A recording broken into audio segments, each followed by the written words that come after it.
Look around you.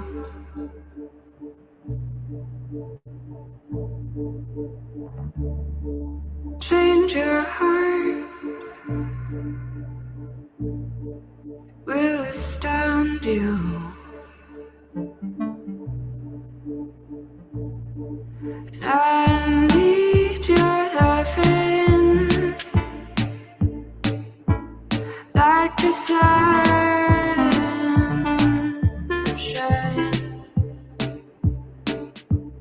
Everybody's gotta learn sometime.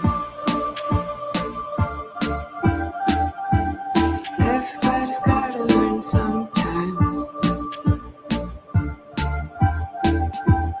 Everybody's gotta learn sometime. Mm-hmm. Ooh, ooh, ooh, ooh.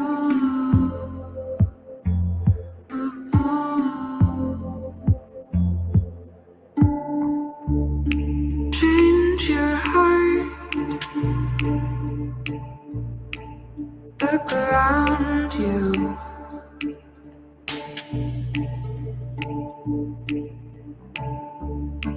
Change your heart. It will astound you. And I need your loving like the sunshine.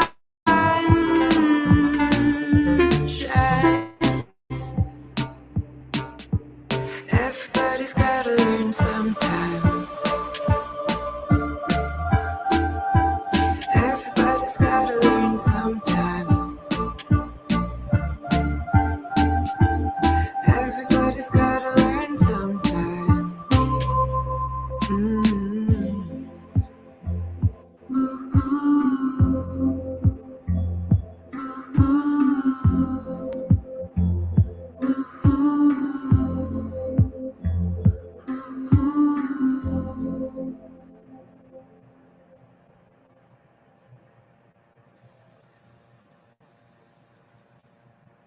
Oh, hey there.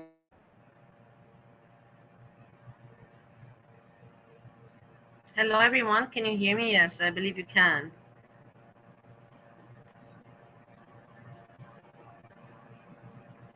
I hope that you're doing all very well today. Doing very well today. Gertie, Edna, thanks for popping by. I'm curious if Component Boxer will pop by to say hello to me, because I saw them in Jan's chat and I see them everywhere else, and hardly they say hello to me. But maybe today is a lucky day and they also say hello to me. We will see. Anyhow, yeah, so I don't know the creator very well, but we will get to it. Let's slowly.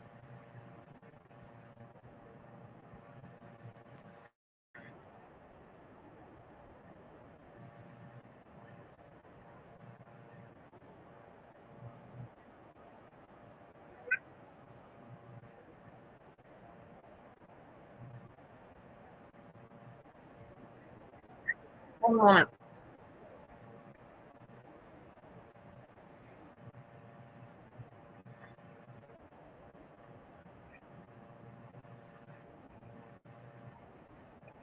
Okay, here.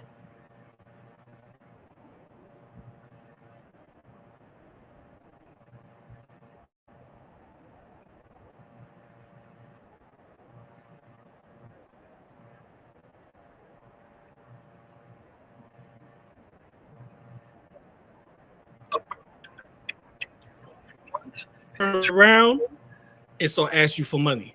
So by that time, I'm already out about Jan. Okay, so now this is PG. I will tell you what I know about. I don't know much. I like very much the way he speaks, the way he thinks. I like very much. The only thing today was this with Jan. Apart from that, I cannot say that I don't agree with anything that he said. But I didn't also listen too much of what he said. But what I've heard so far from him, I agree and I like him. Just with this with Jan, like I told you, this is a community and everybody has their own issues with people. I cannot be hateful now to another person. Why don't you like this person? you have no reason not to like them. But I must, of course, listen to the reasonings the person puts out there. And you will now listen. We listen together.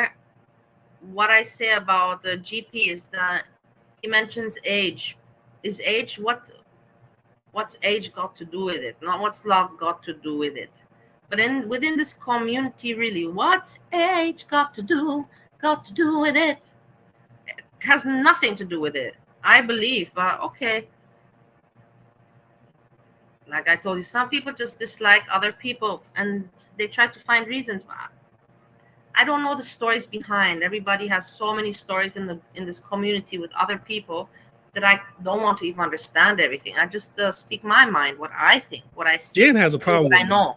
Because I want to And let then people always can come and clarify me and tell me, hey, but you don't know about this and this. And then I would say, yeah, it's true. I did not know about this. Now that you tell it to me, I can formulate my opinion differently because you gave me new facts and you brought me receipts and I didn't know. Like I said, I don't know everything. I just pick up on what I see and then I put out my opinion. And my opinion can change. Like yours can change also. If tomorrow somebody brings you new receipts and facts, of course your opinion from yesterday will change. No, come on. We move. We have to say we are not people that stay stuck. We develop, and we learn and we move on. her ass up here. Absolutely not. I'm not letting Grandma Dynamite up here. So Jan went on her little talk show. I'm not saying little like it's not. She's bigger than me, right? So we stop. She went on her talk show and Jan kept saying, I lied on her. Let's hear it for herself. To him. But I said to him, I think you should be giving me the opportunity to respond to these allegations. And at first, that other guy, what's that guy on there? The white guy. He was coming at me like, oh, yeah, well, you've done unquestionable things. So I said, well, what have I done then? Please tell me.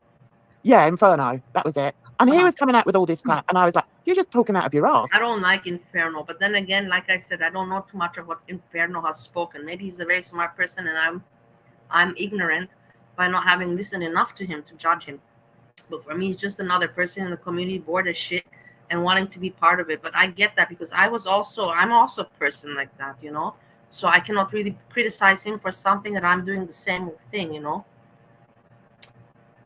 But I don't have much opinion on Inferno, I don't know who pays attention to that guy. And you probably think, yeah, who the fuck pays attention to you, Bali? Well, I have different content. My content is not just girl bitching and trying to talk smart. I talk about Steve. I show you different things. Cooking, it's diverse. I'm very diverse. I'm offering diversity, and you don't even know to appreciate it. So, and then he kept coming back. Oh, well, why did you do that? I've forgotten what it was. And he kept saying, yeah, but why did you do this? And why did you say that? And in the end, I said, listen, it's none of your business. So this conversation is over. I'm not, obligated in any way to give you any information about what I may or may not have said. So this conversation is over. With that, it's because I don't. Here, honestly, I cannot say that I know the point that Jan is trying to make because I did not follow the story. So I cannot say, defend Jan and say, yes, Jan is right because I don't know the story. About this part, I don't know what they're talking about. The only part that I picked up is regards the age part, and that's coming up. The other parts, I cannot say who is right, who is wrong. I don't know the fucking story. And I at least say it, I don't bullshit around pretending to know shit, when I don't. Okay. So I don't know if y'all heard Jan dumbass, but we're gonna have to rewind because I don't know why he's talking so negative. This is the thing. So let's dumbass. I understand you dislike somebody like me. Okay, I have my thing with Breezy. Breezy, I'm coming to you. I found you some help. I have the website open. We're gonna go through it together. But me and Breezy's. Why would you to an elderly lady, that's just doing her thing on YouTube, whether you like her, why you would speak ugly, That's what I don't get. But everybody's. Let's listen to old Grandma Dynamite say this. Yeah, but why did you do this and why? And he was coming out with all this crap, and I was like, you're just talking out of your ass. So, and then he kept coming back. Oh, well, why did you do that? I've forgotten what it was. And he kept saying, yeah, but why did you do this and why did you say that? And in the end, I said, listen, it's none of your business. So this conversation is over. I'm not, obligated in any way to give you any information about what I may or may not have said. So this conversation is over. With that. So let me say this to Jans. I'm not obligated to let you up on my screen to say anything. Bloody hell. That is true. Jan, she has her own channel and she can talk however much she wants with the panel and everything. There's no need. I never asked people to many people asked me to panel. Many people, to make fun of me, of course, but whatever, irrelevant. And some I accepted, but I would never ever ask anyone, can you please let me panel up? Can you please let me? I would never. I think one time I asked, but never you will hear me, like I have my own channel where I can speak my own shit, my own opinions. Who wants to listen, fine. But I would never ever insist, like let me come on your channel, and unless I have the issue with this person. And I don't think that Jan has any issue directly with GP, but I might be wrong about that. I know that Jan has issues with the other people, but not with GP. So then to ask to come on his channel, yeah, to speak her mind, it's frustrating. I know it. I was frustrated. How long was I frustrated? Why do I have this fucking channel that we're listening to right now? Because of my frustrations, because nobody gave me a voice, and Jan gave me a voice. So probably she also wants some other people, hey, also let me speak, give me a voice. And he probably says no, like I get both of their sides. I can understand both of them in this position. He's like, no, I don't need you on my channel. And Jan is like, hey, but let me speak out. I don't understand why Jan keep doing this. Why she's too old for this. Like, I'm not trying to be mean to Jans right now. Jan is 80. I'm like, damn, she's 80. She is DC senior. What is she doing up here? Jan has great grandchildren. What is she doing up here? Is this keeping her alive? Is coming up here keeping her alive? Like, ladies and gentlemen, let me tell you something. This is how I know Jan gotta be some evil in her. Because at a certain age, you just get tired of this shit. You get tired of the drama. You get tired of going back and forth. If you're a creator, you get. I don't agree. Why are you here doing this? What are you doing? Just because she's older? Because you're younger, you have an excuse that you're not tired and why you're in this drama and why you like that drama. I don't believe in that. Age has no relevance to that. None at all. But that's just me. What does let everybody be, especially if you think about it, people in the age of Jan that already have raised their children and have grown families and have done their work in society. They have the time and they have the right to spend it on YouTube because they got the time. We cannot pick on them. You should be doing that. They did their thing in society. Whilst other people that are grifters on the internet and living at their age, I'm even part of them. I'm ashamed of myself how much time I'm spending on this. But this is another story. But it's not normal. It is not normal that I'm spending at my age, 40, this much time on YouTube. But for a person like Jan, that watches her show on on Wednesdays and Fridays, like, why are you telling her to take a hike? She's also just around like so many others, just giving out her opinions, like this Inferno dude and so many more. You get tired going back and forth with people. You get tired reacting. It's just something that you just Grace, like. Oh, I don't want that negativity in my life. No. I'm so sorry. Hold on, Grace. What did you ask me? Did we talk to Steffi about her talking to us before we get? Have you heard if anyone has? No, I have not heard from Steffi and nor from SJam, from nobody. This wife swap is not gonna work out. I already told Steve about it. I showed Steve, Steffi, and he's okay with it.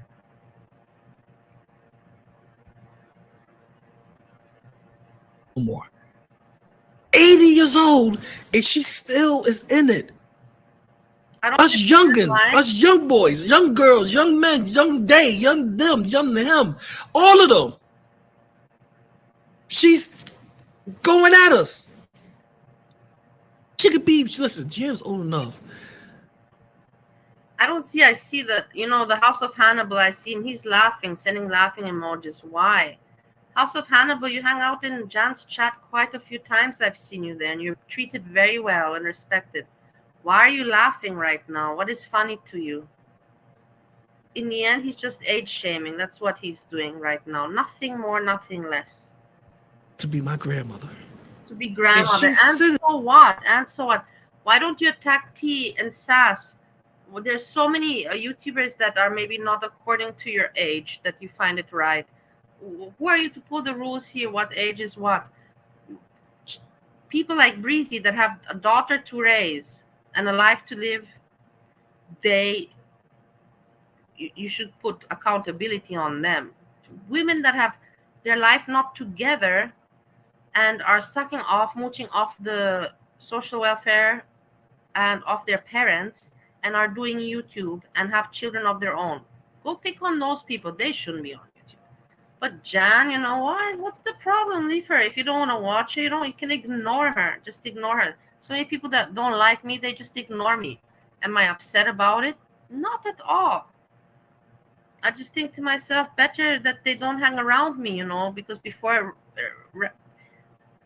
I prefer to not get annoyed and pissed off, like I just can do my thing, than to have these idiots. I have a lot of people in my chat. I have a lot of people on my views, but I'm not having a good time and I get nervous. What's the point of that? There's no point in that. In here, telling me at 80-something years old that I should have let her up here to express her view. Chick, you're 80 years old. You don't need this shit no more. Sometimes you just gotta look at it and be like, no, I don't think I just want to live my days in peace. You don't need us no more, Jans. Go take a trip. Go on a holiday. Go on a holiday. What the fuck are you doing, woman? What's going on with your old ass? You want to come up here, explain to us because you have a dementia. That's what it was. She had a dementia. She had dementia probably. That you don't reflect. She already said that she had mental issues. Like majority of the people within this community have mental issues. Why are you going at her with mental issues? Just say you don't like the person. It's okay. Not everybody has to like everyone. Not everyone has to like everyone. But you don't have to go at a person like that. That's a little bit, I don't get it. Mental issues, you're old, Come on. I can remember that you did something wrong, that you had to apologize to a woman. That was the point, Jan. You did something wrong. If you didn't do anything wrong, you would never have to apologize to Vicky. And even then, you didn't apologize because you were sorry. No, ladies and gentlemen, she didn't apologize to Vicky Vibes because she was sorry. She apologized to Vicky Vibes because she thought it was okay, that it was the right thing to do at that time. Her true intentions, her true feelings. Let's hear it. Let's hear Jan's true feelings. It's because I know what's right and what's wrong. And I truly believe that this person, Hussey, is just vile. And the way he's treated so many people is incredible to me. I'm like, and he still continues it. He still comes out with all the awful things. And I mean, yeah, say what you like about me, but he brought my daughter into it. And yeah, I'm okay, hold on. I think maybe I got it back up. I got it put back up. All right, it's the next one. All right, here we go. We're going to jump. I have to talk about this too, but let's go to the next one. never forgive him for that. And I could have said, on that panel, I could have said, yeah, but Vicky, you did this, you said that, and you were just as vile back to me and blah, blah. But I didn't. I just thought, you know what? I'm just going to leave it. I don't want to hurt this girl. Blah, blah. Now, here how she talk about Vicky Vibes. And I could have said, on that panel, I could have said, yeah, but Vicky, you did this, you said that, and you were just as vile back to me and blah, blah. But I didn't. I just thought, you know what? I'm just going to leave it. I don't want to hurt this girl. And she didn't even mean it. When you tell somebody, I'm just gonna leave it. I don't want to hurt this girl. Yeah, I could have went back and forth with her. Why give out that justification? Why give out that? Why tell us that? If you really meant it, you should be saying, yeah, I fucked up. See, let me tell you the difference between somebody that means something that honestly made a mistake and they sorry for is somebody like Jan, No. whose sorries is like Neg's apology. If Joyful Steffi comes here, then she takes my room. Steve and me sleep separately. Separate bedrooms. There's no problem. I don't have any worries about any sexy thing happening. Neither from his side and neither from her side. I have not one concern about any sex. It would even entertain me if they would have some fun, but I don't think that would happen. I don't think that he's into it, and neither is she. So I'm just saying, I'm just putting it out there.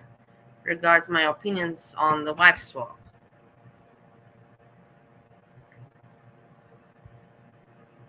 No, I'm not. I'm an entertainer. No, you're not. Otherwise, I couldn't show you. Look at this. What a stupid emoji you put. If you put these emojis, you can get me blocked. Remove it. You can get me blocked. You can get me blocked. I have to remove you now from this because change your emoji before you get me banned. Somebody's going to report me for porno.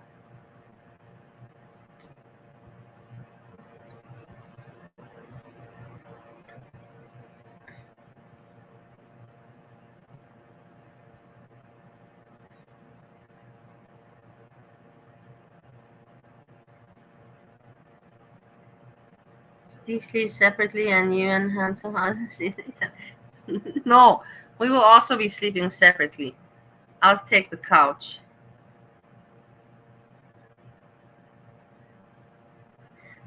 Sleeping for Christ. The free edition should last forever. The pro edition with more features costs a lot. I could be mistaken though. Mine has been free for a while now. Oh, that's cool. Thanks for letting me know about that. That's nice. Let's see. They already wrote me. They wrote me an email. They said, you're a very good content creator. I'm not joking with you. I can show you the email. That StreamYards wrote me an email. And they wrote me that I'm a very good content creator. Because I have, in I don't know how many hours I have made content that I'm in the 10%. I'm in the 10% of people that can make so much content. But the thing is that they don't know that my content sucks. I wanted to tell them thank you very much for the compliment and I'm very flattered, but my content sucks, but yes, it's just because I did 7 hours streams. I can do a 7-hour stream doesn't mean that I'm successful, but okay, I take the compliment as it is. Thank you very much, StreamYard.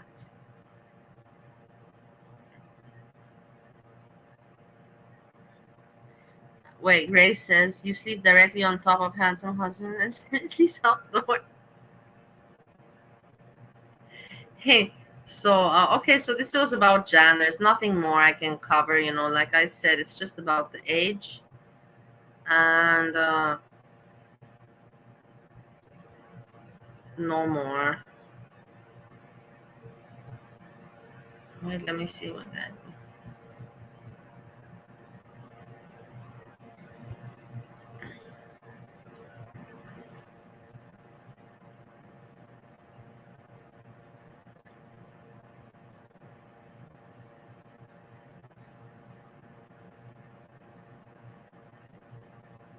Yeah, it is true because they have the watermark. I didn't even think about that.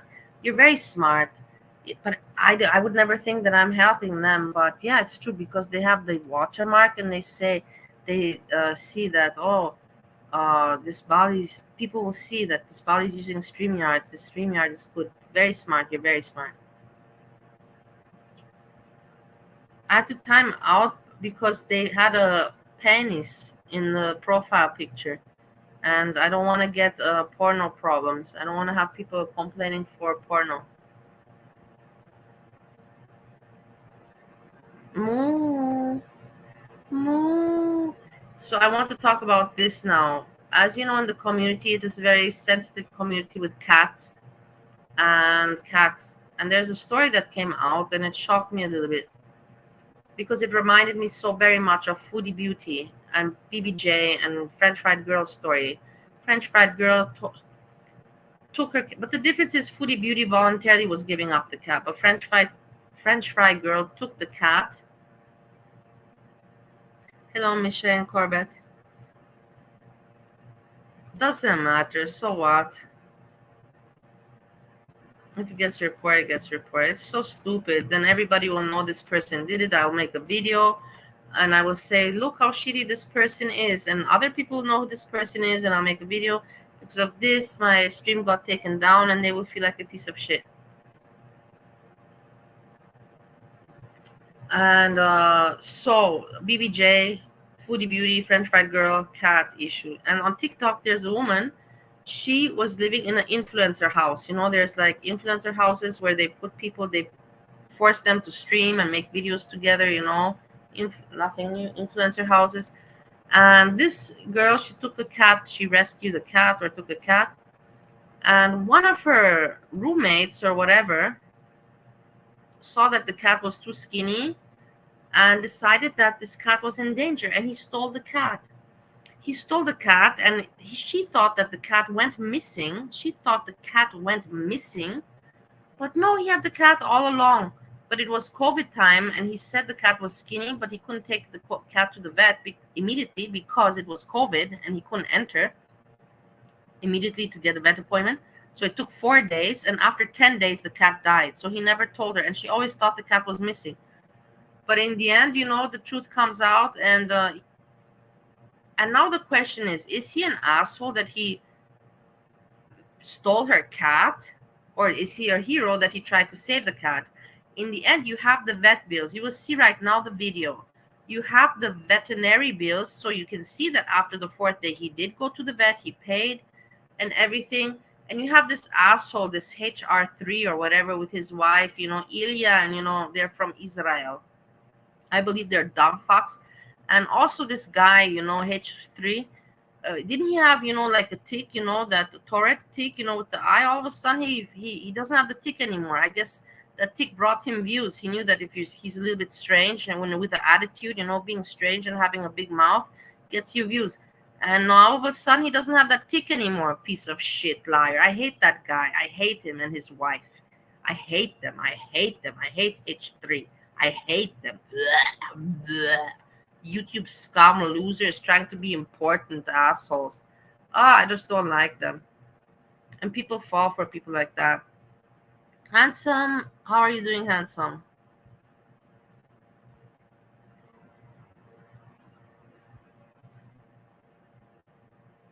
So, but look at the documentary. Steve? Are you okay? I thought it was you, but it was the cat. Never mind.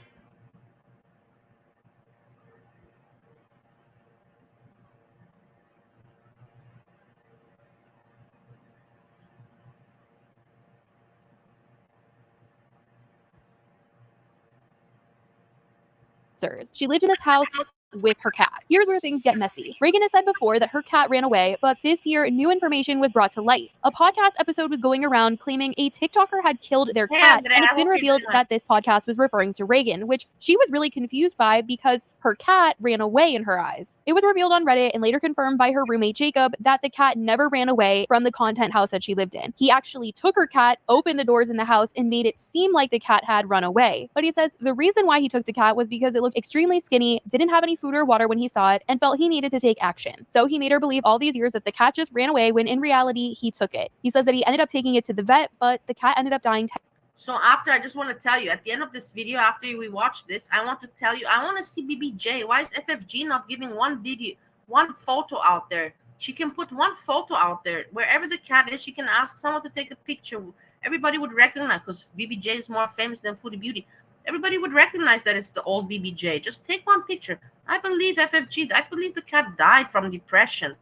After all this trauma, the cat died from depression. Anyways, it was old. I believe BBJ is not existing anymore. That's my opinion. It's exactly like this video. It's the same fucking situation. Same, almost identical situation. Listen to it. 10 days later. Now, there's a lot of sides to the situation, and now Ethan and Hila are getting tons of backlash because they covered the subject on the recent podcast and also interviewed Jacob, and viewers did not like what they saw. To sum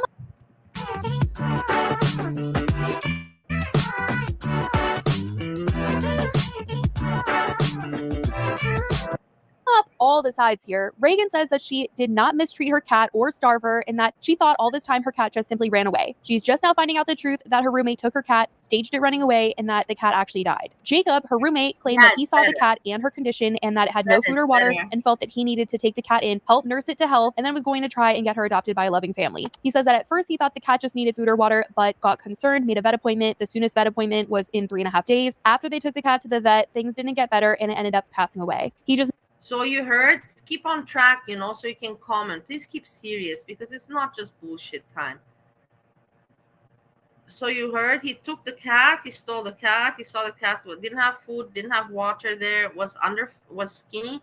He took the cat, had to wait 4 days to get a vet appointment. On the 4th day, took it. On the 10th day, the cat died. Never told Reagan any of this. Since my last video, Jacob has come out to say a few more things, posting a TikTok showing proof that he did take the cat to the vet and that he paid for the vet, showing his own bank statements, and also a text from the roommate saying that they used the name Bella for the cat to make the appointment instead of her real name, which was Seven. In the vet bill, it says that they gave her fluids, among other things, and also weighed the cat, noting that the cat was only 3.8 pounds. In the same TikTok, Jacob wanted to say that it was very difficult to get a vet appointment at the time because it was COVID, which is why he couldn't go right away. He said that they weren't taking new patients, so he couldn't get in for a couple of days. He also denied that taking the cat out of her normal environment affected the cat at all. Another thing people are saying is that I took her out of her natural environment, which could have caused her health to decline, but that is simply not true. Seven moved away from the adoption agency into Reagan's apartment, to then moving into the go house to the biggest room, and then she got switched to the first floor room and was about to get switched again until Reagan's third room and Seven's third room while living in the go house, all within the span of 4 months. This shows that Seven lived in 4 different environments with Reagan alone. He later defends why he still posted content with Reagan afterwards, saying that he had to make content with people in their content house. That's why I continued to post with Reagan and others in the house moving forward, is because we were in a content house where we had to film with each other 6 to 8 hours a day. We were contractually obligated to post on TikTok. And at the time, I was just trying to get through the rest of the show and not have any conflicts and just kind of make it the best I could for everybody and not have any extra drama. When you live in a content house where they want you to post content with each other, you post content with your roommates, and that is all I was doing. And once again defended his decision not to go to Reagan about all this in the first place, feeling like if he had said something to her about it, she would have gotten defensive about it, would have said that she had it under control, and not actually done anything about it. And now where Ethan and Hila come into all of this is that when they were interviewing him, there was a lot that went down. I'll also say that Reagan denied talking to them, but Jacob was willing. And in the interview, they questioned his decision to take the cat in the first place. It seems that you're making a lot of assumptions, though, and it's quite a drastic measure, right, to take somebody's cat. You know what I mean? Like that's a big deal. Like that's a huge act to take someone's cat from them. It seems like you were maybe making too many assumptions to justify such a drastic measure. I mean, I don't think I made too many assumptions. You said that you saw the cat for like about 5 minutes, though. So was that enough time? Do you think? That day, yeah. Do you think that was enough time to assess everything that was going on? Like, okay, this cat is malnourished. It's underweight. It looks weird. Did you know? There's no food and water. At that 5 minutes, at those 5 minutes, but what about other times? You said you didn't see the cat a lot, so I'm just wondering, how did you come to all those conclusions? Well, I walked in and I saw a cat that looked super skinny with no food and water, living in its own room by itself. To me, that was my split second decision. And, there's probably a bunch of other ways I could have gone about it.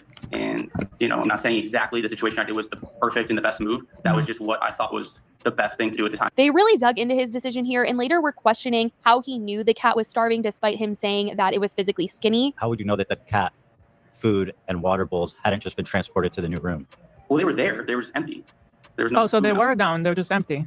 Correct. Oh, I thought there was nothing at all, was what you said. So maybe I said there was no food at all. There's two empty bowls, essentially. To my best recollection, there was stuff there, but there was nothing in them yet. I can't picture exactly if there were 2 bowls or what. I am reacting, you moron. I was gone for a while to fill up my glass, if you want to know. I'm not a professional entertainer, and I don't make one video without reacting to at least 50% through. From all my videos that I've put out there, I react from the video 100%. 70% is with my reaction, 30% you hear me silence. So come on, give me a break. What they look like, I'm not going to speculate, but yeah, I just know that there was stuff where food could have been left and there was nothing in the bowl. Is it possible the cat ate the food? Not to sound obtuse. Is it? I mean, it's possible, but to drink all the You see, these guys are trying this asshole HR with his asshole wife. Pieces of shit. People that think they're smart and important. They got some YouTube attention, like I say. They were at the right time, at the right place, in America with the right mindset. And let's become reactors and let's play assholes and frenemies and let's pretend to be important. In the end, just stupid people. Is it entertainment? Yeah, they're entertainers, but they, as people, are... I'm not saying they're bad entertainers. I'm just saying themselves as people are shit. They are shit people. I don't like both of them. Not the woman and not the man. Not at all. I don't know why. They have nothing appealing to me. Something that I say, oh my God, I want to laugh with them. I want to laugh at their jokes or nothing. They have nothing appealing to me. They are very full of themselves and very arrogant. And I wonder what they have. I never researched them to know what have they done in their life, that they talk with such arrogance in them, And this kid, I want to say about this story, my opinion is, because you'll see another take on it towards the end, that people say that they find out that he was he dated this girl, so he stole the cat in order to pretend to be a hero, and he wanted to be a hero, but then the cat died because he stole it. Something like that. That could be a take. But I believe this boy is decent. I believe he is not fucked up. I believe he has a good heart. I believe him. I don't believe all the other people. I believe this boy. I don't believe that he tried to pull a stunt to pretend to be a hero. I believe he tried to be a hero towards the cat and it didn't work out. I don't believe anything else except that. But you make your own opinion. Yeah, the empty water bowl that seems unusual, right? I mean, empty water bowl. Yeah. And it wasn't just my decision at the time. It was a group decision. My other friend was there as well. There was 3 of us, and we all kind of decided, like, yeah, this cat isn't looking good. Like, she shouldn't be in charge of this cat's health. They had also questioned why he couldn't take the cat to the vet sooner, despite the fact that he had said that he couldn't get into the vet because it was COVID and it was very difficult. They still wanted to ask him about this. Originally, when I first saw the cat, it looked like it was starving. It looked super skinny, and I thought that's maybe what it is. It doesn't have food. There's no so food it didn't look sick to you. It didn't look sick or dying. It just looked hungry. Until after I took it, and that's when we were like, okay, after observing the cat and seeing that it's not walking, we need to get this into the vet. I hate them because of their arrogance. And tell me something now, Remember that girl that came and she pretended to have Tourette? How you call that? That syndrome, Tourette syndrome. And then HR also, he was always winking with the eye. And I'm telling you, because he is not stupid. He's like, let me pretend so I'm relatable. Let me have some imperfection, something that people cannot look away from. And that was the eye twitch. Where's his eye twitch now, you asshole people? You stupid people. Where's his eye twitch? Oh, it got healed. It got healed because he fucking doesn't need to fucking twitch his eyes anymore. At the beginning, he did that because he's a manipulator. He's got nothing interesting to show for himself and no good story to show for himself. Nothing. Just the eye twitch and a big fucking mouth. That's all he's got. And he made it because he was at the right time, right place, and with his wife. Yes, fuck off.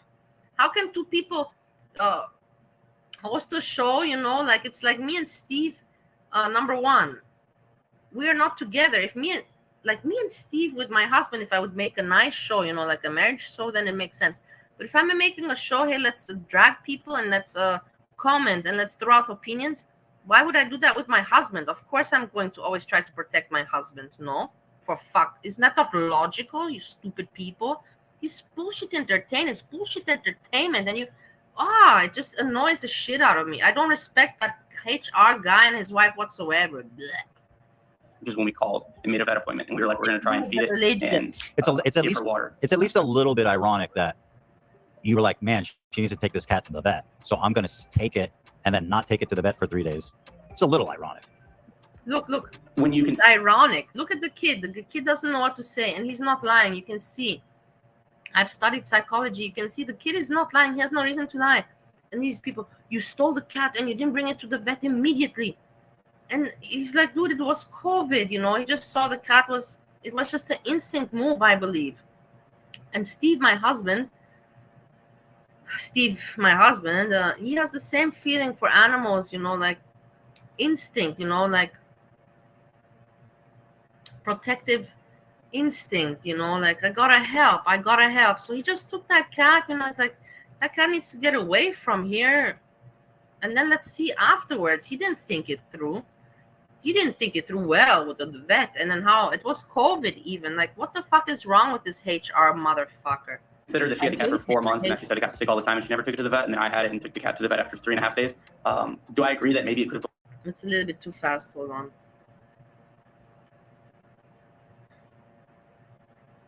Listen, but look at this HR asshole attacking the guy. And then not take it to the vet for 3 days. It's a little ironic. When you consider that she had the cat for 4 months and that she said it got sick all the time and she never took it to the vet, and then I had it and took the cat to the vet after 3.5 days. Yeah, she had the cat for 4 months and it was dying with no food, no water, starving. And the dude had the cat for 3 days and took it to the vet, and she didn't take it to the vet ever. What is this HR dude with his wife trying to make this guy look like an asshole for? I just don't get it. I just don't understand it. I don't understand it at all.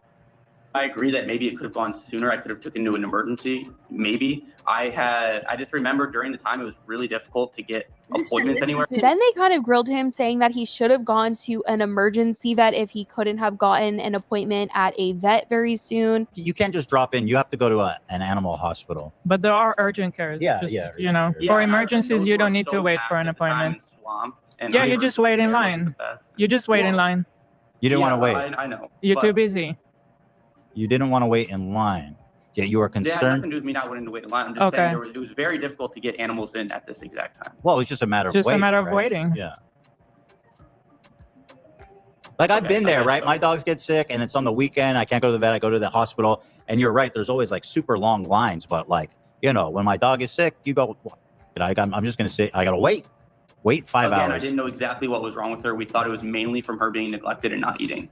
With the vet receipt including the cat's concerning weight of 3 pounds, Ethan wondered if that might not have actually been Reagan's fault, but asked, I don't get it. This kid saved an animal. You can see he's innocent. He did something that he thought was right. He went to the vet when he could, immediately, as fast as he could. He paid the vet bill. He has the receipts for that. He has all the receipts. Why are these HR assholes trying to attack this kid, man?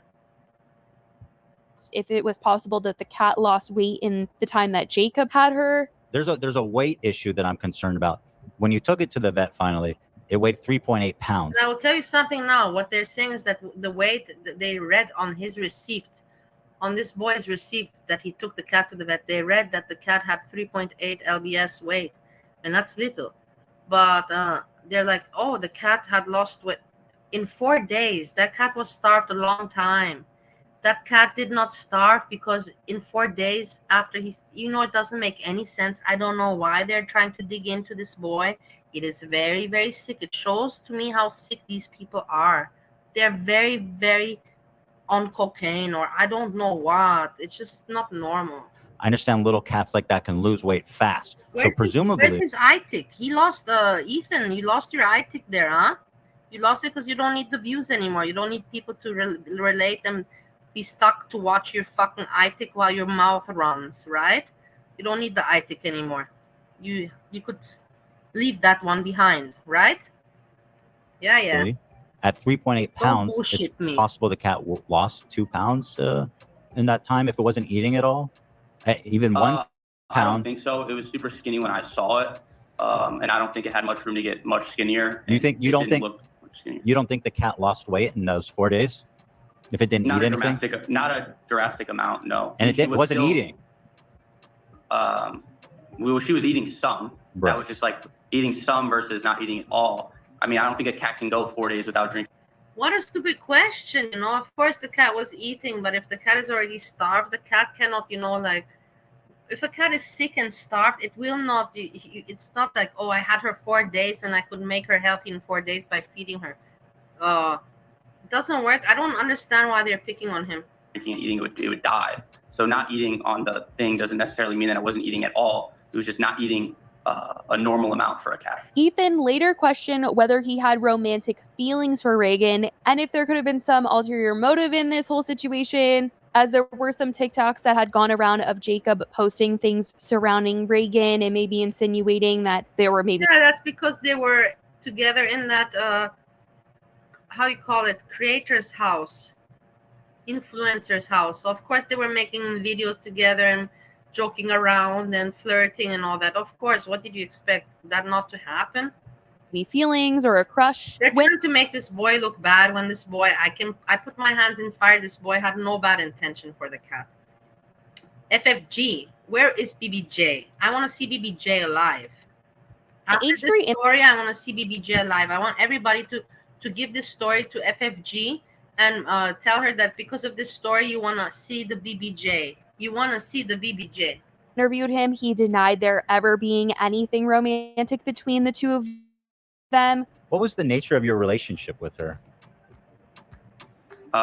Mostly just coworkers. Coworkers? Did you ever offer, or did you ever ask her to spend time with her, or were you interested in her romantically at any point? No, I was never interested in her romantically. She had a boyfriend the whole time. I had a girlfriend when I lived at the house. But Reagan ended up writing into H3 saying that they did have a romantic relationship the first week that they were in the content house. We did have a romantic relationship. This woman doesn't even look nice. I cannot see her being a good cat mother. I cannot see this woman being a good cat mother. That boy looks really sincere and really good-hearted. I don't believe he had any bad intention. I don't understand why he's being made out to be looking. And look, in the end, you will see. Watch, continue. Ethan calls him an incel. No, Hilda calls him an incel. What did this boy deserve to be called an incel by you? Why are you insulting this kid? The first week. And then a week afterwards, I started dating my now ex. Why would he lie about that? Why did he lie? They were entangled for 2 weeks. That is interesting. Later, they speculated maybe he took the cat and was going to tell her he found it as this whole win her back type of thing, but then the cat died. Maybe Maybe that's how he starts. he wanted to be like, oh, I found your cat, and be the hero. Pull a Gaylord Fokker. Oh. He fucking killed Oh him. my God. But so I'm suspicious. Why would he lie that they were romantically entangled for 2 weeks when they first came They to were that? in an influencer's house, you idiot. They're kids.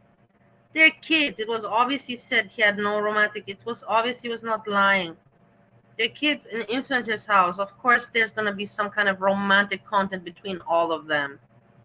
The house. The 2022 CDC Clinical Practice Guideline for prescribing opioids for pain can help you work with patients. You know what? I think it's actually a really good theory that he wanted to be the hero with the cat, like and meet the parents. Oh my God. The chat at the time was telling them that they were making too many assumptions and they felt that they weren't going in on Reagan enough, as the big majority felt Reagan was at fault for the condition her cat was in at the time Jacob had taken her in. But Hila made a claim that she couldn't tell Did that woman look like a good cat mom? No, it doesn't look like a person that is a good cat mom. While the boy looks like a good kid. if she had really neglected her cat. Do we even know that she neglected her cat? You know, we haven't seen any evidence If of the guy found the cat starving, skinny, with no food and no water in the bowl, what the fuck do you mean? How do you know that it was not neglected? Stupid Hilda, you stupid head. You comment there because your husband made it as a moron and you can behind him act important when you're stupid. What did you fucking study? What did you do? All these assholes, you know, nobodies that try to be assholes, and they're assholes. They're being mean to this kid. It's useless. It doesn't make any sense to me. that. The cat died. Under his care. Yeah. The cat died under his care. I hate her. I hate both of them. I don't know why people like them. I don't know why people like these two. There's nothing nice. And when I saw when they made their children, they posted it. Oh, we made from what? From YouTube money, from bitching on YouTube and being assholes. These people are not good people. They're not good people. And that's all I gotta say. If that was my pet, you stole my pet, and then the pet dies with you, I'm gonna be coming for you. He had the balls to say that he only saw the cat for 5 minutes. I was like, are you kidding me right now? That part was hard too. Well, he He's said trying he to say, peeked like, in. I only had to see it for 5 seconds to know that something was wrong. I don't know. I don't know. I want to believe that people just want cats to be alive. In the end, it just sounds like the cat needed medical care a lot sooner than it got it. It seems that when Jacob got the cat, he thought that it just needed food and water and probably some love and attention to nurse it back to health. But when that didn't work, they made a vet appointment and then realized— Exactly. You see the kid did nothing wrong. Thought, oh God, the cat needs love, food, and then he went to the vet and he has the receipts. She has no receipt that she went one time to a fucking vet with that cat. What is wrong with you people? What is wrong with you people? Why are you attacking a person that did something good and defending assholes?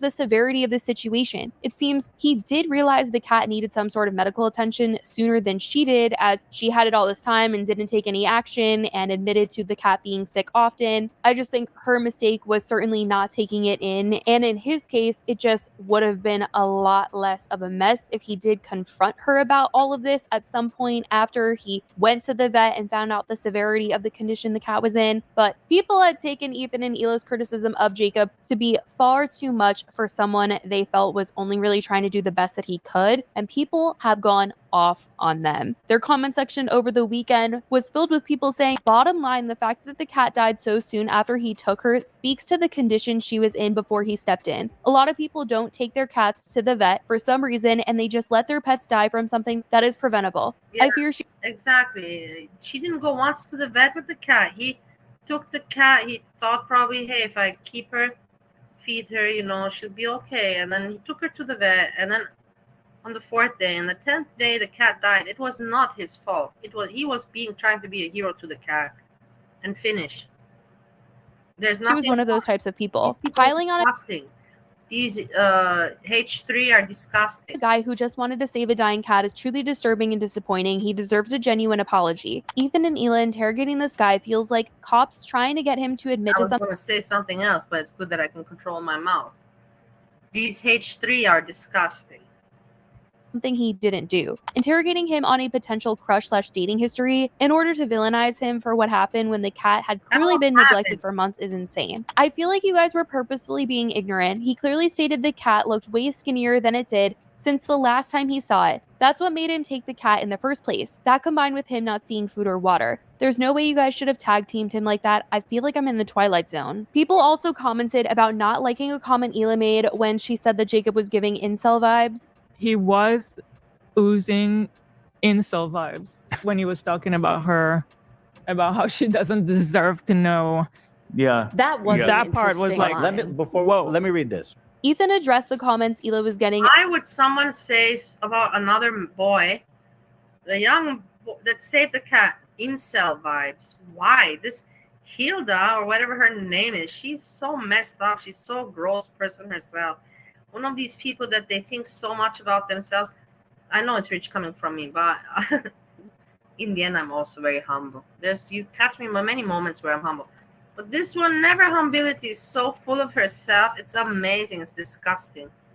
Specifically posting on his Instagram story saying, people going to Hila's and crew members' pages to leave comments about Friday's episode seek professional help. On Monday, Ethan addressed a lot of the negative comments, saying that he wasn't trying to defend Reagan or take her side, but was standing by the video and the interview that they did. He was reading some comments Hila has received and said that he was not going to be apologizing to Jacob, despite people asking him to or thinking he should. I mean, some of these are fine. I'm so disappointed in you. It's like, it's not that serious. Like, what the? She was just giving her opinion. She has a different opinion than you. Unfollowed and unsubbed from the podcast after being a fan for years. You have some serious attitude issues. You need to be humbled. Yeah, you've been watching the show for years. You need to be humble. And my difference of opinion on this cat situation has caused you to walk another path in life. For years. I think you need help. And I can't give you that help. I really can't. You showed your ignorance today. I mean, that's whatever. When are you going to apologize to Jacob? I'm not apologizing to Jacob.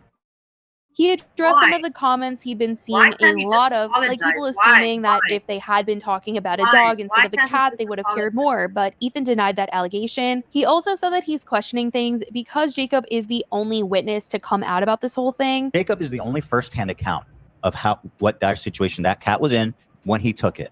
If there was one other firsthand corroborating source, that would be very instructive. But of all the 10 people in that house, he's the only one who's saying that the cat needed immediate medical care, and he's the one that took the cat. So you know what I mean? Like, we need cross references to truly, without a doubt, assume that he was right to take the cat. Ethan's main point does seem to be how it took him 4 days to get the cat to the vet, feeling like if he felt like it was such an emergency that he had to take the cat from her, that it also should have meant that he was taking it to the vet sooner, and it was just weird to him that he didn't. The cat was in such dire need of medical attention. It was such an emergency that he went into her room, stole the cat, left the door open to make her believe that it ran away. Even to do that for the good Hey, Crafting with Sandra. I hope you're well. Thanks for saying hello. of the cat is pretty nuts. And he took the cat home and didn't take it to the doctor for 4 fucking days. Now, to me, Well, what do you mean? Like, you took the cat home and thought that, like any other normal person, let me feed her, give her some love, let's see how she's doing. And then he saw it's not well, and he went to the vet. What is his problem? What is his fucking problem? that's a little odd. It's a little odd. That's all I'm. Tick your eye. Come on, do that eye tick so you can scam the people. You're not scam, but grift, Do the eye tick so you keep the people watching you, looking at your fucking face ticking while your mouth runs. You fucking piece of shit. I'm saying, guys, that if you can't handle the truth, And he once again was bringing up the romance, feeling like it plays a role in all of this somehow. and of course, and then the romance thing, like, hello, guys, when are you going to start believing me? I'm right about this shit. I know what I'm talking about. Like, come on. So majority of the comments were just not happy with them, feeling like they did not hear Jacob out or at least give him credit for trying to save the cat. I will say, though, there are some people who are suspicious of Jacob as well as Hila and Ethan. Some people have referred to an old podcast clip of him where he is talking with his friends about how he's about to get a dog, and his friend who helped him rescue the cat was featured in this podcast. And they were basically saying that getting a dog is a bad idea. He would be a bad dog owner. And because they're saying this, people are suspicious of his character, since this was recorded apparently after the whole cat situation. Oh my God. Why are you getting a dog right now? Do you really think it's the right time? Do you? Can you give it the best? Can you give it the best life possible? though. Can you give it the best life possible? Because, for example, Brando was left with you for 3 days, and he had 48 turds in his fucking his little. We have a automatic. Yeah, but he shits in the other one because he likes the other one to shit. Dude, the reason why I didn't tell you is you guys are negative. Why? Nellies, No, we're not negative. I'm not negative. We want I already to did have all a the good research. life. I can see did all you're the kind of a research. sociopath. You're sick, right? I already did all the research, and I haven't drank in 2 weeks, and this is going to be my sober. We're gonna look at the Basset Hound one day, and it's gonna be sitting in its shit, fucking depressed. No, it's not. And we're gonna, Fuck you, Jacob, dude. where are This you? is why I don't bring it up, dude. We're gonna be like, Jacob, where are you? Ethan did ask Jacob about this during their interview, and he said that it really was just him and his friends joking around with each other. There wasn't anything serious trying to be said here, but it's just something that people have been bringing up. I mean, I just feel like everyone's character is being brought into question because of this whole situation. But in the end, truly just this poor cat, like, it was done so wrong. And I think everyone can agree that it did not deserve to be anywhere near or in a content house, and it's sad that this is how things ended up. But that is what has come out about the whole situation since we last talked about it, what more Jacob had to say, and why H3 is getting some backlash for talking about it. Let me know all of your thoughts, you guys, in the comments. I love you guys so much, and I will talk to you in Pretty interesting. FFG, I want to see a picture. Please, everybody tag FFG and say because of this video, we want to see a picture of BBJ. I believe BBJ is dead. I want to see BBJ, a picture of BBJ alive. Why? Such cat community and such cat passion. After I saw this video, I was like, what the fuck is up with BBJ? Like, where's BBJ? BBJ is dead.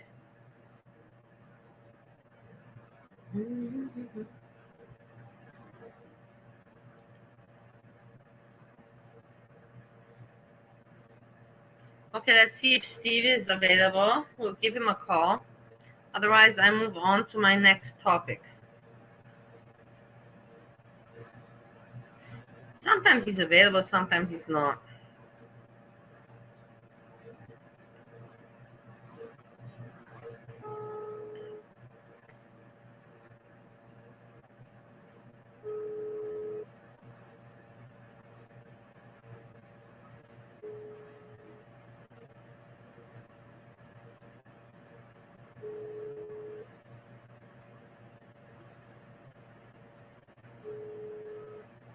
I don't think he's available.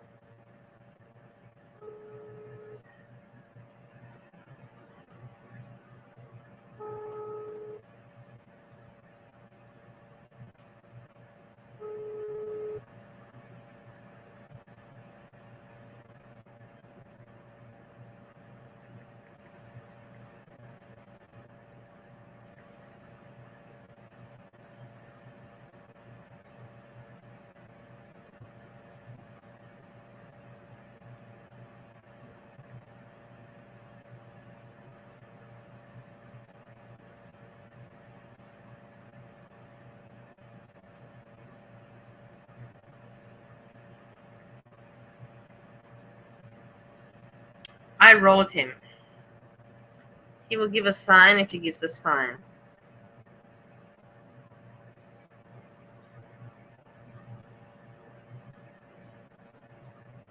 No, stop it. He always will appear. Okay, so let's move on to the next thing that I want to discuss. Rosie. So Rosie came, I saw already a little bit of it. I wonder where she has this confidence from. Remember, she's been talking about she's going to work, and she talks about it again. But then she forgets, that's these people, they forget what they say, and they're like, yes, I'm going to be working full time, but I have already plans from videos coming up. Videos are, it's like, and wait a moment. You just said to us that you're going to be working full time and you have this and this and this going on, but then at the same time you're telling us that you're doing TikTok, YouTube videos, and you have this and this plan. It doesn't make any sense. It's contradicting. You're contradicting yourself. The information clashes. The information you're giving to the people clashes, and these people don't realize it. Who is live? Wait.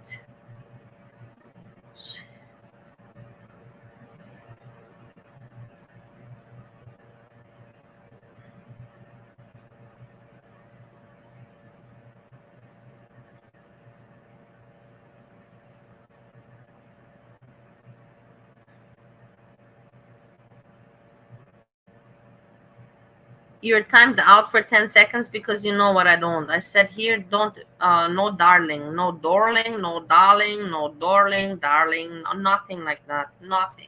And no baby doll. Everybody already knows that. I don't want these words here. If you want to listen to them, there's enough places where you can listen to them. Not here. Spare me in my own chat to not have to hear those fucking words.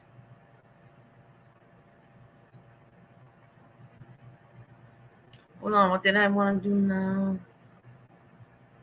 Yeah, she's live, so let's see who's live. I'm like crazy. But your mama also does it. I think we all do this. We have to find out who does it the best.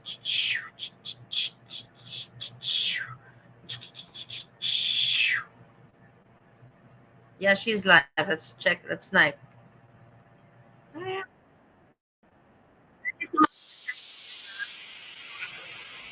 It's very good that you lurk around. You're very, very helpful.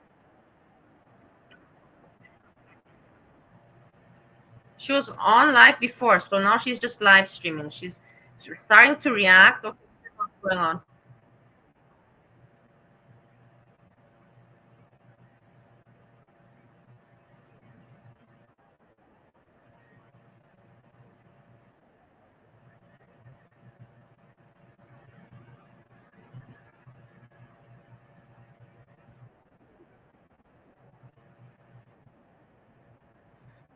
Britain. Fuck Fuck, it's copywritten. Okay, I think you meant. Aha! Okay.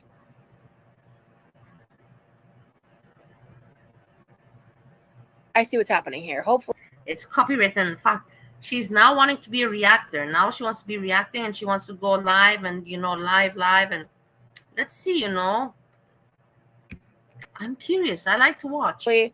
That short will get me copywritten. Why do you care about being copywritten? You're going to your new job that you say you're going to be working with. So why do you care? I thought you were doing this for fun, or for what are you doing it?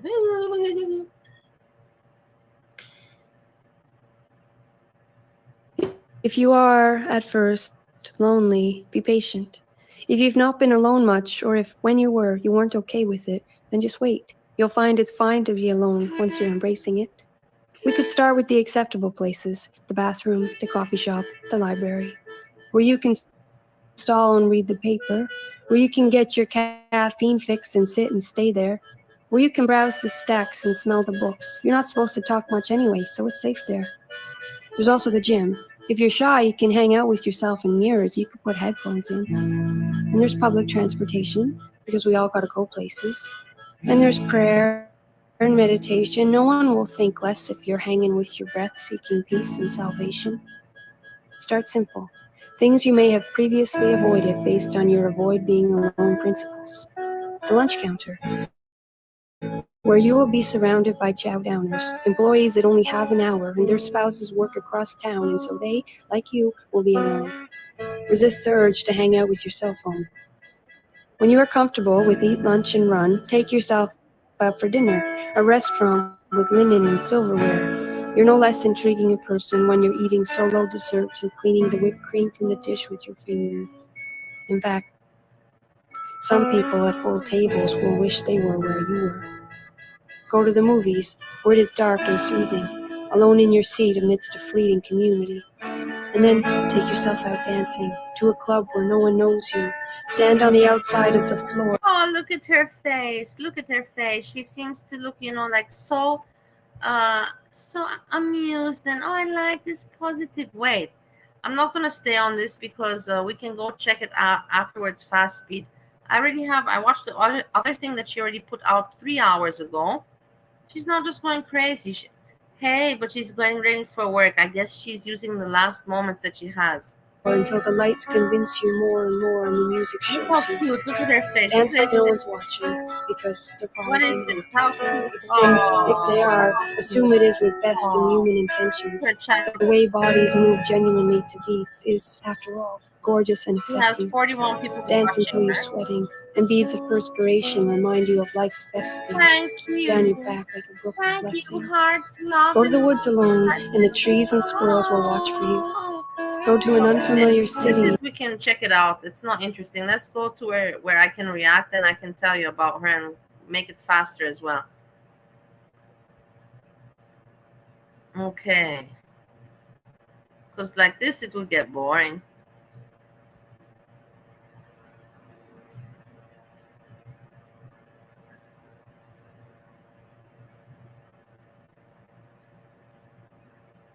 Okay, so here she's reacting, okay?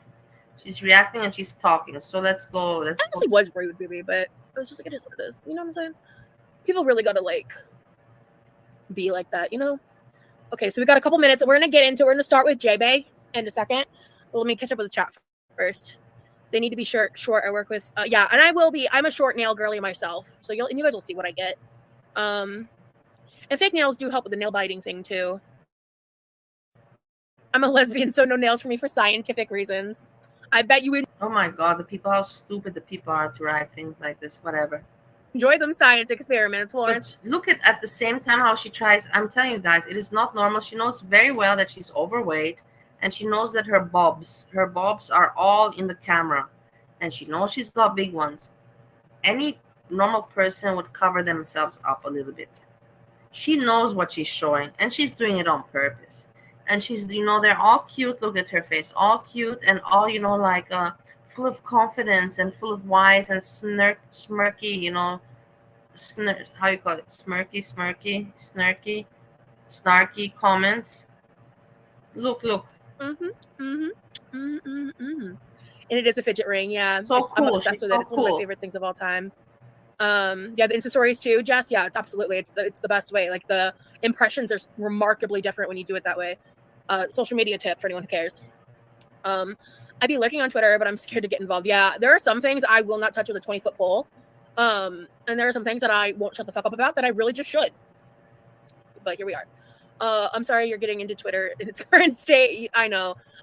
Yeah, Elon fucks everything that he touches up. Hi, Ayana. I hope I said your name right. I mean, I use Twitter a little bit. Look at her, how she talks with her hands, like she's a superstar, all important. It's like, girl, you're lying in the middle of your bed, showing all your breasts and everything. Could you not do a little bit of a better job, like a little bit? And you don't want to look lazy and desperate and grifty. You're looking like the biggest grifter. She today, later on, she'll talk again about that she's going to go to work. You will see these people like S-Jam, they talk about work. You hardly see them work. Maybe S-Jam works. I don't even know, but before, but now I'm just in it a lot more heavily. It's weird. And now it's like this really weird experience where sometimes I'm casually scrolling and I'll see screenshots of like people posting about me on like certain forums that I don't want to name, and like hate that with every fiber of my being. And I've scrolled up to a couple hate tweets about me, which is like, it's a weird fucking experience because Twitter has like a For You page. So I purposely look at with all the breasts out, and look at the face, and look at all the breasts out. What? Come on. And she's the one that's going to react on somebody. Looking like this, she's going to be the one judging another person with all the breasts out. I have never and will never. Look how cool she is. Look how search cool my she name is. On Twitter. Like, never. I may in the future do it again on YouTube. It's been honestly a couple months since I've done it, but like never on Twitter. I love myself too much for that experience. So when it gets served to me, I'm like, this was rude. Don't do this to me. How dare you? And I was like casually scrolling and someone was talking about someone else. And this person who's like a horrible human being was talking about me on a forum post, comparing me to somebody in a negative light. And I'm like, I responded back and I was literally like, come on, man. I'm just chilling, minding my business on Twitter. What is this? People be crazy. I know, I felt like a boomer. How cool, like a child. Keep in mind, she is 32 years old. She's living with her parents and her brother as well. They're both adults and they're living with the parents. And look at the state of the room, like I don't got much to show for myself here in Ohio, but like look at, and they try to speak cool, like I'm so cool.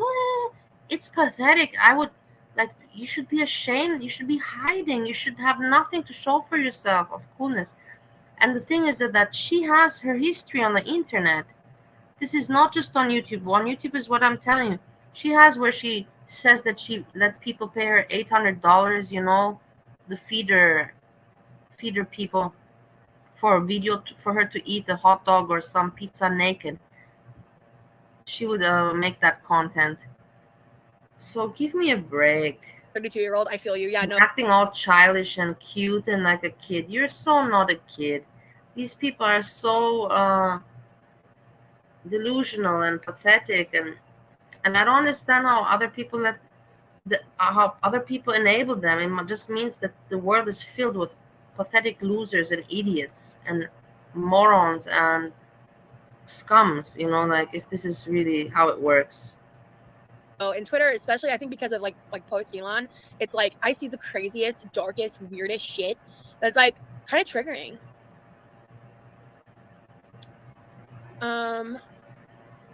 Elon is coming to my city to do some supercomputer BS. Baby, what are you and your people gonna do? Get a plan together. If you've been following me for a while, but in case there are any new people here, there's just some context to know about myself. So look at this. This is normal. Is this normal for you? Sorry. Is this normal for you to show yourself like this? Like you have no neck. You're just a blob there and just breasts and head. Why? It doesn't have to be this way. It doesn't have to be this way. Here. Okay, let me take a look. All right, I want a different format. Give me a second, Going guys. to comment on other people. That's what I want. Looking the All way right, she so does and living the life I wasn't really she too does, she's gonna intrigued not by comment about her other long form content. It seemed pretty run-of-the-mill standard, not an insult, but just in terms of what I'm trying to go for here. I felt like the shorts were going to really do their job for me. So I'm going to play this short here and then talk about it. Have you heard about the Southwest Airlines customer size policy and how plus-size travelers who need more room can get a second seat for free or reimbursed if they book it in advance? I'm going to go ahead and show you how you can book your second seat for comfort on Southwest Airlines website using their customer size policy. So this is a common example of what J-Bay makes in her short form content on her Instagram Reels and YouTube Shorts. I'm just using YouTube because it's easier on the computer. Instagram, I feel like, is where I believe she has more followers on her Instagram than she does on her YouTube. Don't quote me on that though. But the customer size policy is something I've personally used every time I've flown as an adult. I think I flew once when I was like 16. But without access to a policy like this, I would not be able to fly. There's a lot of contention on this topic, and I'm of the opinion that Jay has fed into that based on how she's conducted herself. And hey, Ian, Brandon, I hope you're well. Hello. Hello, Steve. Hello.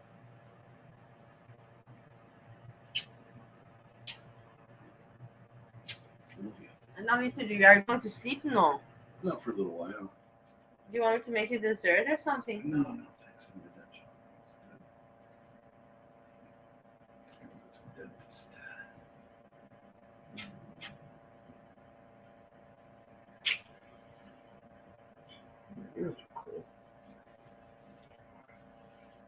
I love you, baby. I love you too. And really touted the petition that she's done to try to essentially mandate these kinds of policies and taking them too far into an extreme. For me, I've never had to do it through the website. Every time I did it, I walked up to the counter. One time I forgot to ask because I was like so nervous. I think it was one of the first times I flew, and the flight attendant was really kind and sensitive and literally asked me like, "Are you in?" For sure, she has sugar daddies. Of course, she has. She's one of those people that she even did OnlyFans and all that. You know that. She's not going to any job. Wait, she's gonna start talking about that in a while. But she's been talking about this for 2 months. I'm hired. She's not going anywhere. She just knows that she can't, deceive the people. It's like, fuck, man. Because in the end, lies are short. How long are you gonna pull out lies? Every lie has an end at the end of the day. Lies have legs, some long, some short, but they all have legs that run out at some point.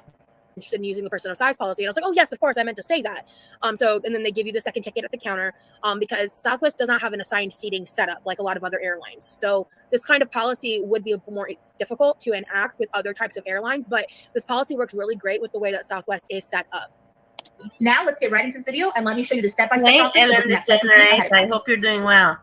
Click book a flight, then put in where you're leaving from and where you're headed to, and the dates, of course. The number of passengers will be 2, since you're getting an extra seat for comfort. Then from these list of options, choose the flights that you will like. This is really standard for a lot of her short content. So we're gonna move on to the next short. She's reacting, yeah, guys. In the best bigger? reaction position ever. Let's find out. I'll play with that in a second. I plan to not use the bathroom. I plan to not get up until the plane's on the ground again. That's like how I structure my travel day.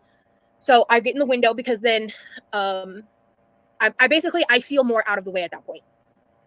I get my seatbelt extender. I'll be transparent with you guys. When I have to fly, I have to use 2 extenders, or had to.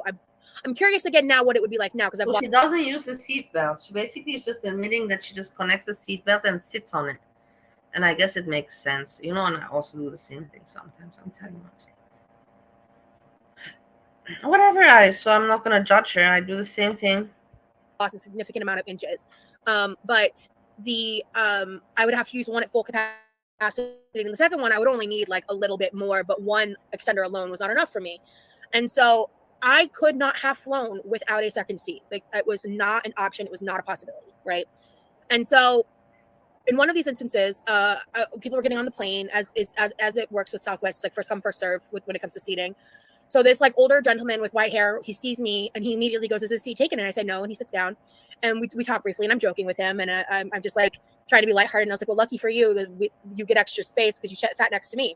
And he goes, honestly, that's why I chose you.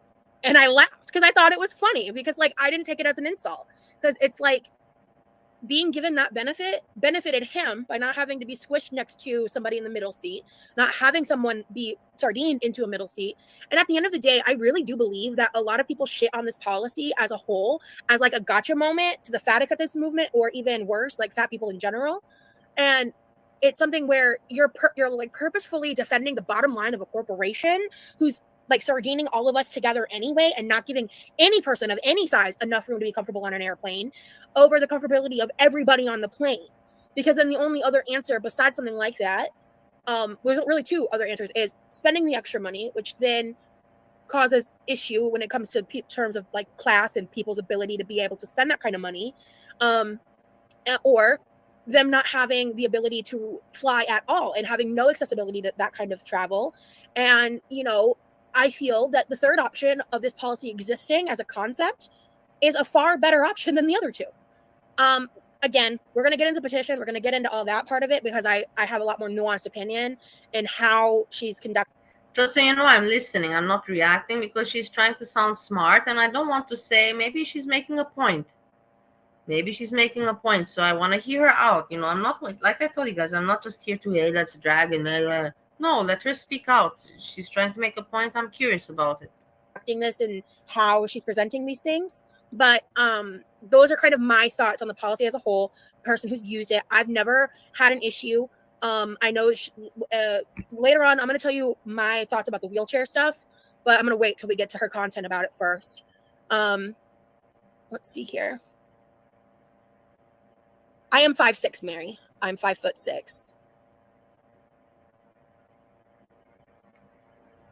Let's see. She's taller than me. I'm 5'4". And I've been on fully booked flights, but that fully booked flight included my extra ticket.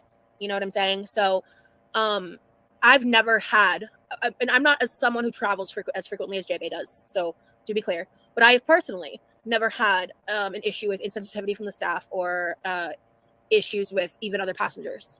That's something I have yet to experience. Hope I never do. When I was heavy, I purchased 2 seats. I think if you are too large for 1 seat, just get 2 seats. It might be a good compromise to get the second seat at half price. Seattle Sapphire. Yeah, I mean, and I do agree that that's a good compromise. But at the same time, I feel like if more companies got on board with the person of size policy, I think what they would realize is they may actually end up getting a lot more business and revenue by the fact of including a large sector of the population that are priced out of buying 2 seats or even 1.5 priced seats as well. And especially on those flights that are not as heavily booked, because there are a lot of flights that go out with like a lot of room. I had those exact situations happen to me when I was traveling myself. I'm certain JB is partially trolling the fake scenario she makes up while acting as useless as possible is just the perfect rage bit to get the rage algorithm comments. Gigi, you know, I hate to assume that in people, but I don't think you're completely off base with what you're saying there. I don't think I 100% agree with everything you said, but I feel like there is parts of what she does that does utilize the rage bait, the rage watch. Like that is kind of her niche demographic when it comes to numbers. And as you kind of will see as I play the rest of this content, she uses those numbers to then get what she gets to. When it comes, exactly. Fucking exactly. That's what I just said. Pushing a wheelchair is less risk of back injury than throwing your bags. That's so true. Like, yes, even like words are hard. Pushing a like luggage cart is easier than throwing the baggage. Like the ups and downs and the motions with the arms. Absolutely, those jobs are higher risk of injury. I feel like it could be entitlement, or it could be her trying to be the person that gets the last word in before you can hurt their feelings over it. You know, almost like defense of the game. And I don't think I did this disclaimer yet, so I do want to just say it now before I forget. I'm not trying to hate on J-Bay. I don't hate J-Bay. I don't think she's the worst person on the planet. Everything is up to everyone else to care for her needs. She doesn't want to care for her own needs. Yeah. Do you want to care for your own needs? Do you want to care for your own needs? All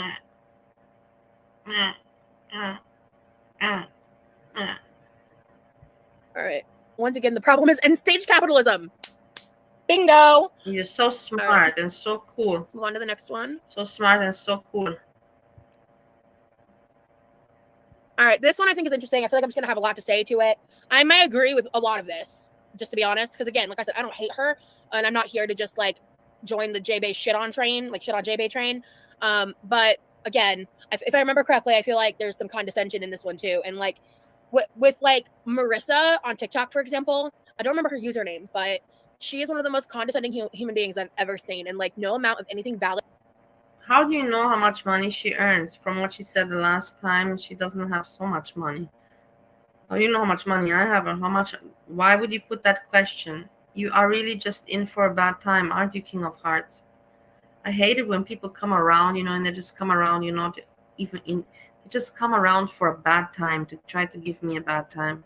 They think I don't notice it, but it's so easy to notice, and I pity them that they're so angry within their insides, to not be able to come around with a good joke, but now they come around with a comment, just trying, Oh, it's okay, I'm used to it.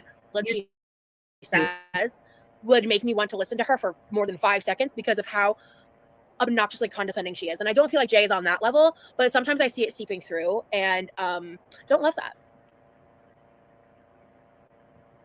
First things first, I have never said that obesity is a disability. So if you're here for that argument, you're on the wrong flight. So what are you doing? So I would say that, first of all, I agree. I've never considered any of my disabilities to be obesity. I think legally, Listen, this is what I want to point out. Now you will see that she is not stupid. She knows that she's an adult and she has the experience to use the system and all that. You will see the way she thinks and that she knows exactly how to play the system right now. Please listen and listen to her give herself away that she's a fucking leech and parasite to society. Just listen to herself right now, and then you will understand me if you catch what I catch. If not, then I'm sorry for it. Really, you can be considered classified as disabled if you're obese enough. I think. Don't quote me on that. But for me personally, I have never and will never claim my weight as being a disability. I lived with someone who I had been friends with in childhood, and this was like at the height of some of my bullshit, and like in terms of the trauma and my disability. My bullshit. She even recognizes that she's full of bullshit. Is causing me problems, and I would talk about it honestly and express to her what was going on. And finally one day she blew up at me, and she basically told me, like, if you're so disabled, then just lose weight. Like she hadn't listened to a fucking word I said because I don't cope. Because the person got tired of your fucking trauma dumping, self-victimization, and excuses. And they got tired of it and just said, fucking do something about it then already. Stop it. I don't classify my weight as a disability at all. And again, I think legally, let me see if anybody said anything in the chat about that actually. Yeah, so in Canada, like many it can people. be, but yeah, in the United States, I'm not sure. So again, but in terms of identifying that way, I don't classify obesity as a disability. I think it can lead to things that are debilitating, or that can lead to complications that are a disability. But I know that, like, I believe like her oxygen situation is not related to her weight. At least that's what she's claimed. And I honestly don't know too much about it, that I don't plan to comment on that in this live, because I don't think it would be fair to speculate on her health being uneducated about it. And that's not really the point here, because the bigger issue is the stuff that she's saying, not who she is or what she's doing. And what are you doing? You're the last Let's person. be clear. Being fat does not automatically It is mean you're delusional for me that Rosie reacts when Rosie, are you becoming breezy by any chance? Projecting and all that crap? This is not. You have to decide the reactor or that, or weight loss, or Munjaro, or cooking with me, or I don't know about the trauma dumping. This is what the reacting I say, it's entertaining for me to watch. disabled. Repeat after me. Fat and disabled are not the same thing. Good job, class. Now, it's funny for her to talk about it. Let's talk facts. It's 100% possible to be fat and disabled at the same time. Shocking, I know. But here I am, a living. Of course, Rosie will say yes. Girl. Yes. This shit's not cute.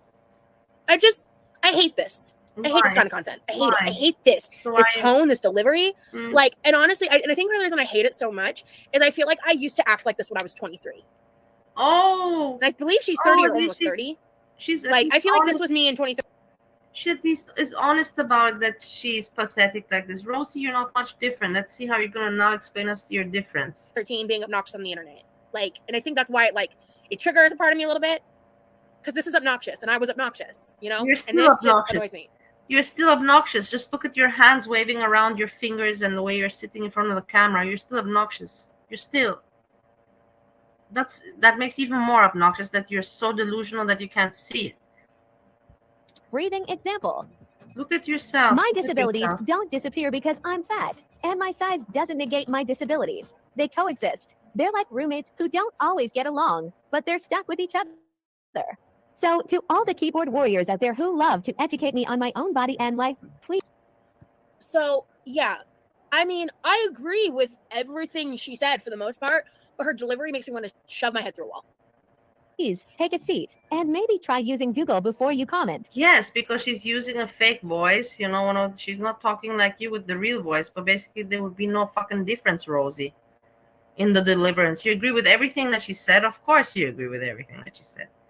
But you don't like how she delivered it. Why? Because she's using a voice, a robot voice. And otherwise, what would be the difference between you and her, you stupid cow, Delulu cow? Because, spoiler alert, I've never said obesity is a disability. First things first. So that's that one. And that was again. So yeah, I mean, I fall into this category. But when I was at my heaviest weight, I was as large as Jay is. Like, I am a fat person who is disabled, and I don't consider myself disabled by my fatness. I feel like it contributes to my leg issues that are. Wait. Let's just try. Let's hear. She's gonna try to be smart. She's disabled and she's fat and obese, but she considers that the disability. Now she's gonna explain. But these people are delusional. Previously unhealed injuries. Obviously, my weight contributes to my pain and contributes to my problems. Yeah. But my weight itself is not a disability, and I don't ever want to make that claim myself either. Okay. Bullshit. So J-Bay does not try to lose weight. She is fully fat acceptance rhetoric based. She is entirely ahead of the community. I don't think I saved the shorts, but she does have shorts discussing procuring funding for. What are you again? I forgot. What are you? Are you pro-fat or wanting to lose weight? I forgot. Can you remind us what you are all about? Because I forgot. Or you yourself, you forgot your story right now. Organization that is specific to pay fat. Like it's like to pay people for what's called fat labor. So the entire purpose of it is essentially like fundraising grants to give fat people, and I'm assuming like the social media world, which is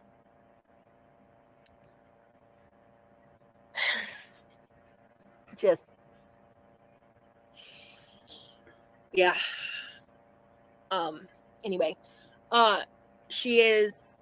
I think is the next one what I think it is. Yes. So this one, because I wanted to touch a little bit on J-Bay, like what I know about her in this realm here. So let me pull up the next short that I got. And that's not true. There are certain tells and things. And like knowing that J-Bay at least has in the past, I don't know if this is current, but has in the past been an OF model. And I don't know what kind of content she made. But knowing that she has done that and knowing that she's aware of this world, that she helps and manages other content creators that are in that world, that she, that she's aware of it. I feel like that's almost a conscious choice to not engage in that, and that is a positive in my book when it comes to J-Bay. That cheese is so gooey, so warm, yummy. Last thing, I got these mozz sticks right here. Love a good mozz stick. Oh, look at that cheese pool. Yup. All right. Today I'm in Las Vegas, and yeah, I mean, I feel like there was just a couple little taste tests. It wasn't super like moany, groany. It wasn't super exaggerated. So I just thought that was interesting, and I wanted to include this in my reaction because, as you guys know, I talk a lot about feederism. I don't shut the fuck up about it over on Twitter, but especially recently with some stuff that's been going on. But when you've been working your full-time job, you won't have time for this, my dear. I just think that you stick to one platform.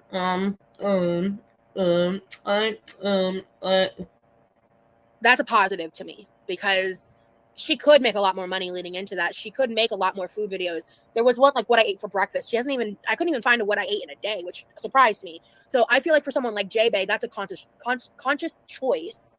Unless, of course, there's like other content I'm not aware of that I didn't find. So let's take a second to check out the chat because I've been kind of ignoring it so I could talk. You see what she's doing? She's studying on the other people and not, of course, trying to make her own content, react and all that, and be relevant on the internet. But she's studying you see she could make a much more money by making more. She's looking at the money. She's looking at the money these people are making. And that's normal. I also look at that. It's part of my studies on YouTube. But you can see her mind, where her mind goes. You can see it. Wait, this is just the beginning.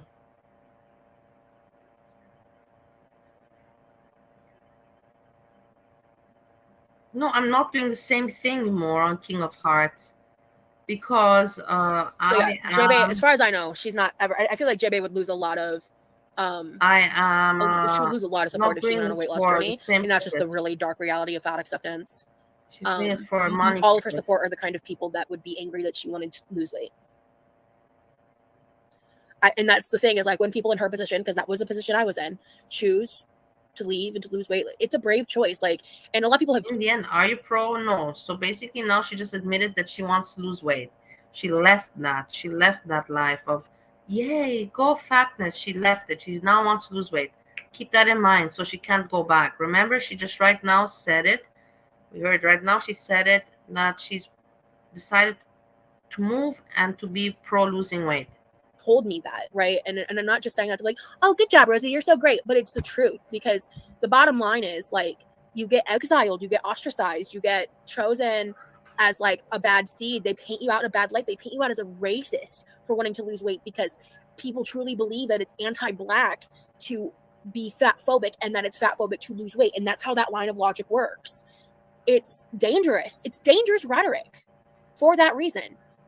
And then I cannot with the laziness of the AI voiceover. Yeah. And that's the thing is I had to scroll way, way back. I didn't even bother picking some of the old Storytime videos that she had to react to because I don't know. I don't know. It's like,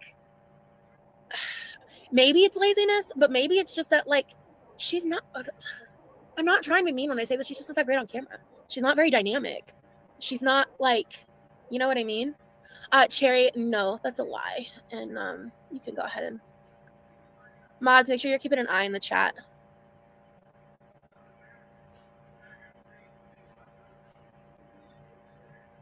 I hate that she makes her size her personality. Yeah, I mean, that was once me, Brie. I won't lie. As an older person, I find this sad. She may not make it to my age if she continues on this path. And she's in her late 20s. I didn't wake up until I hit 30. A lot of people in the fat acceptance movement are the kinds of people who have made their fatness as a personality trait, for sure. I was in that realm for a little while in my 20s. Yeah, that's how we met, dude. Looks like the least interesting thing about someone, in my opinion. Looks are, yeah, I feel you. You looked like you had so much fun at the fairy festival. I really did. I really, really did. And make sure if you haven't watched that vlog, please do. It's my favorite vlog of all time. These people need to have real life conversations and log off. Losing weight isn't racist. Oh my God. Yeah, I mean, I was called anti-black for speaking out against fat acceptance. So, and in my journey, I've never brought up the concept of race in regards to my experience because I'm white, and I feel like that would be not only a bad look but a bad idea. Like it's just inherently a bad thing to do, you know. Especially as someone who sees themselves as an inclusive person, right? Leaving any insular, I'm sorry if I'm butchering that word, group that defines themselves as persecuted is always difficult. Ooh, yeah. I've heard them talk about obesity and racism. As a Black woman, I'm confused by that. Not trying to start drama, but can someone explain it to me, please? Yes, absolutely. So I'll do my best. As a white person, like this is something where I do get nervous talking about it because I don't want to accidentally overstep or misspeak. So I'm going to preface by saying that. But within the fat acceptance community, it is believed that it's the fat acceptance, body positivity, is founded by Black women, Black culture. This is inherently not true in the sense that it's been proven that the NAAFA was founded by two cis white men, one of which was a feeder and one of which was a fat admirer. So it is actually quite literally founded in the worst parts of these communities. And that's the truth that I did will not publish, know. yes, I plan on publishing my the day that I yes. found that out. The I have a only big thing that was project, comparable to Ellen. was like the day that I all my YouTube social experience, YouTube, I have a big project to publish it one day. found out that Joseph Smith was considered a scam artist to most people as someone who grew up in the Mormon church. Finding that fact out was like life-shattering to me. I do have other tattoos. I have my Stay True tattoo, and I want to get this covered up, but it's a Harry Potter tattoo. I don't know if I'll actually get it covered up, but I'd like to. What about famine? What about those who cannot begin to imagine the privilege of having so much that obesity becomes a problem? I mean, I feel like that is like, and not to be rude, I feel like that is kind of a whataboutism. You know what I mean? Like, yeah, famine is horrible, and what's happening over in Palestine is horrible. Like, it's one of the reasons that I do boycott, and it's one of the reasons that like the amount of fast food that I eat is significantly lessened, because I will. Do you guys hear that? She eats significantly less. Do you guys hear this bullshit? She just said she eats significantly less fast food because of Palestine. Wait, let's hear this again. I love it when these people just bullshit so insanely. It's for me amazing, you know, like, wow. I don't want to put it too much back. But it's amazing. Listen. Wait, right? But famine is a horrible thing. And but again, that is just kind of like a whataboutism, you know what I mean? That's crazy. Those two things don't even connect. I feel you. And Colada, thank you so much. I'm really glad you enjoyed the vlog. From what I've gathered from an outsider, part of it is that Black people are statistically more likely to be overweight. And during the 90s, the curvy body type was called fat. Yeah, I mean, Lee, sorry, I keep saying Lee, I agree with what you said there, because it's like, I think that is kind of what it's based in. And it's just really interesting because it ends up getting used a lot. And in a lot of sense, like I've seen a lot of Black people who do commentate on that and find that correlation offensive and racist. And then the other side saying it's racist to not make that correlation. So it's just a very heavily debated thing, especially within fat acceptance realms. So a certain amount of frustration with super skinny white beauty standards of the time led to a conflation between race and fat acceptance body positivity. Good summary. Flurry, I think two things can be true at once. I agree with that, Brie. Absolutely. Absolutely. So we're going to get into something here because I'm pissed about this when it comes to J-Bay. I think this is unethical. I think this is fucked up and it needs to be called out. And maybe other people. He's talking about unethical and fucked up. Okay, let's listen. But when I was researching, I noticed this. And I think it's fucked up. So let's get into it. So these are advertisements that were paid for about negative experiences around the weight loss shots. Now, as y'all know, I had a negative experience on the shots. Thankfully, nothing severe in terms of being hospitalized, but severe enough that continuing the medication was not a good idea for me. Really sucks. I look at my Manjaro in the fridge, like longingly missing an ex that I only got to see for a hot summer fling. You know, it's really sad, frankly. But as you can see here, paid spokesperson, attorney, advertising. So I'm going to just play it briefly so you get. It was originally developed to manage. We need to have a conversation about Ozempic. It was originally developed to manage. I almost said a joke that would have borderline being fat shaming. And I don't like to fat shame, but it popped in my head and it made me laugh. Diabetes, but has since become a go-to solution for intentional weight loss. It's been fueled by aggressive marketing campaigns and celebrity endorsements. If you or someone you care about is experiencing severe side effects, it's just very clearly a a standard attorney at law kind of advertisement, right? And it had a little thing on the side, but as far as I could tell, there was no hashtag ad. If you or it that way is unethical. Interesting. It's manipulative. It's fucking weird. And it's 2024. We all know this by now. Like, this is not new. This is not a new conversation. When Jaclyn Hill was getting called out for that shit. I don't understand how this girl comes and she wants to diss other people when she should be just taking care of herself, her life, and her content. She's in no position to become a reactor once she wants to be a cow. You can't do that. You can't do that. It makes no sense to me. Like, a lot of people weren't aware of it, and a lot of people learned about it through that point, and then it became a bigger and bigger conversation with other social media influencers. But this, like, underground, and they found strength in their bodies. This is what I read. Okay. Go off, sis. Thank you, Abby. You should not listen to anyone other than your own personal doctor who knows you and your medical history for real. Yeah. Vicky, it is, but I think the people saying this think that they're using white voices to amplify the concerns of the Black community without realizing that they're wrong about it. I find this explication. No, Gertie. I said that Coke can help you lose weight, but I didn't lose the weight with Coke. I wish that I had Coke. Many times let's not go into it. This is a different life, and I'm mature now and all that. But I wish. But no, I didn't have any access to Coke in Indonesia. I got some crap, but it's not even cocaine. And then in America, no. So what do you want me to tell you?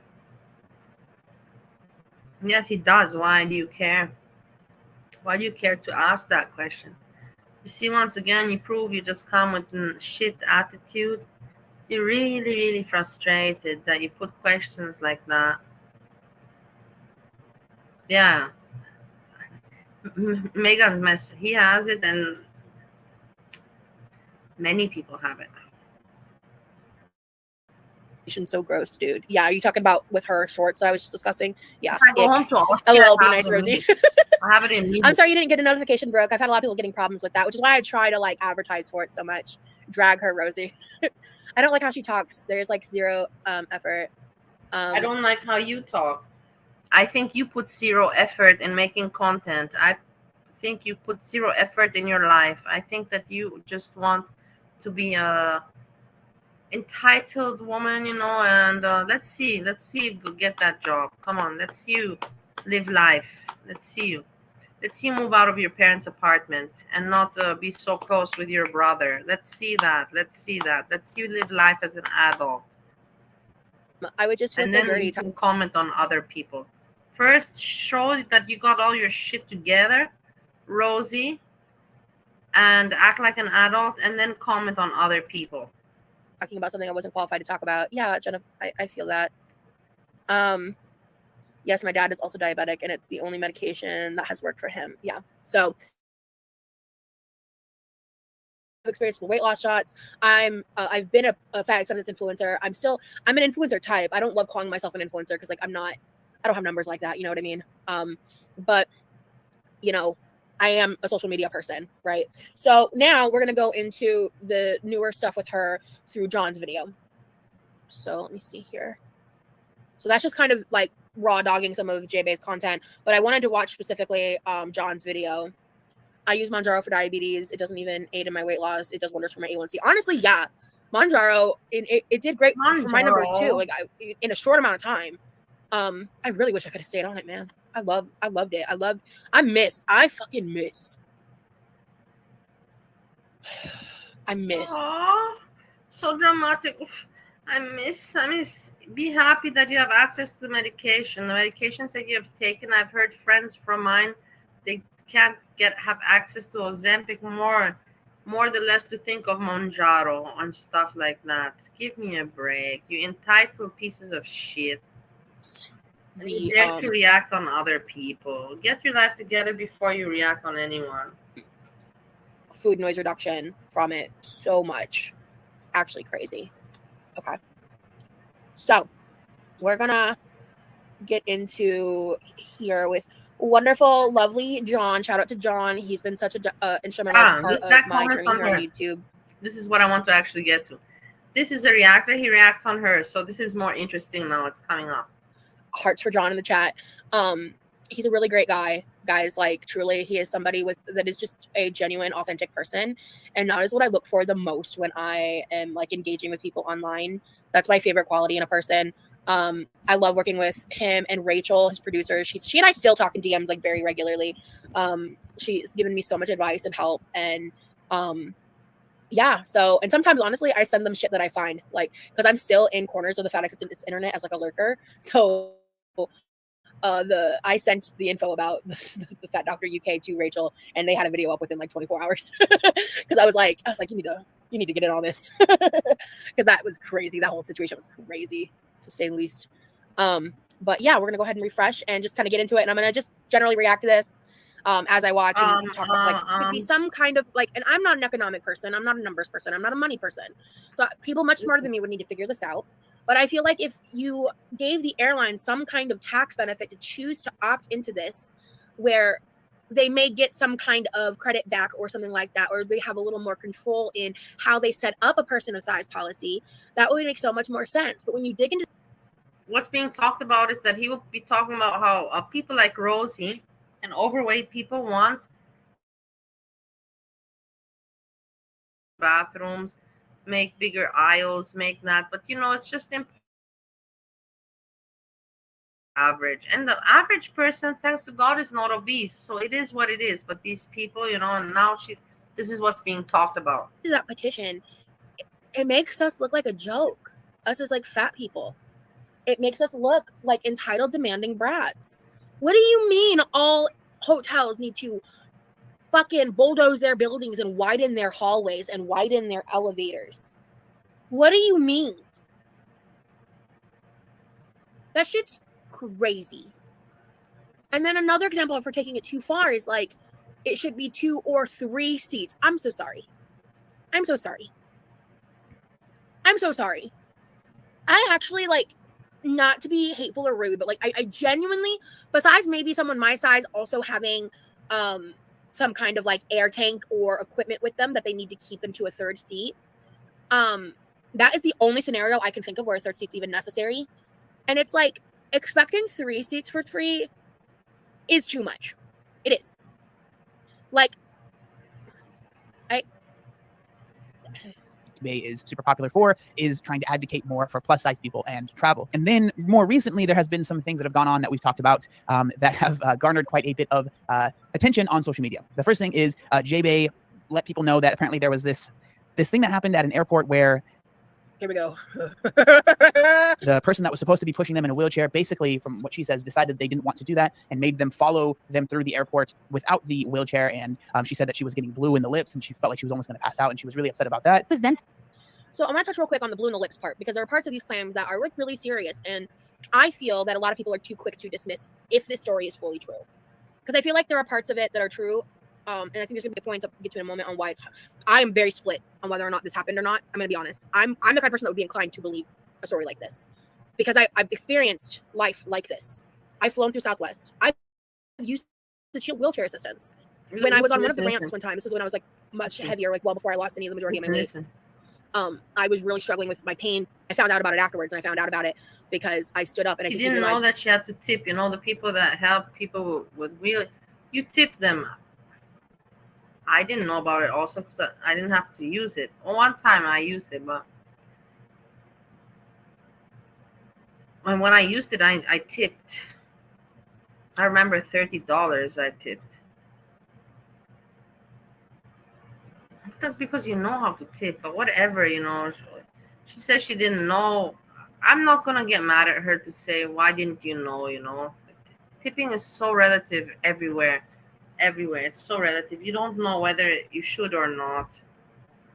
I wasn't going to tip him, and so he just like walked off. And I was like really confused, and I asked one of my friends who had more experience traveling about it, and I felt so fucking bad because I genuinely didn't know. And so had I known that, I would have. So I didn't even have cash on me. So as soon as I met the next attendant, I'd be like, "Do you have Cash App? Okay, what's your Cash App?" I would just immediately Cash App them because I'm like, I don't want to make that mistake again. That's so embarrassing. Because as I've said many times on my channel, I'm a huge proponent of treating service workers well and them being treated well. So it's like, if they're at risk, they have a right to refuse. Like if they feel like they physically can't handle that, regardless of like, we can get into the semantics of like how they were treated and everything like that. But like in terms of that fact, they have a right to not do that. They didn't have a right to take the wheelchair away. They should have left it there for her to sit in. But if that's again what happened. But anyway, we're gonna get back into it. But I wanted to explain. I've used this policy. I've done these services before, and so not nearly as much as she does. And it's hard for me to say like, oh, I think she's lying. I don't want to believe someone would lie about something like this. But I think it's really crazy that she didn't film any of it. That's the part that's hard for me to wrap my brain around because of who she is as a person. She's a random citizen. That's one thing, but she's J-Bay. I don't buy that entirely. For their vehicle, this problem could be eliminated. Safety for all sizes should not be optional. This is just literally just the screen. Oh, so she can monetize it. Yeah. Right? So I don't really. Because on TikTok, your video has to be over a minute, or you don't make any money at all if you're not in the creator fund. So again, it's like you see, she's using these things. things. You see that she knows everything about money. TikTok, YouTube money. She knows everything. She's not a stupid girl. She's not a stupid girl. She's a lazy girl, but lazy does not mean stupid. For profit. She's using these talking points for profit, which, like, I mean, part of me is like, get your bag, but the other part of me is like, are you gonna? You're not gonna actually enact any change with this. This is just. Then that brings it back to the point of like, is this just rage bait? You understand? I'm assuming it's something with the algorithm. Like if your video is over a minute long, that might get pushed better. So that's why she decided to just have it end with this very long follow me screen. Kind of strange, but you know. I don't think John does TikTok, but I do a little bit. TikTok is a strange place. So yeah, and so basically she is stating that, you know, if an Uber driver does not have a seatbelt extender, that's almost basically discriminatory, and it's their job to provide that for customers that might be the size of JBay or similar. So obviously when I see this, like for me, I can understand the want to be safe while you're driving, right? Like I get that. I understand like driving is scary, getting in an accident is scary, that stuff, right? But it's interesting to me that, again, this is what we've talked about with JBay in the past, is that these are situations that, in my opinion, she has put herself in, right? Being this size. But then she doesn't go, like she claims, again, that she is disabled, right? Her size is making her disabled. No, as we saw, actually, it's not her size. She has other disabilities. So. Oh, so if you John see? sees this, that's actually, Remember before when I told you guys that accurate according to what I've seen. No, because I'm fat, I am not disabled. Do you remember I just told you guys this before? I said, remember this. She said, no, I consider my fatness not a disability. But now what is she saying? What did she just say? Did you hear this? Where she contradicts herself? Do you understand? These people are fucked in the head. Like, do you understand this? Where did it go now? Where did it go now?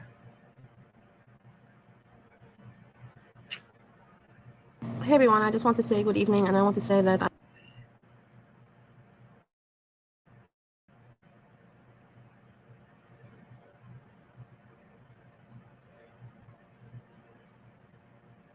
When you have rheumatoid arthritis, the smallest things can feel like the biggest obstacles. But Xeljanz. Okay, so last week.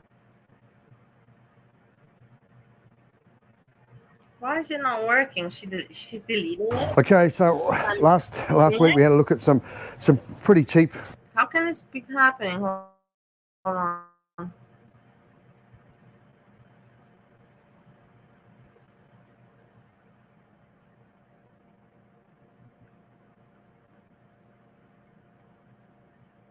Oh, it exists. Or no, she deleted the one that I was reacting on. Doesn't matter, we can do it. Hi everybody. I'm getting myself set up here because I only have one monitor. So I'm getting.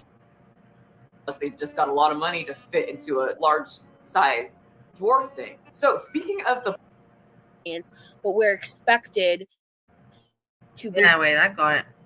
It affects a lot of babies. It affects people of all ages, and they don't really know what causes it. So I wear oxygen because my oxygen levels don't stay high unless I'm wearing it. And so, yeah, I have pulmonary hypertension, rare lung disease, which is why I wear oxygen. Hey there. Thanks for asking this question. I actually get this question all the time. Okay, so she's also got rare lung disease. Okay. I've not heard of that before. No, you have not heard that before, but you have named so many diseases and conditions that you suffer from that I have not heard about. It is completely not in your place to talk about another person's situation. Not at all, after you have been trauma dumping for so fucking long and flipping sides. Pro-fat, want to lose weight. Pro-fat, want to lose weight. Fuck you, Rosie, with your bullshit. Shove it up your ass, you pathetic loser. Go to work. Go do something. You stupid asshole. What is this bullshit? Who are you trying to fool here with your crap? Let me Google something real quick based on what she just said. I'm a little curious. Pulmonary hypertension.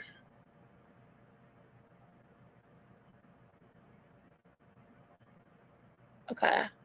Serious condition that occurs when blood pressure in the lungs, arteries are abnormally high. So it is high blood pressure specifically in your lungs arteries. So it's like obviously kind of just like hypertension, but specifically to the lungs. Okay, interesting. So then what's rare lung disease? Hold on. Rare. Long. Boring. Yeah. She's trying to be smart. She's trying to be cute. She tries to be everything. She tries to be smart. That's nice. Hello and welcome back to the channel where I find interesting The only things thing that online she so that doesn't you like aren't sitting to on your be butt. is hardworking and actually honest and without bullshit. That she doesn't have to be that. She tries to be everything else, cute and smart and all that, when she has nothing to show for it herself. Nothing. TikTok. So if you don't want your brain to turn into that toxic goo from Roger Rabbit, you should maybe hit the subscribe button. Right here. If you aren't, you should subscribe to her. Thank for you. real. No, seriously. Thank you. You guys got me over 900,000 subscribers, and it was way too quick. You guys are too good at hitting that Why would button. I mod? I don't need any mod. So we talk a lot about the fat acceptance community and how many people in the community like to promote, happy fats and fat girl joy. Have you shown yourself some love today? And obesity, but we fat girls can't do anything you thins can do, or thin mints, whatever they. I mean, I still don't entirely unsubscribe from the whole concept of fat joy, but at the same time, I don't know if I'm fully subscribed either, because it's you see there is such a heavy association see? with that too. She doesn't know. She wants to play both sides. I have not unsubscribed, from pro, but you know what? You have to decide. If you want to make a point, you got to decide. You cannot say this and this. It doesn't work that way, Rosie. No. And you cannot be a cow at the same time and swim in your swimming pool and film yourself doing laps and then coming and trying to react. That doesn't work either. No. To the fat acceptance community and to the rhetoric within fat acceptance, that it's just I'm just going to be joyful and fat. And that's just going to be the vibe, Call people smaller than them. And if you say Well, otherwise, not body and you're you oppressing stop them. it, Well, we've sugar. seen here time and time again, they have proven themselves wrong many a times as they complain about not being able to fit in clothes, breaking chairs, or toilets. J-Bay, who complains about not being able to fit through hotel hallways. But I guess that's just oppression. Anyway, today's unfortunate story is about a woman whose obesity would affect her even after death. Let's get into the 850-pound woman named Cassandra Ortiz, who was too large for her own funeral. Beautiful soul, contagious laughter. Carolyn Alvario's daughter, Cassandra Exactly, Ortiz, passed Ellen. away a week ago. But remembering the light she brought to this home, that Exactly, clouded. Ellen. That's exactly right how you say it. Next thing you know, it's like all these things happening that have nothing to do with me or my content. It's just issues that they have with each other, and I don't entertain these children games. They're children games, playground games. I don't entertain them. You can come and have some sexy time, swingers club. I'll entertain that, but I won't entertain a children's playground. Swingers club, we can talk about that. That's another topic for another day. By what happened there after she died. I don't wish what we're going through, I don't wish that on anybody. The Milwaukee County medical examiner says Ortiz weighed 850 pounds. Alvario says because of her weight, no one had the capacity to handle the case. There's not a funeral home that would take her. So a lot of people are talking about this on TikTok, and people who talk about it on TikTok have gone viral with titles like "Too Fat for Her Own Funeral," and it got me hooked. I don't usually like to talk about death, but it's very boring. And being cognizant to the fact that I was saying those things in the position of a food addict, of someone who's well, I'm not here for a long time, I'm here for a good time. If I die young, it's fine, whatever. I'm going to eat what I want to eat, And that is toxic. That is dangerous. And it's what fat acceptance ends up embodying. What are you talking about, Rosie? Just look at your videos that you have just shown about what you eat. You eat cheese, you eat bacon, you eat everything that you should not be eating. Butter, cheese, bacon, powders, carbohydrates. You hardly eat anything healthy. I've seen you a few times with some broccoli and some peas but in rest, hardly anything. A salad you made, but then you put all that shit dressing on top of thousands of calories. Give me a break. Shut the fuck up. You have no idea about anything. You don't have any idea about getting out of your parents' home. You have no idea about living like a grown-up. You have no idea about really how to really live life like an adult. You have no idea, and you're now trying to criticize other people. Look at that woman that you're trying to criticize. Look at her. Look at the way she looks. Look at her studio. Look at her backdrop. Look at her fucking backdrop. Look at her alone, and you dare to comment about her? Wow, sad. It's crazy. You're delusional. These people, I told you, they're delusional, but you don't want to believe me. Don't want to believe me. Those behaviors and normalizing them and creating communities that I don't care if not only boring. thrive in that, I have but for make money today. I off don't of have it, anything and else. it just becomes this If like it's boring, insidious, go never-ending and cycle. But if you go to these, check what other people are doing. What are other people? Where's Nova Kane doing something? Where's Spooky Stoner doing something? Jessica Messica, I didn't check. What has she been doing today? Your mama has not come with a live for 3 days, and you dare to complain about me and my content? Fuck off right now and right here. Fuck off. I at least deliver something, and I'm not monetized, and I don't charge memberships. So fuck the fuck off. Don't give me a hard time. Don't give me a hard time with your stupid negative comments, because that's all you got in yourselves.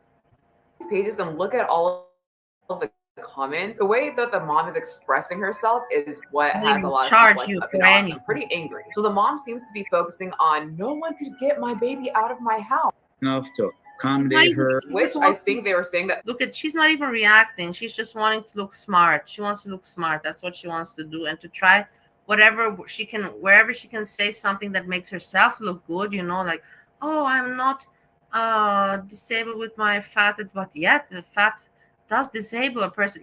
That she tries to play it's sad attempt in my eyes. Even the van was having trouble transporting the body. And now her mother is complaining because she's saying they didn't get to her daughter's bodies fast enough. And now we can't even have a proper funeral. With her having sat so long in the bed and having sat so long in the van, even if we wanted to, we couldn't do a funeral. And I mean, I do feel for her, but also, what did you expect? She's allegedly.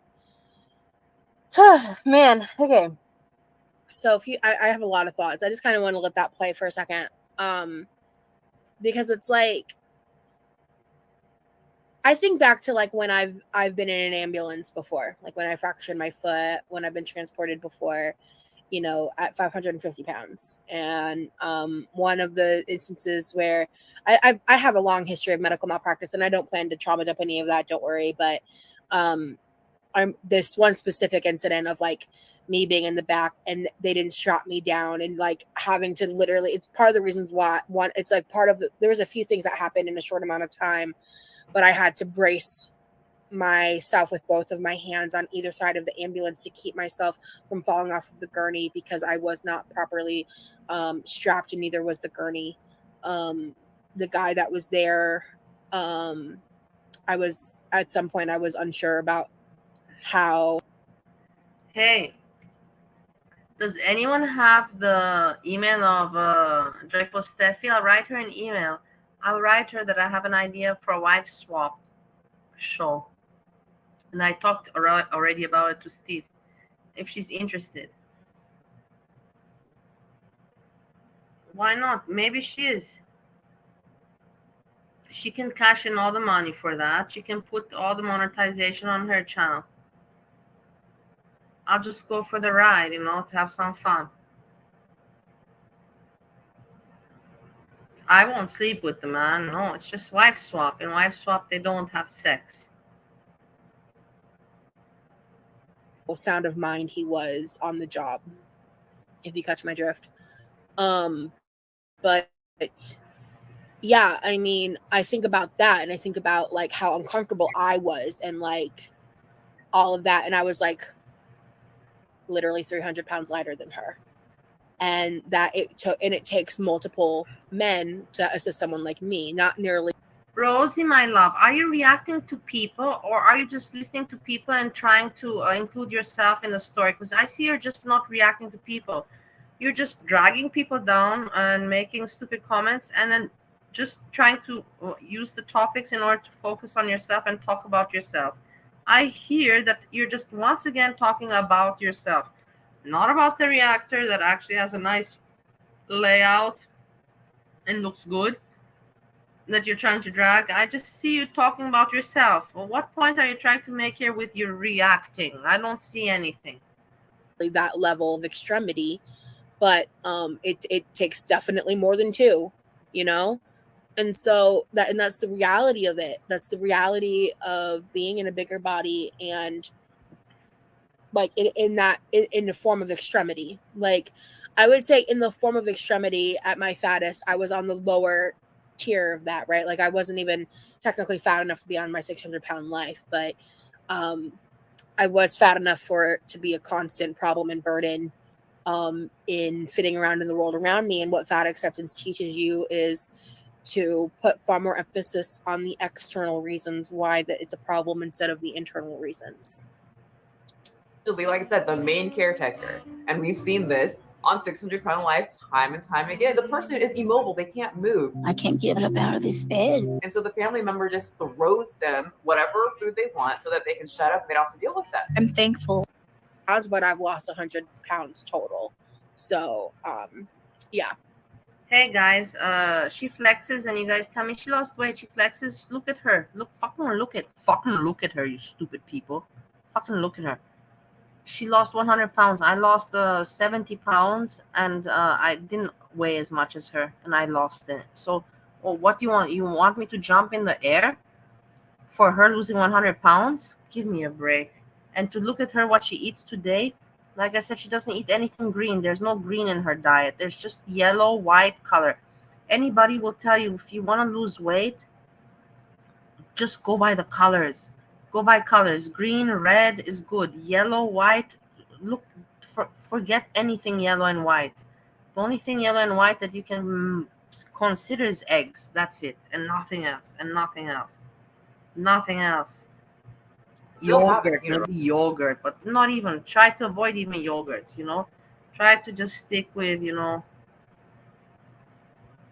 just can't have a body viewing. Which, if I was in her shoes, I don't think she wants to take action. When you look at her cooking, she only has powder, butter, bacon, only fatty shit, only crap. She eats crap. She eats literally crap. As an adult, she eats crap. She eats crap.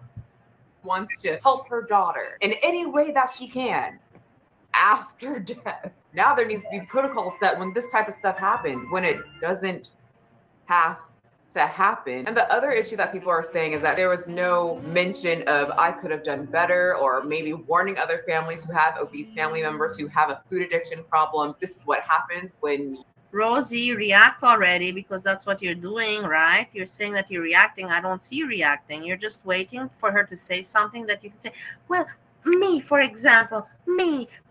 But there's nothing that you can relate to because nothing is within your favor to relate to. So you shut the fuck up. So you're basically not reacting, you stupid bitch. You stupid bitch. Go sell your bullshit somewhere else. You are helping your family member with their addiction. This is your future. Do not help your family get to 850 pounds. There was none of that. It was just, they weren't here quick enough to get my baby out of this house and move her 850-pound body. How are they struggling with this? How is there no protocol? It pretty much just felt like a blame game, and then no taking responsibility for what led your daughter to get to that point. So this got me very interested in the process after a morbidly obese individual passed. Yeah, I pretty much agree with everything she just said, really, because it's at this point, like, if you're in a situation where once I hit about 500 pounds and I was like kind of going up and down, most of my life I spent my like standard weight, my set weight was like 532. The highest I ever hit was 550. And I would purposefully try to eat in ways to like not continue to gain weight, but still actively engaging in my food addiction, and also taking steps further when I was involved in feeder. How can you say that? Does that make sense? I was still eating to lose. I was looking to lose weight, but I was still active in my food addiction. That is like me telling you.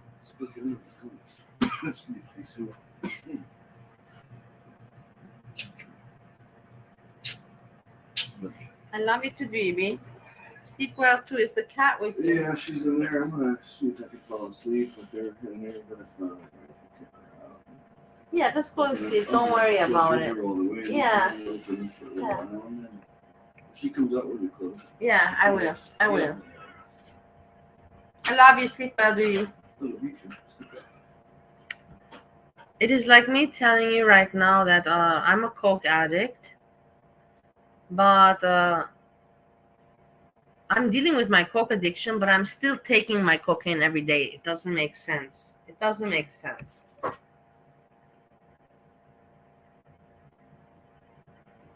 And everything.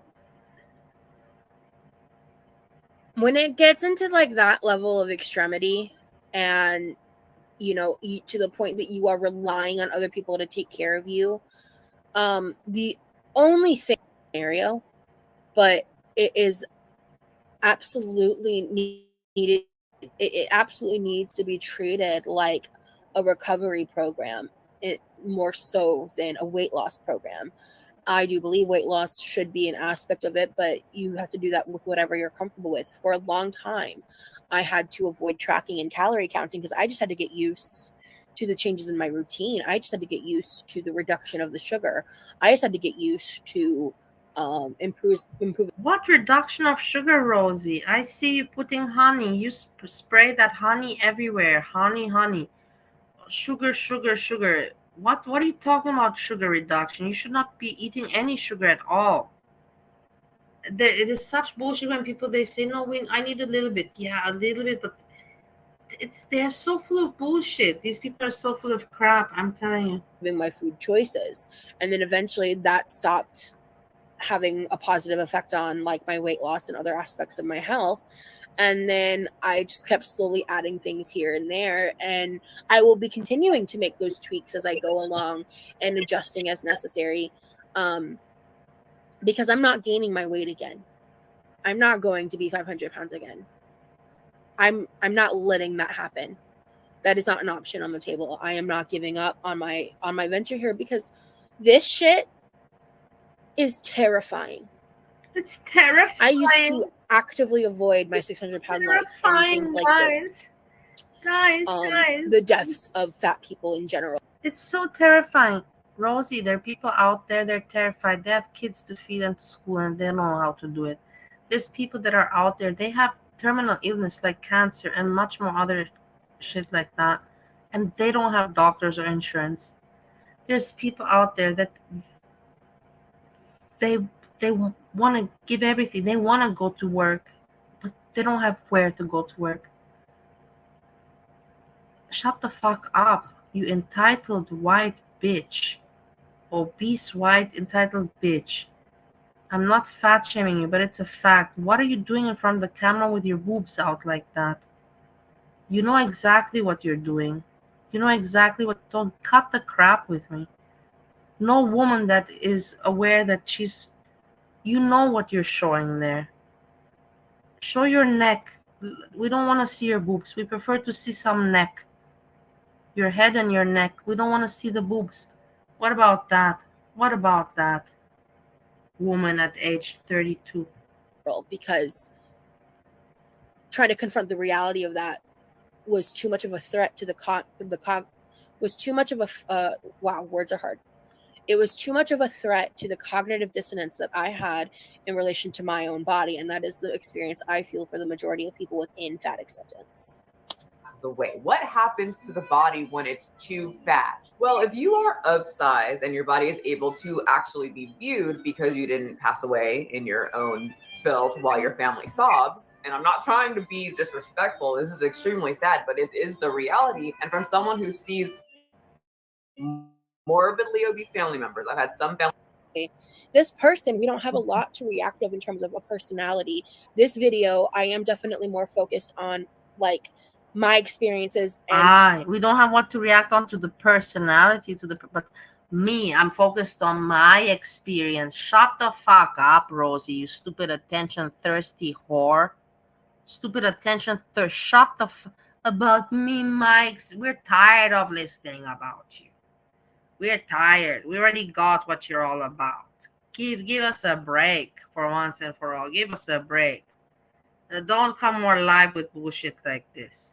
Just play it to yourself. Make your recording, and then you don't have to show it on YouTube to torture other people. You can listen to yourself. Play it back to yourself in the evening before you go to sleep and entertain yourself. Listen to yourself. The way in which I'm You're just talking about your fucking self. You're even saying, I'm not going to really react on the reactor because they have no personality. What the fuck is this?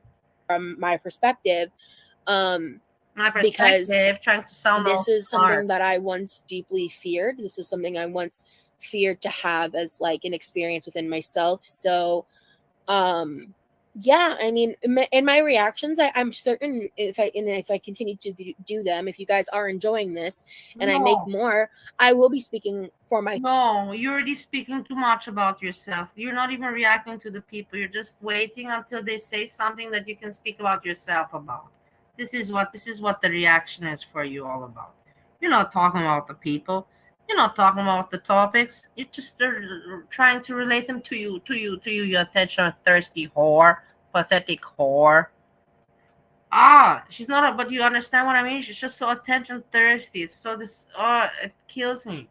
That these people think that we don't see it. That no, we don't see it. No, we believe everything you're saying. Yes, you're reacting, but you're talking just about yourself. Myself, in behalf of myself and my own experiences. My experience. That is what I'm the biggest expert my of. Experience. Is myself. Me, you know. And then of course me. My lived experience within fat acceptance, within my food addiction, within my binge eating disorder, within my experiences in feederism. You know. So no, we Built don't, for the obese. That is huge. You're talking about something that's going to have to be moved with some kind of pause. Sorry. No Justice, No Peace said there's something that makes me very uncomfortable and icked out listening to non-fat people talk extensively about fat people. Am I alone? I've never been fat, so I don't speak on it. I can understand what you're saying. I feel like I definitely prefer, like Shaun of Steel, for example, is an amazing creator that has been fat. Yeah, Michelle hasn't been fat. Emerged to cater to this market and built a lot of the time. And I mean, like fat girl fed up or something like fat fed up girl, something like that. I don't know. To get back to what was with what happened with Jamie, it's just like skewed perspective of my lived experience. My experience. Me, my, me, my. Like this is so insensitive for literally no reason.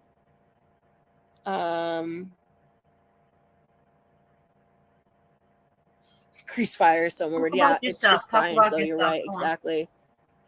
Complicated and more dangerous to cremate you, so they will charge you extra if you're over 300 pounds. You might have to go to a different crematory or a retort for bigger bodies. We had one that was 700 pounds plus 2 months ago. We had to send it 2 hours away. Apparently, some crematories have been lit up in flames because of the excess amount of fat on these obese bodies, and they call it a grease fire. An overly obese body set a crematorium on fire again. Firefighters say it's one of the oddest calls they've ever been to in a Dauphin County crematorium, which caught fire this morning because of what they call an oversized body in the oven. Apparently, it took 2 hours to be controlled by firefighters, and there wasn't any serious damage though, since these type of places are built to withstand certain issues with fire. So that's good. That's fine, right? I guess you can still enjoy your fat girl joy. But apparently this is not uncommon. When a morbidly obese...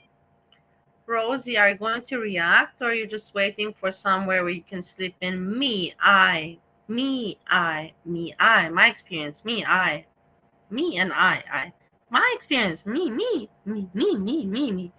Or react. You said you react. You're not fucking reacting. Person is cremated, there's a danger of what can only be called a grease fire. This was from Caleb Wild in his blog post titled Confessions of a Funeral Director. In the past, especially in America, of course, such fires have prompted crematoriums to purchase larger retorts or ovens and to use different methods of cremating morbidly obese persons. In October 2014, a 500-pound body stoked a large fire at a crematorium in Virginia. Directors of Okay. So honestly, I feel like I'm gonna just cut the video here because I feel like I've said what I needed to say, and she did kind of touch on the grease fire point that I mentioned earlier. So let me see here. So I really got to take a quick bathroom break. I wanted to ask you guys who are still in the chat. There's a video that I haven't seen yet. So like I saw these other videos, and I wanted to ask you guys if you wanted me to throw on a third video before I end the stream tonight. There's a video by Sam at Every Size that's a complete blind react. If you guys want to do that, it's called, and it's on this the same topic of what we've been talking about today: the dark realities of obesity, losing too many too young. I really would love to watch. I made myself not watch this video. This is one of those videos I would have clicked pretty quickly to watch. So Kels Bell says yes, please. Okay, so I have got to pee so bad. I'm like dancing. I'm dancing here. So let me mute my. She's so cool, guys. She's so cool. I'm dancing. She really has this, like Breezy. They really think they're still in high school. I remember in high school, maybe I would also make jokes like this, or I would. But when you're 32 years old, you don't crack jokes like that. It's not funny. You're not cool. Let me know if you guys want to stick around. It would be one more video, and then we'll end the stream for the night. I just think that it would be. She came on later on. She said end, but then she came on later on, and she deleted it. I think we'll go check. A grand old time. So, okay, we got 3 yeses, so I think we will do it. But I'm literally shaking. I might even grab a little bit of a snack. I got the most delicious cashew. Oh my god! Of course. Snack. You need snack time. This is exactly what you need. Snack time. After talking about all your, of course, this is what you need. Instead of being happy that you're occupied and not thinking about food, this is what you're gonna think about. Flavor from a discount store. It'll be a spoiler for my shop with me, but that's fine. I think I might grab that because I think I need a little snacky snack. So I hope you see my messages, Gigi. Really scary to think about. Complications related to a badge of honor for defying beauty. Getting a little hungry. Oh my god, I made the most incredible thing and I vlogged it. I vlogged the whole process last night, and then I threw it in the oven because I made 2 like smaller pan sizes. One I put in the freezer. I basically made like a healthy version that's inspired by shepherd's pie. So keep an eye out for that. Not you hoarding the good snacks, lol. Listen, this shit is so goddamn good, and this whole pack is like 320 calories. So good. Oh my god. I'm obsessed. Look how she does the dance with the hand. And they're really not that spicy. Like a stupid child, like a stupid kid, you know, like you're not cute. You're not cute. You're 32 years old. You're overweight. You're not cute eating snacks. I'm gonna try to keep the mouth noises to a minimum. So let me see. All right, so we're gonna react to Sam at Every Size, the dark realities of obesity. And I knew in the core of my soul that fat activists were going to ignore that, and they were going to ignore this bright, bubbly human being that we had lost. I think she's talking about Brittany. Even though Tess Holliday had commented on some of her videos, because they can't acknowledge these passings without unraveling their whole platform. Her name was Brittany, and I am in fact still angry about that. And since that time, we've experienced even more loss, with at least 3 articles coming out recently about plus-size people, plus-size creators, and plus-size influencers passing away much too soon. In December 2023, we learned of the passing of Brandy Mallory, who'd been featured on a show about extreme weight loss. The show chronicled her success, and through her social media, her followers watched as she regained her weight over time. She was found in her vehicle outside of a Chipotle. She was 40 years old. Then, in April 2024, it was shared that Mandisa, a singer who started her career on American Idol had passed away from. All right, I need a second. She passed away in a Chipotle parking lot after regaining the weight she lost on an extreme weight loss show. I mean, wow. I feel like obviously, I feel like the yo-yoing in and of itself is just so unhealthy and dangerous. Extreme weight loss period is not good. I'm of the opinion it's not good for you. So then when you add on the stress that her body must have went through to lose the weight and then regain it, like. In the end of the day, guys, Rosie's just upset that it was a Chipotle parking lot. She would have preferred the Wendy's parking lot. So she didn't make that point, but I will clarify it for you. She's so upset that it was a Chipotle parking lot and not a Wendy's parking lot.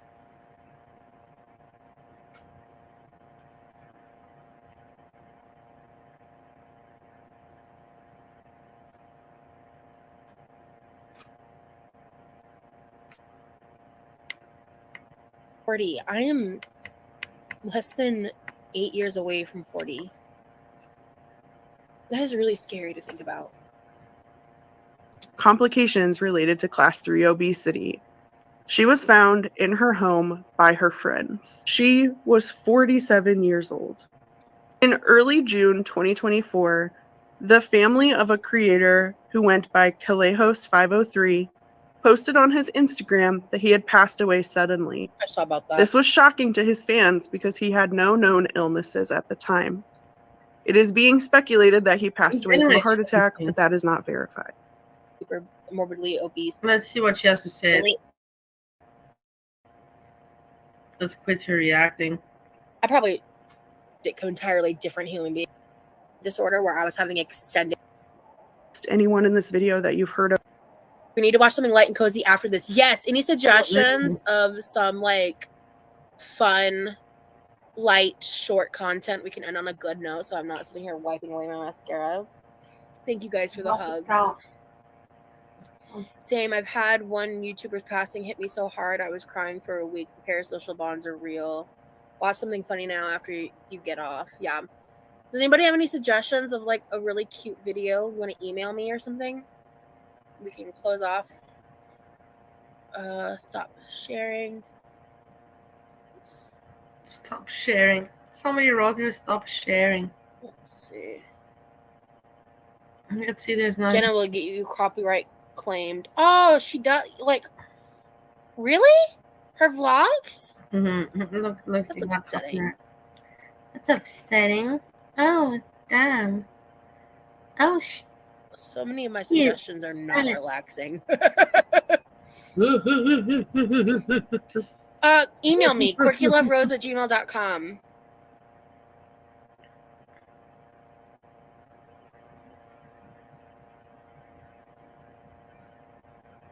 Let me know if any of you send me links, tell me in the chat. No, you have to make your own content. That's the whole point. If you want to be a reactor and creator, then you have to. I'm getting a lot of similar content being. Nobody really helps me, Rosie. Suggested. I have to do it on my own too. Yeah, Jenna's amazing. Have you heard of a guy called Rockstar that does animal voiceovers? No, is he on YouTube? Okay, so this is almost finishing, ending. Did you email me a link? By sitting alone on benches might have never happened had you not been there by yourself. Society is around it if you need it. If your heart is bleeding, make the best of it. There is heat in prison. Thank you. That you do for me here, that we have here. So I think this is definitely not going to be my last React stream. I had so much. Please make it your last. You didn't even react, Rosie. You didn't even fucking react. All you did was talk about yourself, as always. Nothing new. You made sure to relate everything to yourself. So you didn't react. Much fun today. Even when the topics were heavy, I still was enjoying the process of doing this. And I'm glad that everyone who was here came. And yeah, tomorrow you'll see she shoot out or a video of her in the pool doing some exercise, or of her in the kitchen cooking some fucking unhealthy food where you won't fucking see much vegetable, you'll just see fucking flour, oil, butter, bacon, everything that you shouldn't be eating when you want to lose weight. I'm just telling you that. That's Rosie. That's what you're gonna see the next time she'll be on, or a pool video, or something ridiculous, unhealthy cooked in the kitchen.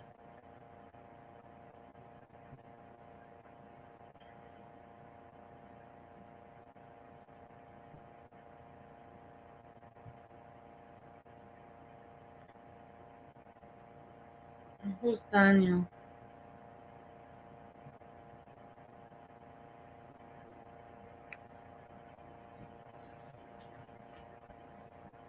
I want to ask you about this one.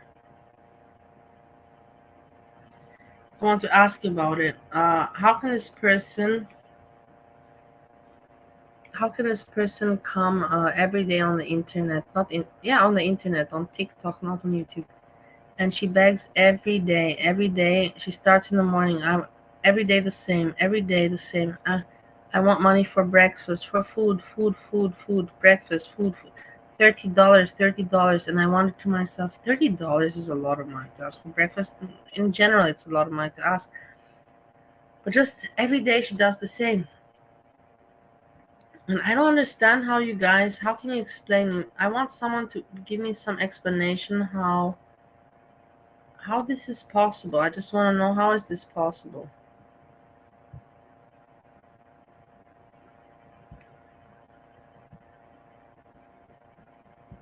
This is fucking wild.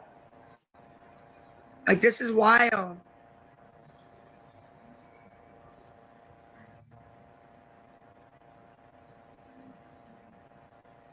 Wow.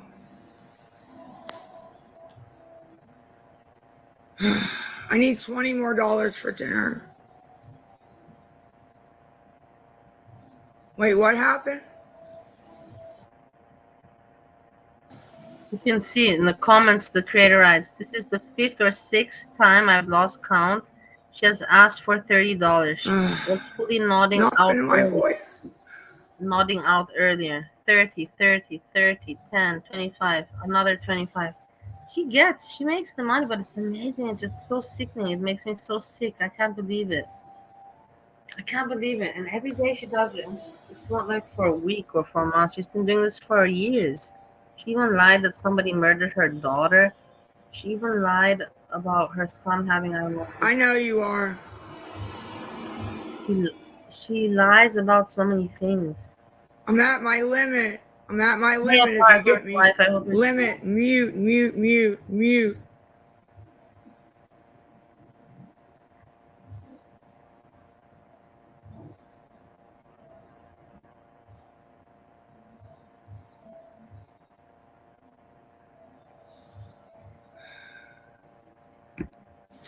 I can only mute. It's for me so strange to see, and she has no shame. And you can see she nods off. She's on drugs. You can see the dose is off. She says for food. I need 20 more for dinner. For dinner. 5 last live. 5 this live. She has no shame. I can't believe it. Look at her mouth. Her mouth is blue from the crack pipe or whatever she smokes. Look at the mouth. It's all blue inside.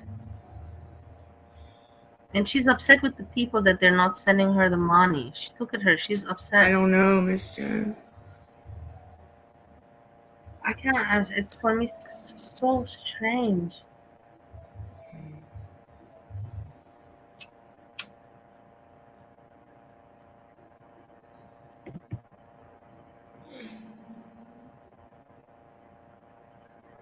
Isn't it strange for you also? Or? Oh, we need 20 more. 20. Here's the CA. Here's the Venmo. Or you can send a gift card to Lisa Harvey. Lisa Harvey @gmail.com. Yes, it works. If you've sent to Vibes, the Vibes with a Z 365, you can send there. If you've sent to Lisa RXO CA, send there. The Venmo's Adidas 9220. The get this idiot out of here that keeps saying bye. Yes, bye. Have a good night. Like, it's Lisa Harvey. Grubhub, Instacart, DoorDash, any of those you can get food. Any of them. Look. Usually she doesn't want any like this. I think she's very desperate now. I think the dealer will even accept anything. I don't know. Usually she says she doesn't want DoorDash or anything like that. Oh, you know what? Get him out. No, Jess, she doesn't. Me and my daughter are here, both of us. Okay, Pay. You have it backwards. You're the same one that came in the first time and started it. The same one that came in and started that. It's amazing for me that people like this exist. I don't know. It's shocking. I know about this controller also. I heard about this controller.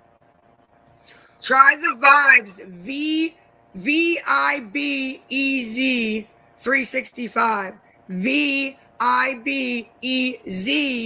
365. Try that CA. Try that CA if it refunded anybody on the Lisa RXL, please. Hey, why should she do that, Rose? You're an idiot. Fucking idiots. Idiots. She calls the people idiots because they don't send her money. Look at how annoyed she is. She is so wow. She's annoyed at the people. I can't believe. And she's doing this every day. I need money for tomorrow. She's gonna wake up and I need money for breakfast. I'm so hungry. Today she woke up and she said that she woke up from hunger pains. She was so hungry that she woke up from hunger pains. Dude, for the amount of money that this woman asks, she gets, I don't know, $100 a day. She should be overweight. She should be not hungry. I don't understand. And how can someone ask for $30 for breakfast? Is it just maybe $30 for breakfast is a lot of money. $30 you can go for dinner with. Not to a fancy restaurant, but you can go for dinner for $30 with. I wouldn't even know what to spend $30 on breakfast for. If you ask me for breakfast, I would think in my head pops up, 2 eggs, or I make omelet or boil them, and a piece of toast, some butter, finish, something like that. Simple slice of cheese, a slice of ham, that's it, but that's not $30. Block her. But you want unblocked on my main. Girl, bye. Bye.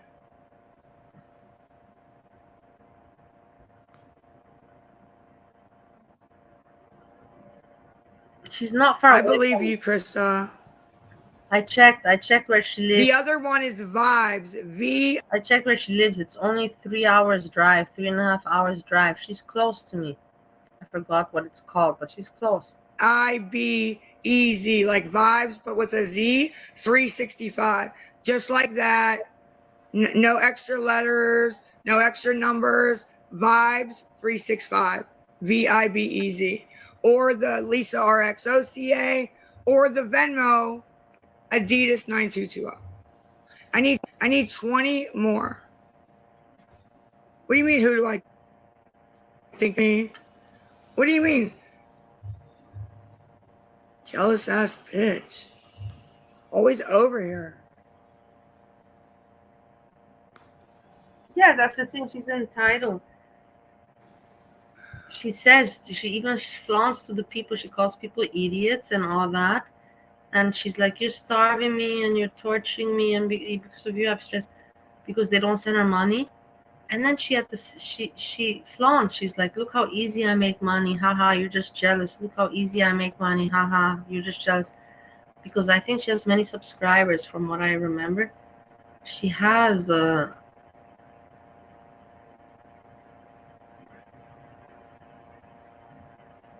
lot of subscribers. I don't know now.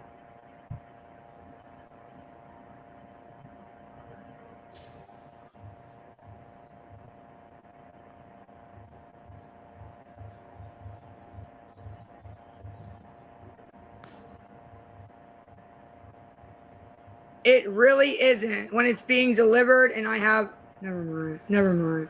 I'm not even arguing with them. Can you try both or try Venmo, please? Please. There's the Lisa RXOCA or Vibes. Steffi, don't worry. I checked on Temu. You can get plates very cheap. Your husband can afford. There's a special offer on Temu. Please go and don't lose the opportunity. VIBEZ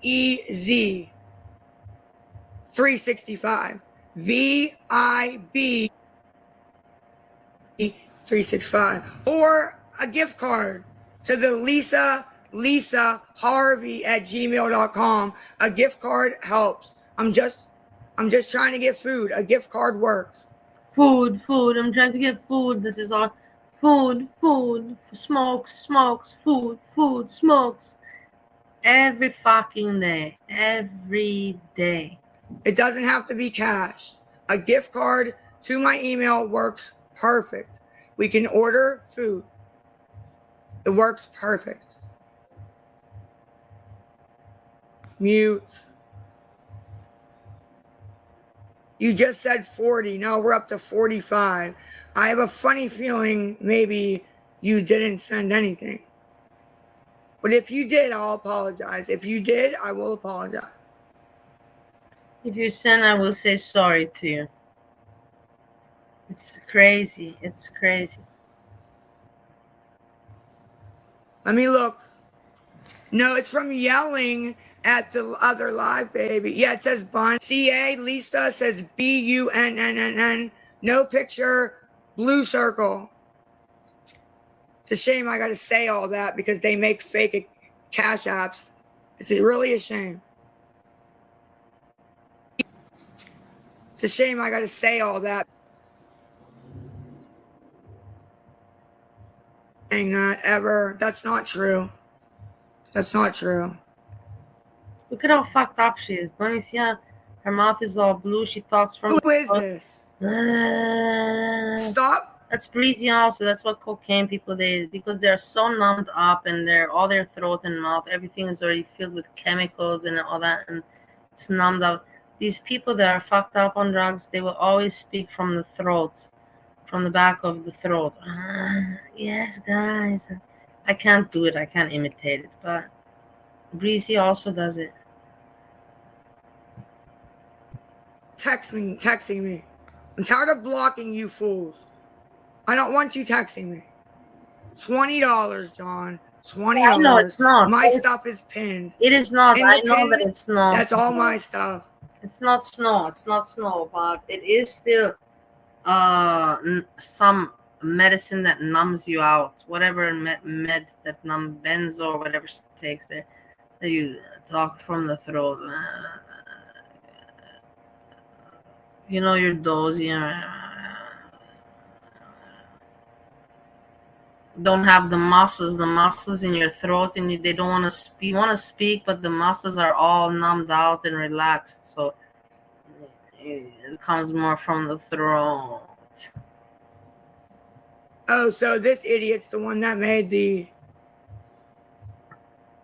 Okay, can you try Venmo? Can you try Venmo?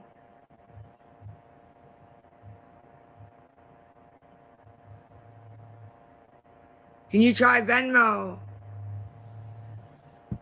The Lisa RXO is Abby's, you idiot. Look how much he gets. Look at this. Fucking idiot. Look at this. Look. Look at this. So there, send money to Abby. There you go. Idiot.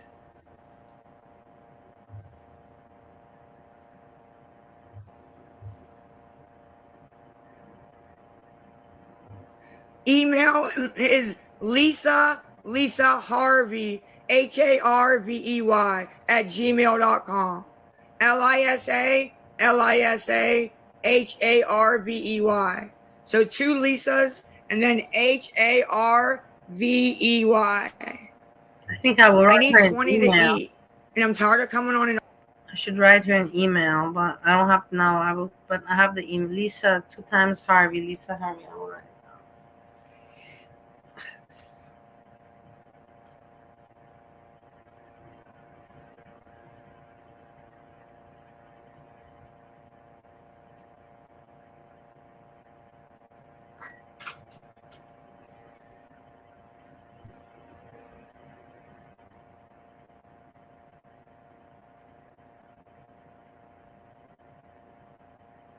Pay. I don't think it's you, Pay. I think it's somebody else.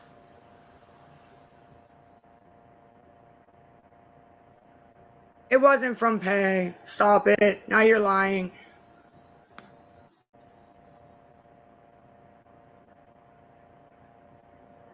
You didn't Venmo. You didn't Venmo $100. Why do you gotta lie? I just need 20 to eat dinner. That's all.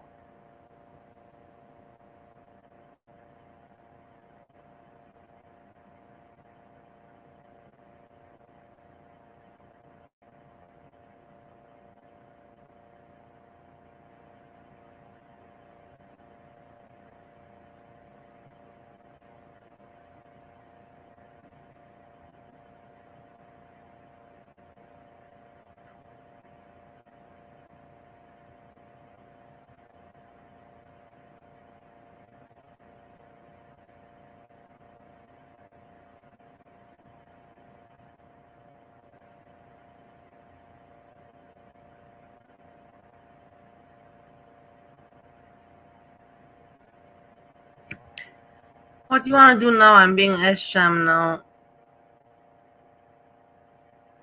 Or we go. Steffi video did she make? Let's see if she made anything new. I wonder why you like picking on this one. I don't know, there must be a reason, otherwise you wouldn't want to pick on her. Videos. 3 days ago, testify and live 4 days ago. So I guess into the video. It's just 4 minutes.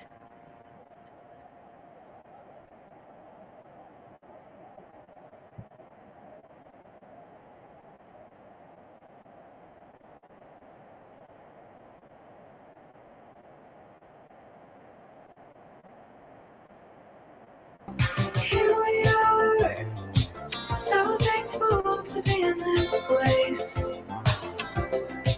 So enjoy the gentle breeze, live life with peace and with grace.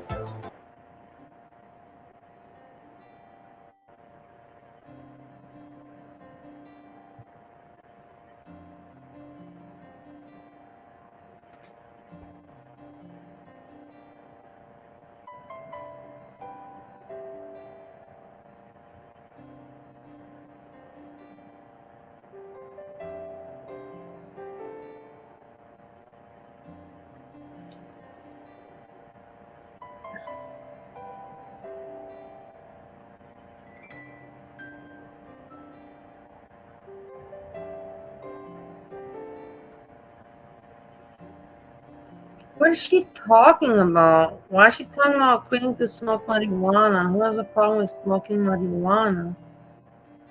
Hello, what's the problem with smoking marijuana?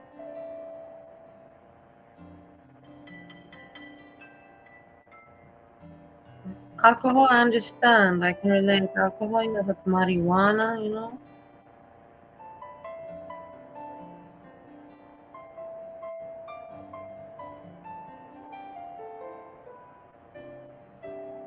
Yeah, who throws out? Yeah, exactly. Who throws out marijuana? Smoking cigarettes? What's up with her? What's going on with her? What's up? What's up? I'm confused.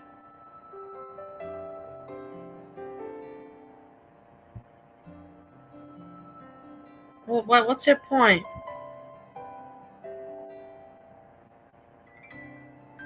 I used to be extremely homosexual. Oh my god, everybody, where's Gertie? Somebody, I'm not gonna make a video about this, but somebody timestamp this because she has just shown not support for Pride Month. She has not, what is this? I used to be extremely homosexual. What does this mean? But I found God. So this is completely anti-Pride Month. Everybody, please open your eyes towards this immediately. This is not good for Pride Month. Not showing any kind of support.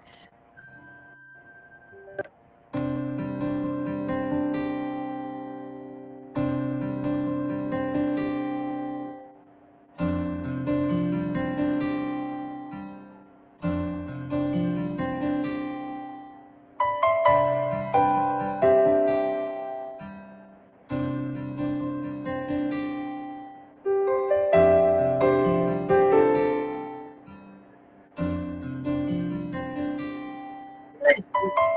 Wow. Joyful Steffi. I don't know. I have no idea. I have no idea. It's so strange, you know.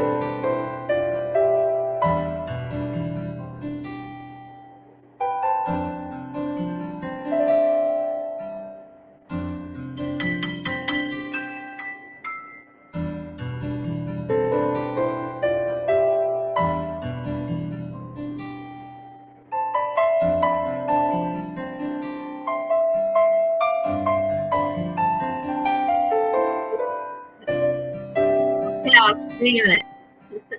I was feeling it. I'm all in for it.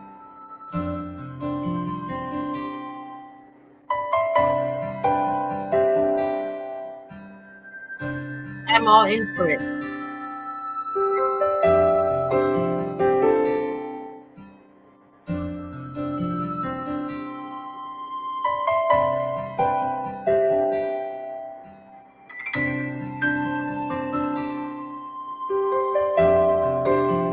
It's a wonderful day.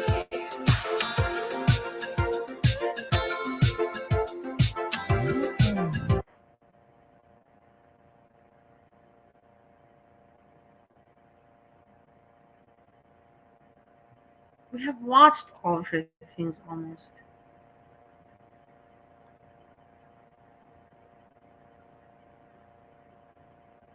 No, I don't want it.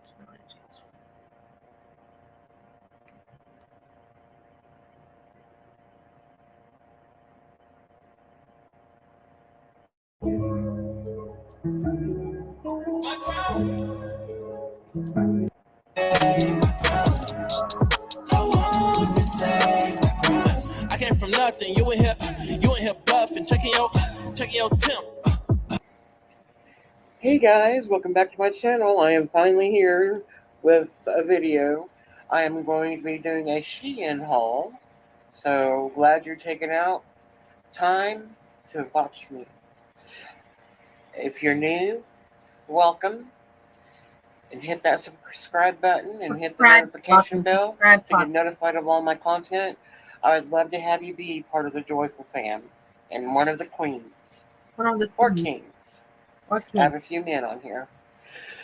But let's get right into this haul, okay guys? Okay. You saw in the thumbnail. Oh wait, it's not. I took it out of the package. There's some eye glitter palette. It is so awesome. I love it. I've already used it. It looks nice. That's cool. So where are you gonna wear it, Joyful I got some Steffi? on today. Joyful Steffi. Joyful Steffi, where are you gonna wear that fancy eye glitter? Where are you gonna go wearing that at your age? Where are you gonna wear it? Why did you buy something that you cannot use? And here is this. I thought it was going to be much bigger. I didn't read the size, so my fault. But it's called the Botox Serum for Face. Yeah, it's kind of like the popular one, so I want to see if it works.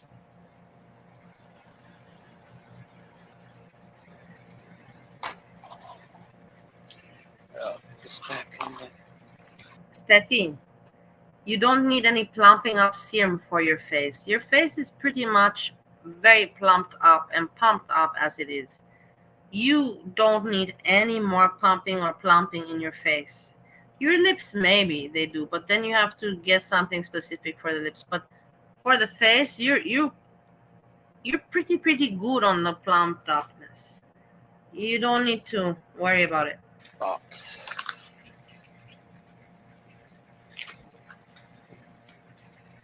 And the brand of that, for you to see the box.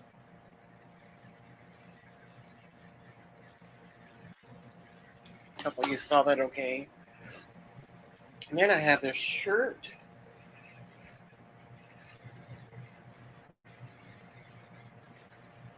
It's a really short sleeve shirt.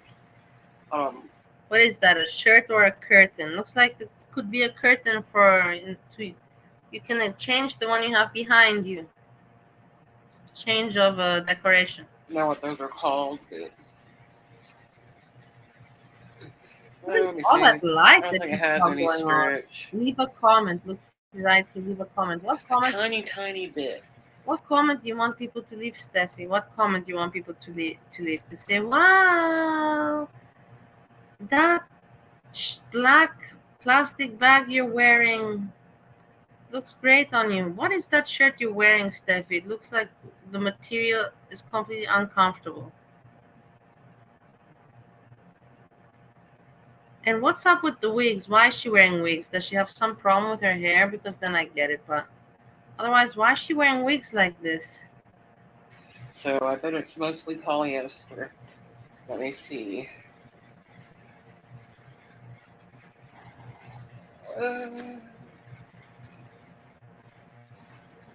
Well, do I see on the back there? It does say, but I imagine so. It's pretty. Sorry, that's the back. So it'll be light and airy for summer. Let me get some navy blue leggings.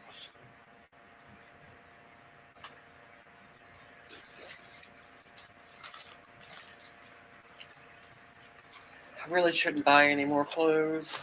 You don't say, Steffi.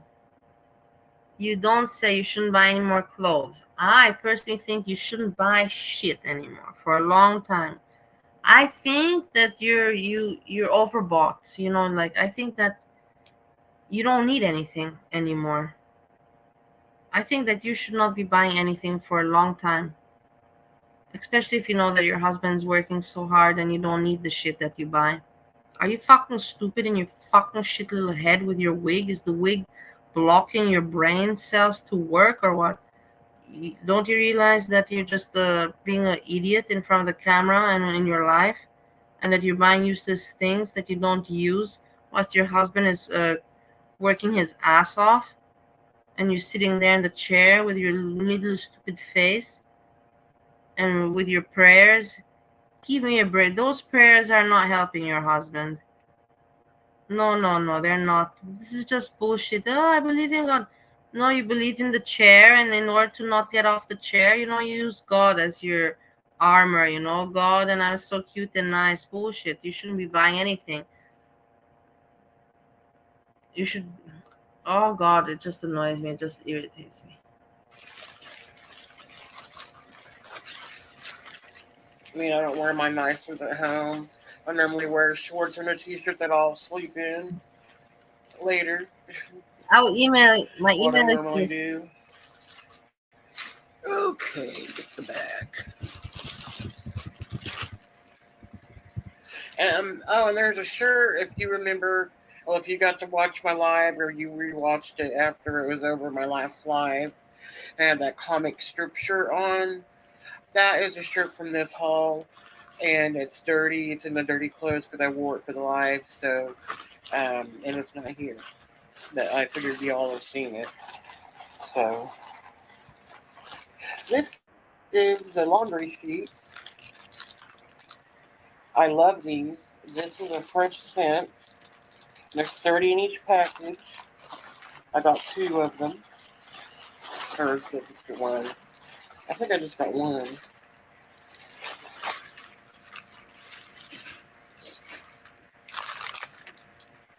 Yeah, throw that over to hubby. He'll put it up later. He's at work. Yeah, so put it over where he sits. No, but do you guys know seriously? Because you're the one that knows more about her. Why is she wearing the wigs? Like Foodie Beauty, okay, she shaved her head. Other people have issues health-wise, health-wise. Uh, is she wearing the wigs because of this reason? Like, I don't want to make fun of somebody if it's because of health reasons. Seriously. So I just wanted to see if you know the answer to this question that I have regards the wig wearing.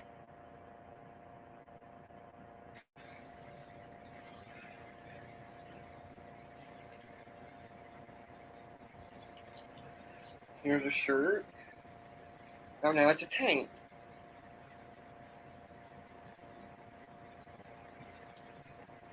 Yeah, so I need to get navy to match this too. There you go.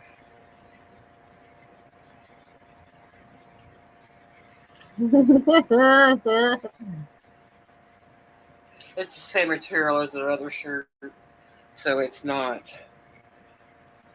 stretchy. It'd be really cool. And she always buys two. She's like, I should have only bought one. Why are you buying two? Why are you buying what you're buying and then buying more of it? These people are sick. I don't understand why they don't go for treatment, why they don't go for therapy. This is a sickness to buy things like this that you don't need. It's a sickness and she shows it. I don't understand how people enable her and support her. I don't understand it. It's so stupid for me. It makes me angry, and at the same time it makes me have these emotions of anger, sadness, and feeling sick, feeling angry and sad because I don't understand it. And these shirts are like $4 or three something to $4. They were on sale. I always tend to get the sale stuff. Look, she puts the sign, don't forget to like and subscribe. For what? These people are like, no, I just have to push the people subscribe and like and everything. Well, I don't have to worry about the content, just keep on saying subscribe, like. But my girl Anna from Only in My Dreams channel, she had a Shein haul, and she got this cutest skirt. It's kind of like the tulle material, or maybe not the tulle material. I don't know, but it was a layered dress, really cute. I loved it. I want to get that. I mean, not dress, skirt. I really want to get that skirt. It's my vibe for sure.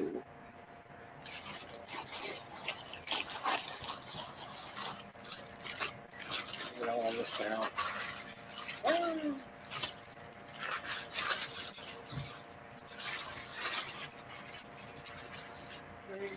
Look, more boosters.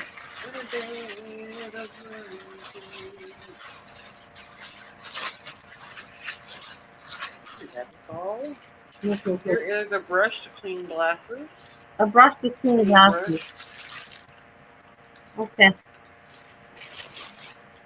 I'm not going to say anything about that. These Why little not? pouches here, you pour in your sink or tub or shower to clean the drain. Okay, that's cool. Clear it. I'm not going to say anything. Powder you pour in. And this here is one of those waterproof things you put in a baby's crib. You have a baby?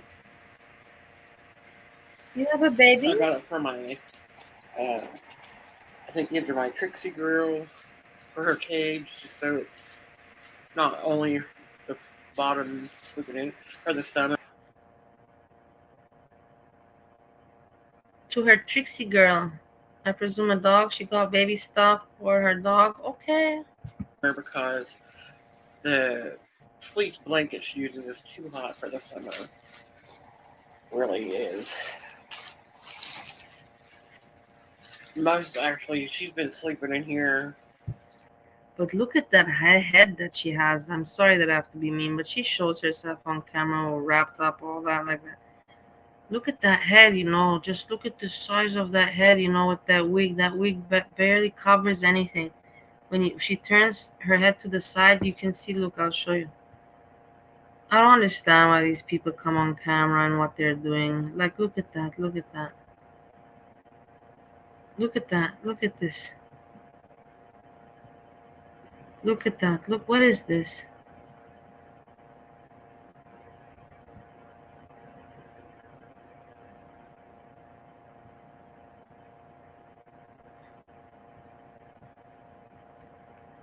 What is this? Tell me, what is this with the head? Like, really, why? And look at the wig. You see, it's barely just a strand here. It's barely. This behind here is all head. This is all head. Imagine the head without the wig. Just imagine it for a moment. No, I was thinking that you can see my hands in front of the screen, but you cannot. But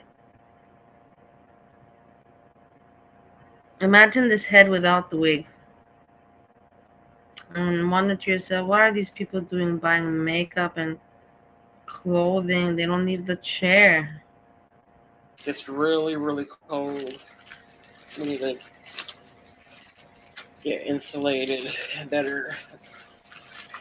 Probably need new windows, probably, when this house is older. Yeah, she keeps on reminding.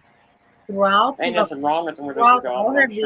throughout all her videos, this is all that's the content, like, subscribe. These people are really, they think it's like, if you keep on repeating that, like, subscribe, this is how they're gonna get famous, because people are just gonna, it's just gonna, I don't know what they think, but why is she asking people to continuously like, subscribe? Like, she cannot make it any less obvious already. We got it that she wants. We got it, Steffi. You want people to like and subscribe to your content and to comment. On what we fucking can comment, I don't know. Comment to tell you stop buying bullshit and stop buying bullshit. But we do have some that leak. Okay. This is a stretchy shirt. I love this. And I have a butterfly necklace that's coming that's iridescent. It's going to look good with this shirt.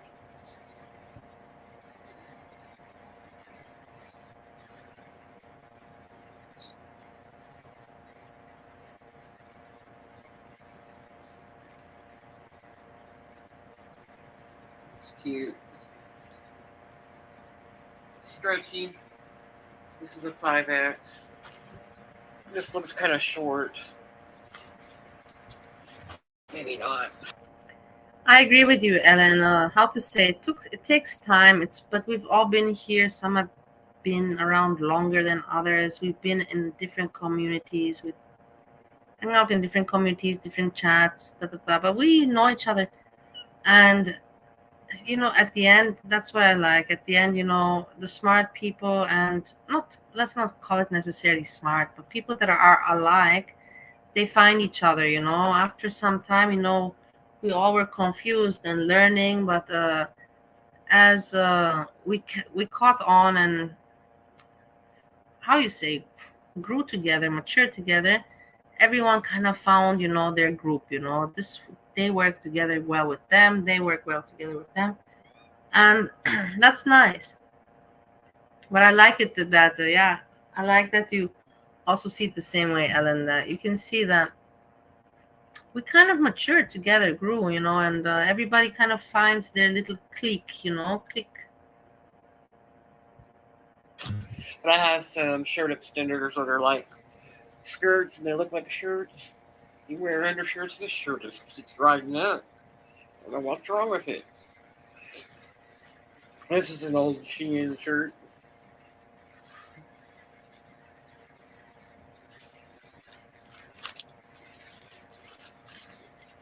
Lay me down.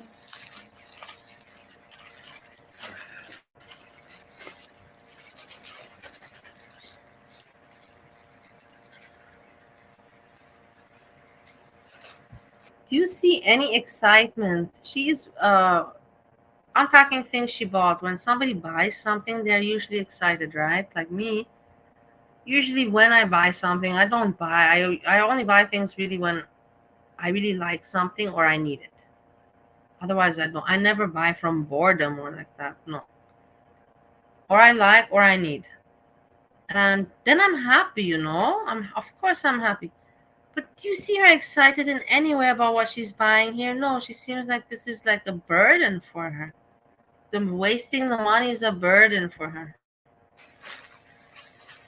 In her chair, licking her lips and sniffing her snotty nose. Snotty nose. This is. You have all a snotty nose with your little lips that you don't even have. You shouldn't even put makeup or you shouldn't even put lipstick on them because it looks more freaky. It looks like you're framing an asshole there or something like that in the middle of your face.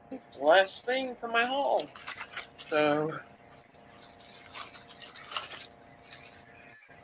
it's a t-shirt.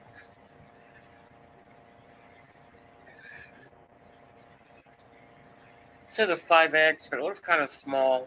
This kind of runs a little small. It'll probably, fit me, but not how I like Subscribe, it. comment, like, subscribe, comment, like, says, notify. Click the notification button. Subscribe, comment, like, subscribe, comment, like, subscribe, comment, like. He makes all things new.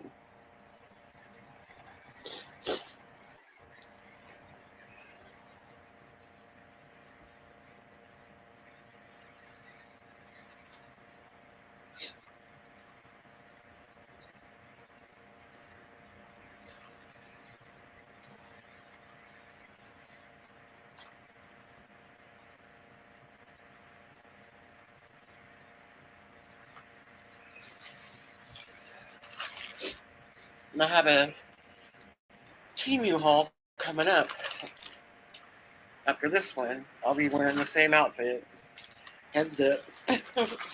I'm filming the same day. Want to get them all done and everything.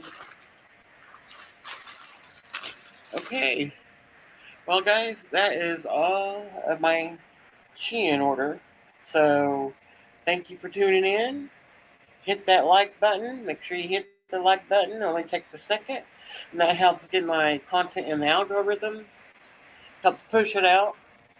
And if you can, please share my channel. And I would greatly appreciate that. Definitely. So, I will talk at you later. Bye. Hi, Steffi.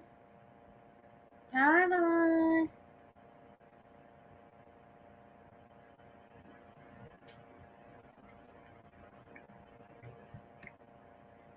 Hey, everybody, I will tell you something. I saw that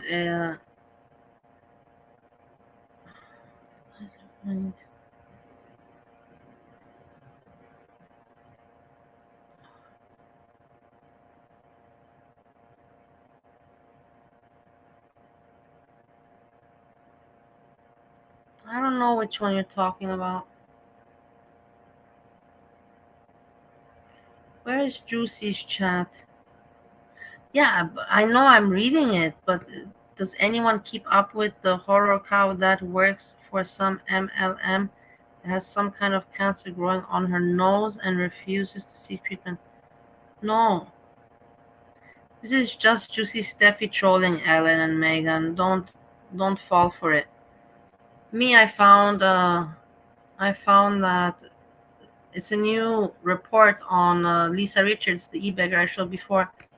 Anyways, I was gonna watch it so we can watch it together because anyways then I will say goodnight because I covered enough. It's already over 3 hours. I will anyways be watching this, so I'm gonna put it together. We can watch it together and I'll be still around, and before I say anything else I don't have, I would anyways watch this. So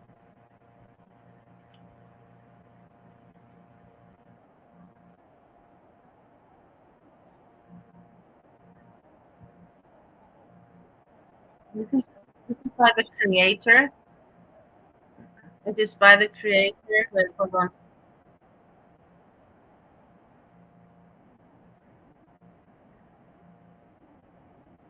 With that filter, supposedly she created this new PayPal, okay, but says that her mod from last night can no longer access the PayPal. What music do you want? So the money is just there. So she got rid of the mod.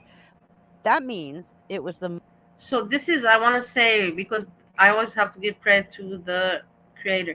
This is, if you can see Frauditor Reaper, you can see it in the picture.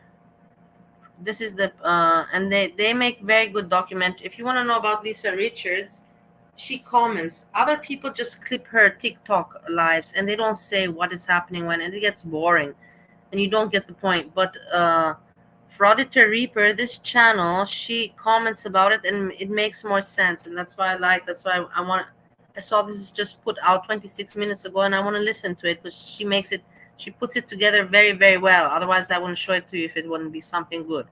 Mod's PayPal she was using.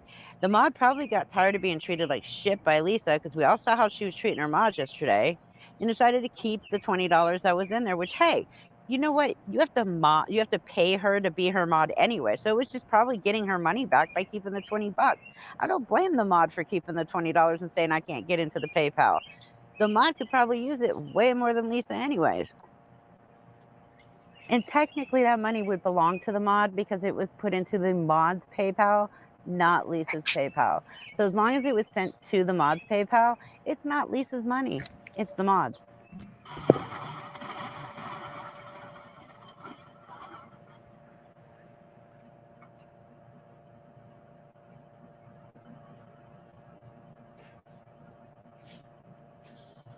Okay, check CA. But people do that.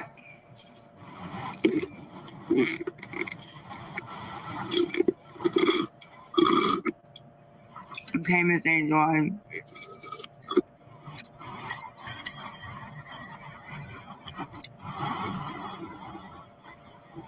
Oh my god, she's so gross.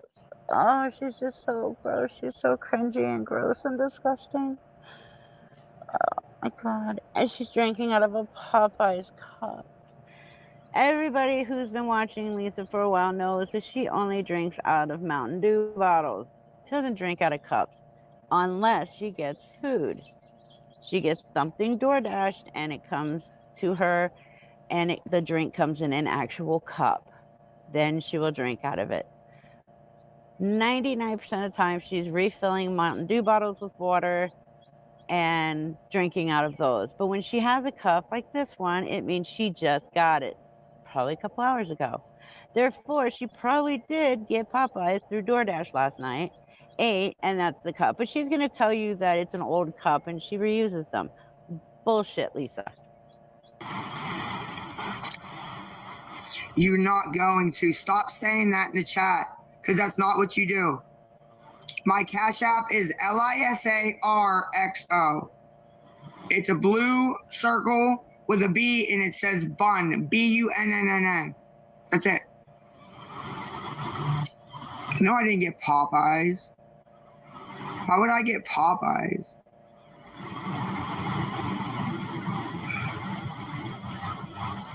What a clown.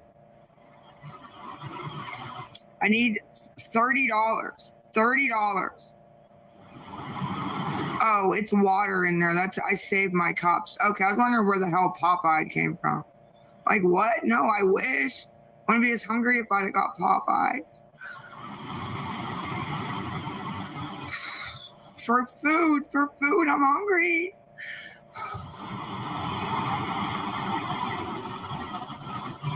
I don't know, Miss Annie. I don't know. No, we're not doing that, Marie 270. Bye, get out. Don't do that in my chat. Fucking sitting here starving.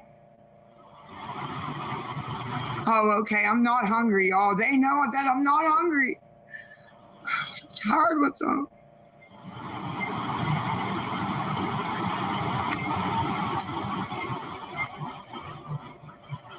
Me and you're gonna do all that, then no. No. That's it. No.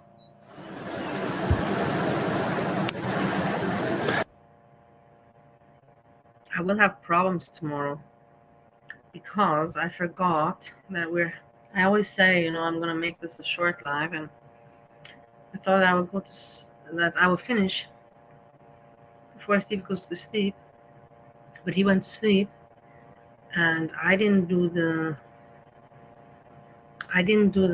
dishes So tomorrow when he wakes up, they won't be done. But I can't do them now because I will wake him up because it makes noise. So it is what it is. I didn't do the dishes. I hope that tomorrow won't be a bad day because I didn't do the dishes today. Usually I don't forget. But it is what it is. I feel bad that they're not done now.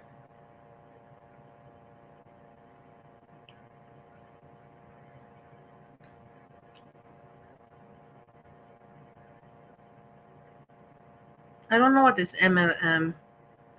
If you have some suggestion, you have to tell me. I don't know what is MLM. I don't know what is this MLM. Let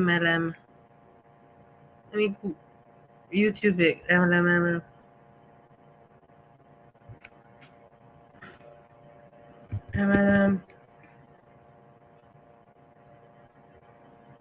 Hanah Alonzo appeared.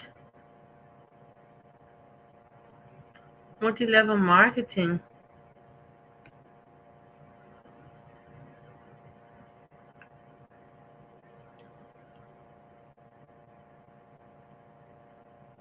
Let's see.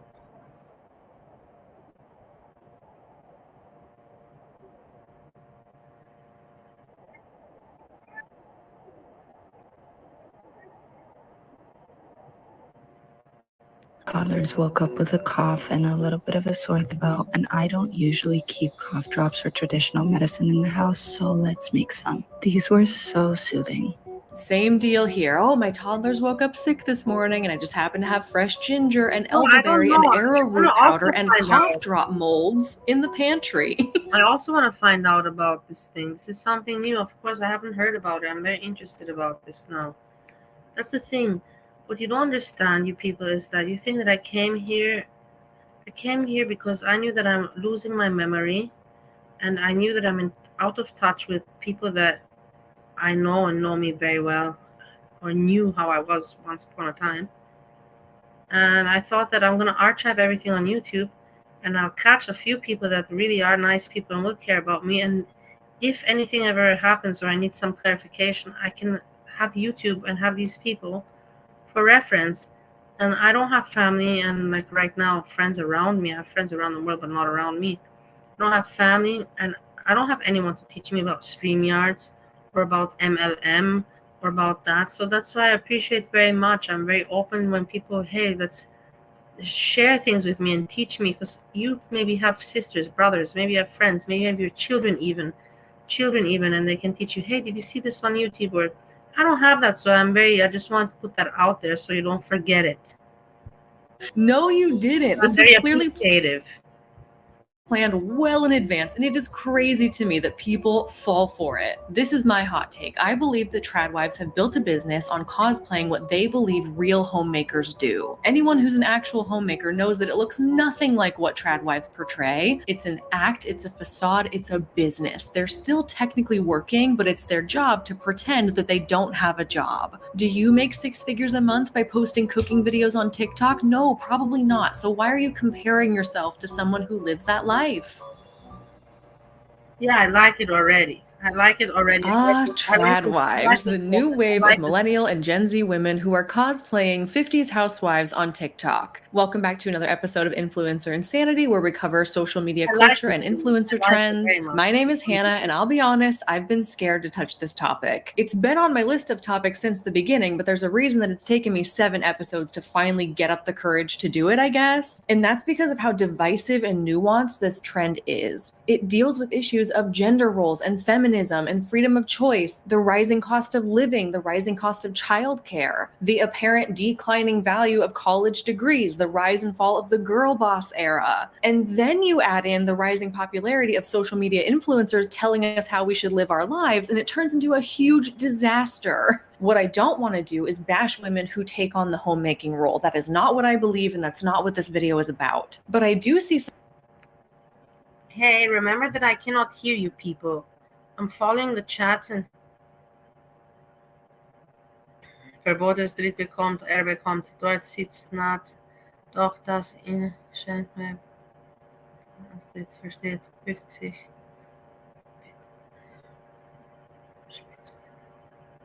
Okay. Am I covering the right thing? You're talking about cough drops. If I'm not covering the right thing, I think I found the right person. But if it's not the right video, then you should let me know. So that we can all follow the same thing. Some issues with the social media tradwife trend and the role that influencers are perpetuating that I think are worth a discussion and worth exposing. So finding that balance and deciding how I'm going to approach this topic has been kind of difficult, but I'm excited to get into this mess and see what we can make of it. I look forward to reading the comments to see what you think of this trend as well, because from what I can tell on the internet, it's very split. It's very polarizing. And I have no doubts that we're going to see some of that discourse in the comments below. But first, I would love to tell you about the sponsor of today's video, the Paired app. Paired is a relationship care app that you use with your partner to help prompt meaningful conversations and promote strong communication.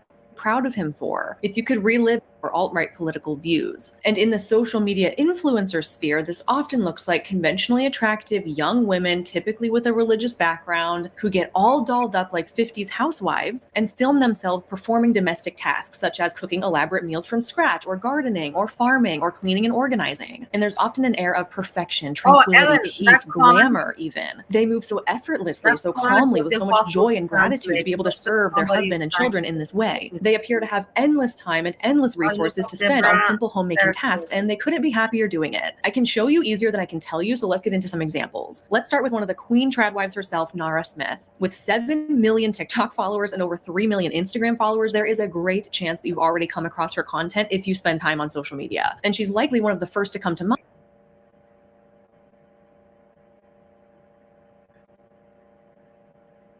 She only has 37 subscribers. What are you doing? Why are you derailing me? Seriously. I thought we were going to talk about something that we can all talk about. What are you doing? What are you doing? People are not like you, Juicy Steffi, that you're doing this shit. I'm trying to keep us entertained and hang out together, and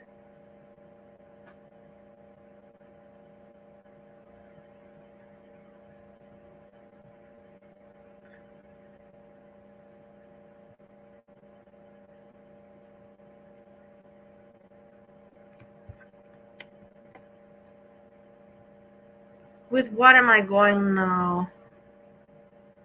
With this? That's okay. Well, somebody want to look at this. Good afternoon, everybody, and happy Tuesday. I'm hanging out on the porch today. It's just too beautiful to be inside doing other things. So today is Bonza Day, Bonza Bottler Day. Now that actually comes around every single month because it's when the day of the week matches the month that the day's in, like 6/6 or 5/5, January 1st, February 2nd. You get the idea. And next month, on July 7th, it will actually be a bodacious Bonza Bottler Day because it'll be, I did a little Zen mask, so National Candy Month. So go out and celebrate with your favorite candy. About this. It's boring. It's a person with 37. What is stupid, like this is what I mean. Just idiots. But whatever. Ha ha ha. So now what do you want me? That's the thing. And now you think I feel like continuing this?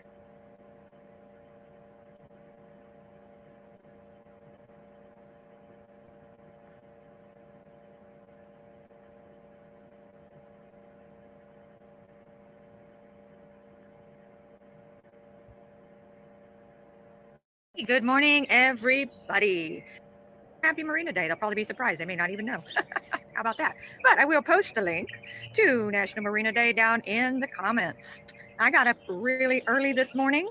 I decided to get up and make coffee for my not morning person daughter who had to be at work at 7, and I don't have to be there till 11. So I got up and made her coffee. And you know what? It is always nice to start the day doing something for somebody else. It just makes the rest of the day go well. But since I had all that... Yeah, that was very funny, whatever. I hope you had a laugh. Ha ha ha. And then you hear, your chat sucks. Your content sucks. Well, yeah, you don't fucking help me for jack shit. Because you don't have the fucking intelligence nor courage to make your own channel. So you come and you want to just fuck because you're frustrated. Other people have a channel. And even if they're small channels, you're frustrated even if small channel have something, and then you're frustrated and you will just want to fuck it up, and And then laugh, ha ha ha ha ha ha. It's so funny, ha ha ha. So stupid, idiots.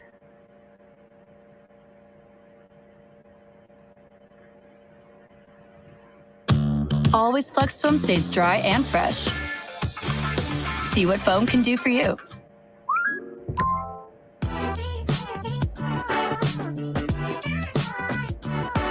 You guys, lying about certain scenarios and the times that they're taking place is so unbelievably common with influencers. And you can catch a lot of it if you look really closely. This video is titled How Much I Spend in a Day. That's all good and dandy until you look at the receipts and you see that they're all from different days. Ryan finished the race seconds behind in second, but I asked my oldest son what he learned and he said to work hard like dad. Except for these results are posted publicly and he did not come in second place. He came in 32nd place. For the last month, I've been saving up all of our honey jars so I could turn our paint into a gummy bear paint display. Really? You saved up all of your honey jars for the past month just so you could do this project? No, you didn't. You bought these bear-shaped honey jars on Amazon for $19.99. This is pathological liar type behavior because it's such a small, insignificant detail to feel the need to lie about.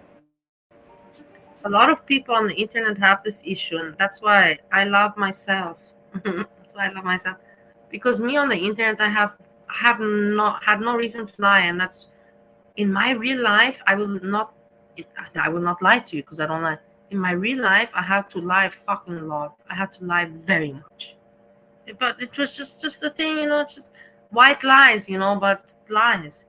But that's why I love the YouTube. It was my own place, my community where people didn't like me for the way I look or for who I am, or they don't know me. They just know the profile. And I don't have to lie. I don't have to fucking lie.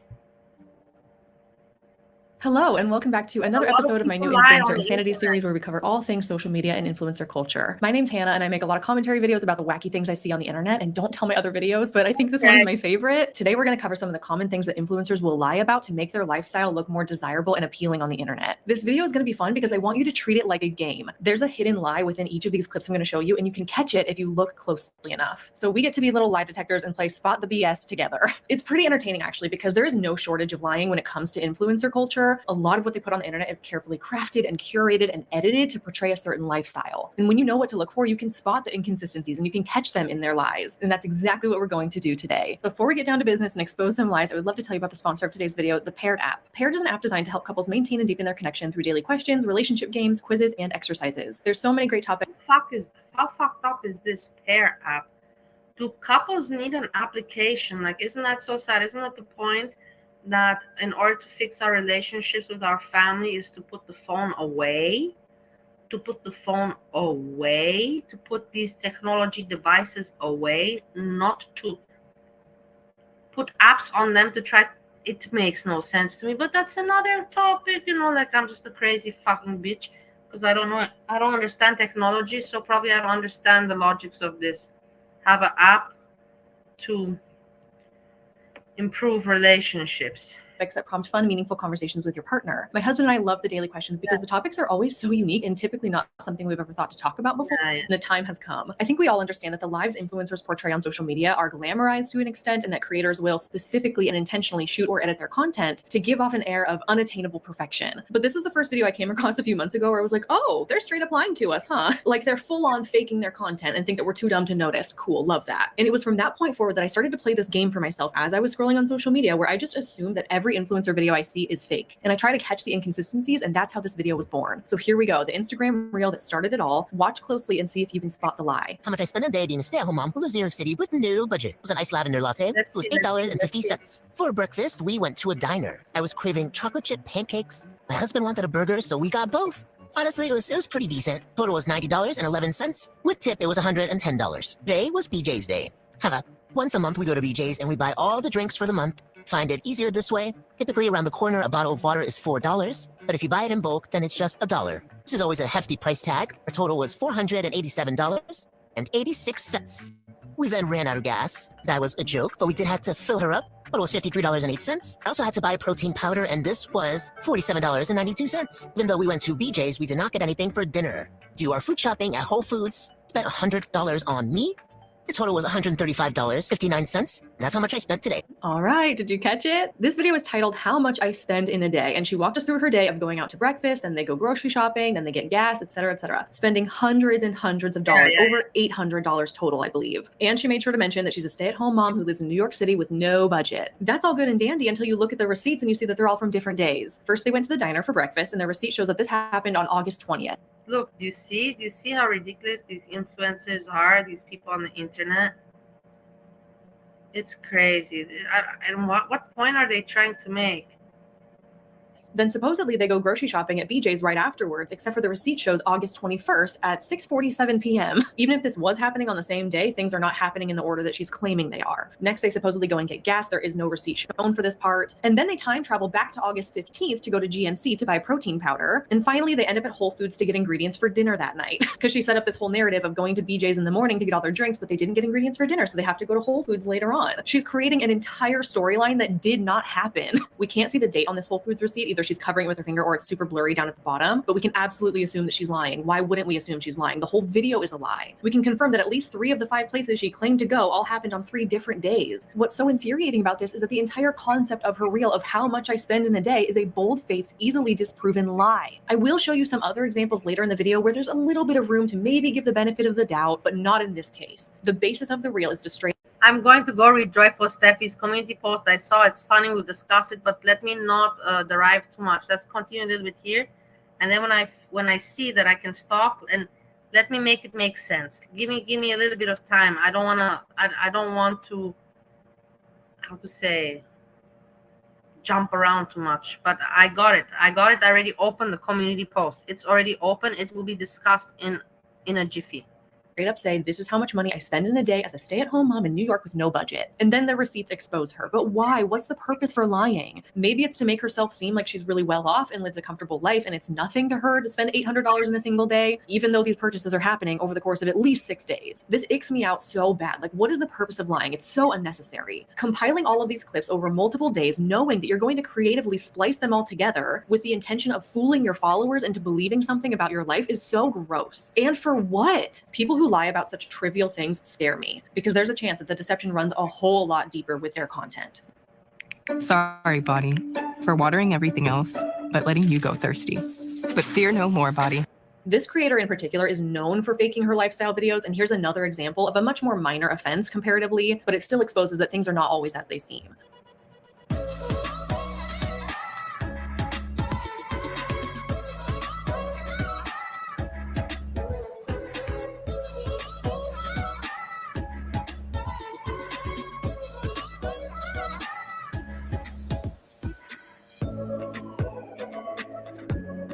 My ass that you live life so healthy. My Into gummy bear paint display. Really? You saved into gummy bear paint display. Really? You saved up all of your honey jars for the past month. Just later, she goes home at 12:30, and what do we know? She walks in with the first iced coffee half gone, no hot coffee in sight. So you're telling me that you went and got an iced coffee, you drank half of it, then you went and got a second hot coffee, chugged it within 15 minutes, and then you went back to drinking the iced coffee? I guess it's possible. I'm not saying that this can't be done, but like, who does that? It's strange at the very least. I think it's more likely that all of these clips were filmed out of order and then she rearranged them and spliced them together just like she did with the receipts to fit a completely different made-up narrative. Another, albeit nitpicky thing about this reel is, girl, I know you're not going for a run in that top. Give me a break. She spends the whole video adjusting her top, pulling it up so that she doesn't flash the whole city of New York. Not a chance that she went for a run. She probably just set up her tripod, jogged 30 feet for this video clip, and then moved on to the next thing. I know that these are minor nitpicky things, but the point is that we already know she lies. If she was willing to fake the receipts video, why wouldn't she fake this too? We're gonna revisit this creator, so just put a pin in this. I want to show you the next video first. Here's a fitness influencer guy who's walking us through his supposed morning routine. Hello folks, this is my morning routine. I'm currently waking up at 5:30. I'm reading the 5 a.m. club, so this inspires me to do this and actually do this whole routine. Say a little prayer when I wake up from my haters, get dressed in some comfy clothes, then have some electrolytes, get hydrated as soon as possible. This has been a game changer for me. And then unload the dishwasher, listen to some tunes. This must have been a good little guitar solo, slightly embarrassing. Then I turn my sauna on, get that cooking whilst I ground and get some morning sunlight. Obviously can't do that when it's freezing because your feet thaw. Write down my dark thoughts, then read for 20 minutes. And I'll get into the sauna, realise my bucket had a hole in it, but get that nice and hot, sweat my tits off for 20 minutes, then cool down, have a nice cold shower, then make the bed, put all 300 pillows on there that we don't use, and a rug that we also don't use. Aesthetics, bro. And then have my coffee. This coffee machine is the best. And and then drink my coffee half naked in the kitchen because I'm still very hot from my sauna. Let's replay the very first thing he says. Hello folks, this is my morning routine. I'm currently waking up at 5:30. I'm reading the 5 a.m. club, so this inspires me to do this and actually do this whole routine. Good for him. Joining the 5 a.m. club, waking up at 5 a.m. every single day. Got to get on that grind. What a disciplined guy he is. What an inspiration he is. Wait a minute. I forgot this was a video about lying influencers. Just kidding. He posted this video on November 1st of 2023, and he even makes a point of saying in his caption how great it's been for him to wake up at 5 a.m. This is his 5 a.m. morning routine that he swears by, except for this video wasn't filmed at 5 a.m. Sometimes it takes creators a little bit of a turnaround time to edit and post a piece of content, so that's understandable. We can reasonably assume that he probably filmed this sometime within like the last 2 weeks of October, and then he uploaded it on November 1st, or maybe he filmed it on the morning of the 1st and uploaded it that afternoon. We also know based on his account that he lives in Nashville, Tennessee. So shout out to that 5th grade science lesson where we learned about the Earth's rotation and the daylight hours, because thanks to that, we can expose this guy and his BS 5 a.m. morning routine. The sun does not come up until around 7 a.m. at the time and location that this was supposedly filmed. That's why I'm giving him some grace with turnaround time, okay? Maybe he didn't film it and post it on the same day. Maybe it was a few weeks before. But still, either way, it should be dark outside until around 7 a.m. So tell me why we see sunlight coming through his windows 2 hours early at 5:15 in the morning. Why is it light outside at 5:30 when he turns the sauna on, and at 6 when he's reading, and at 6:20 when he gets into the sauna, and at 6:50 when he's making the bed? You can see sunlight in nearly every single shot of this video. The sun is not out at these times in mid-autumn, which makes it incredibly ironic that the song he chose for this video is titled Autumn Sun. Like, I mean, come on. At this point, he's just trolling us, right? This video is faked in some capacity. Either he actually wakes up a couple hours later than he's claiming and he's lying about the timestamps, or maybe he does wake up this early, but he didn't film himself doing this in real time. So he went back later and he performatively recreated all of the different parts of his morning routine for the video's sake. Or I guess there's a third option that he filmed this months ago during the summer when it is light outside that early in the day and he's just now getting around to posting it. But this seems unlikely because he makes a point of saying in his video that he's currently reading the book, The 5 a.m. Club, and that book is what has inspired him to adopt this morning routine. So he probably wasn't doing this routine months ago before he was reading the book, right? Okay, so we heard this, and let's now check Joyful Steffi. We're gonna go back to this, but I promised about Joyful Steffi, so I go back to my promise about Joyful Steffi. Let's share, stop screen, present, Joyful Steffi, and I want you to explain me about this.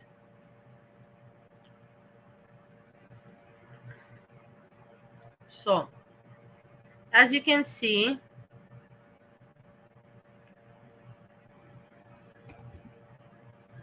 I made it even bigger.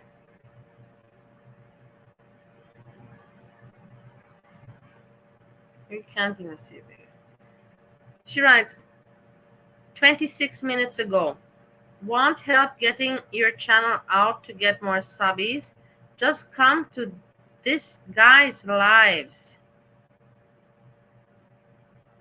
If active in chat, you get your channel put up on your screen, your link, and can win a community post he puts on his channel. And she is promoting, I don't know, like subscribe, like, notification, put it on. Subscribe, like, notification, put it on. Subscribe, like, notification, put it on. Steffi, what about making content? What about that? What about not working with that kind of stuff? What about working with, like, just making content? And then the other day, hey y'all, do any of you know what will help and thicken my nails? Stuff I bought to grow them works, but once they get a certain length, they break off. Well, Steffi, first world problems. The stuff I bought. Don't buy any more stuff. Don't buy any more stuff. Stop buying stuff, Steffi. Hey y'all, I've tried all weekend and today to produce my video. I edited from my editing software. This keeps getting stuck at 81%. It was a Temu haul. I even erased apps to free up space. It still stays at 81%. I can't upload to YouTube till it's done producing and editing app. I'm sure that no one missed that Temu haul of yours. And I'm sure that you miss that money in your pocket from that Temu haul. I'm sure your husband misses that money. Yeah.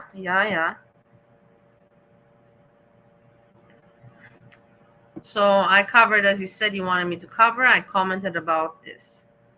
And now we can go back to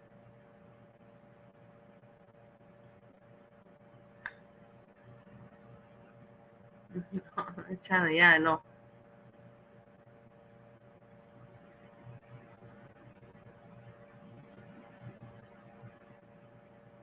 Yeah, I know. Try losing on the way. Let's see if that helps. No, but Andrea, do you not understand that she's buying all these things? Why is she buying all these things? She buys glitter makeup. She buys makeup. She buys this, that. She buys things that she doesn't use.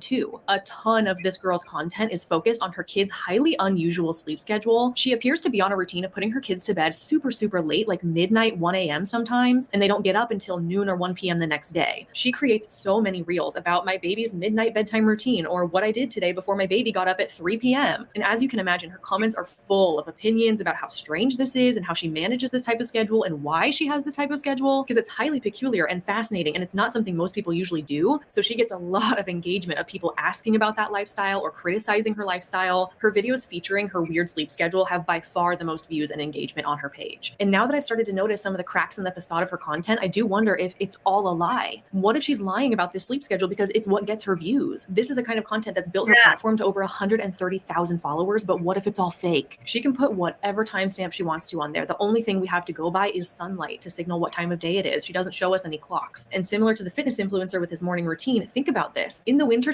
it gets dark really early. Andrea, I don't agree with that. And I don't like you. It feels to me like you're trying to excuse her, but maybe you're not. You're like saying, Bali, shut the fuck up. You cannot hear my voice. I'm not excusing or enabling her. But she has a very nice husband. Material things don't provide happiness. And she doesn't even use those things. She doesn't even need them. She's not alone. There are women like her that are alone. She has a nice husband. She's got everything going for her. Her husband is not pushing her to work. She's sitting in a chair. She's having fun on YouTube. Why is she not happy in her life? Why does she need Temu? Why doesn't she say, like, hey, my husband's coming home, let me film how I cook like I do for fucking Steve. I'm not trying to make myself look good here, but let's cook, my husband's coming home and let's see how he's gonna react to the food. Like I film Steve, do you like the food, Steve? And he says, yeah, it's good. You know what I mean? Like things like that. Why doesn't she do things like I do with Steve? She has a husband. Why? Why is she doing things with Temu? In the evening, she could be filming these clips at like 6 p.m. and just claiming that it's all taking place at midnight, and we would never know. Want to know why Secret beats degree? It's because just one use of Secret Clinical is equal to 2 uses of degree. It has Secret's strongest. That's the scary part of all of this.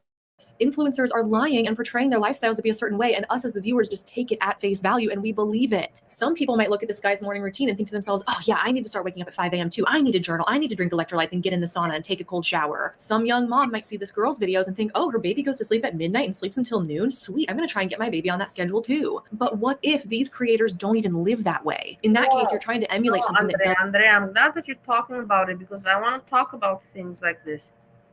There's no excuse. She's big and she can only sit in the chair. Even Foodie Beauty, even a chair, even S-Jam, even Foodie Beauty, even Sagittarius Shotting, they sit in the chair and they cook. She can cook, and by doing activity every day, a little bit of activity, and by your husband coming home and being happy and giving you a smile, and wow, the house smells great. It smells like food, and you connect with him, and it's just called humanity. It's just principles. It's nothing.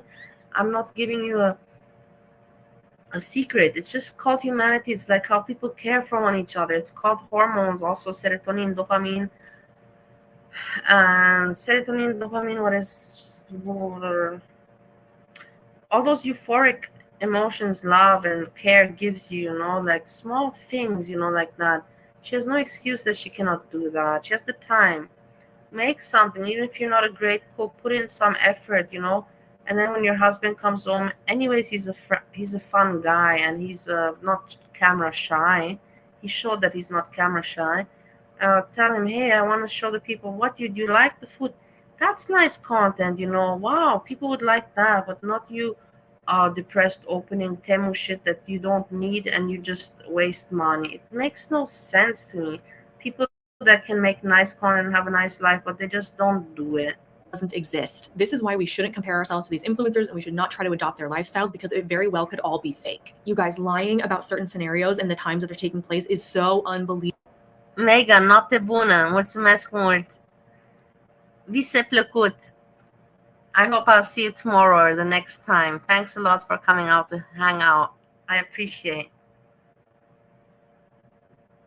Unbelievably common with influencers, and you can catch a lot of it if you look really closely. Here's a video of somebody claiming that she woke up at 4 a.m. to make rice pudding before she has to go catch a flight to New York in a couple of hours. But the clock on the stove says 7 something. It looks like 7:59 to me, but people in the comments are saying 7:49. And it's not just me. There's almost 1,000 likes on this comment of people agreeing that, yeah, this doesn't look right. That looks like 7 something, not 4 something. Here's a mom in a YouTube video making spider web shaped pancakes for her kids. No, Andrea, that is you making an excuse for her, and I don't understand why you do it. Because me personally, when I was with Steve, there's pictures out of me out there on the Facebook, not on the Facebook, on the YouTube. I was obese, and Steve met me, and because I cared and loved Steve, I became a better person. Because I wanted to move I didn't want to move for myself. I didn't give a shit about myself anymore, about myself, about my hair, about my teeth, about my nails. I didn't give a damn anymore. Not a damn anymore. But because of Steve, I cared for him, and I started to move again, and, you know, and like life, enjoy life, you know. So there's no excuse. She cannot move. She cannot give him a back rub. She can rub her hands on his back. She can put it together, a hot dog, a good one. She can. There's no excuse for that. And she's claiming that this is their morning before school routine, but her stove clock says that it's 12:43. Here's another one. This is a strange video of somebody recording themselves taking a nap, and she's claiming to have fallen asleep at 5 p.m. and then she wakes up at midnight and she's like, oh no, I slept so long. And then she settles in for a long night of being awake because she took too long of a nap. But as she's sitting at her vanity, if you look super closely, you can see that her clock says it's 7:30. I missed this the first few times I watched it because it is so quick, and it's partially hidden behind the TikTok icons on the side of the screen. You have to like look beyond the icons to see that there's a clock in the background. Is there a chance that all of these creators just have clocks in their home that are always set to the wrong time, and that's an honest explanation for it? Sure, absolutely. We can give them the benefit of the doubt. But when you see this kind of thing over and over again, you just kind of have to ask yourself how coincidental it really is that all of these influencers just can't seem to have their clocks right. Examples involving sunlight, completely undeniable. Examples involving clocks in the background, that's a little less solid to make a definitive statement saying that they're lying. But just think about it from a rational, logical standpoint. How realistic is it to film this whole video of yourself making rice pudding at 4 a.m. when you supposedly have to be on a plane in 2 hours? Who does that? How realistic is it to make these super elaborate artistic spider web shaped pancakes for your kids when you have to get them off to school soon? And how realistic is it that this girl just left her camera rolling for 7 hours straight to capture herself taking a really long nap? Not very realistic, in my opinion. I think it is much more likely that the first video was shot on a morning when there was not a flight to catch. The pancake video was likely shot on a weekend morning when they're not crunched for time. And then what if the girl from the third video just got a few clips of herself rolling around in her bed over the course of a couple hours as the sun is setting, and then she edits it together to make it look like she accidentally took a 7-hour nap? These kinds of videos are highly problematic to me because they try to convince the viewer about how much a person can reasonably get done in a certain amount of time. Yeah, Sometimes I'll watch this content and think to myself, how are they able to get so much done in their morning routine? You're up in the sauna at 5 a.m. You're making your kids fancy pancakes before school? No, they're probably... Yeah, it is ridiculous. And that's where the world is going wrong. People are becoming delusional. We're all selling to the new generation a delusional world of nothing is real, and there's no good influence. You know, the idea was for us to be a good influence for the young children, you know. Isn't that the point of us, you know, to be a good influence for the young children? Isn't that our duty here? No, the people are not anymore thinking like this. The people just think about themselves. No, I gotta live good right now. I don't give a shit about morality or ethics, or no, I don't gotta give a shit. Just selfish. I'm here, me. Now I. It is disgusting. I'm not part of that kind of shit. That's for sure. I'm not part of that. Not at all. Not at all. And I will never be. Not. They're actually filming this at a completely different time and they're editing it to make it fit the narrative of what they want their followers to believe their life looks like. The next thing I have to show you is interesting because there's definitely some room for benefit of the doubt again, but it's making me question what really goes on behind the scenes. She uses copyrighted music, so I can't play it. I'm going to put different music over it, but she's explaining that this is her morning routine as she's getting ready for church. It's a very subtle detail. See if you can catch it.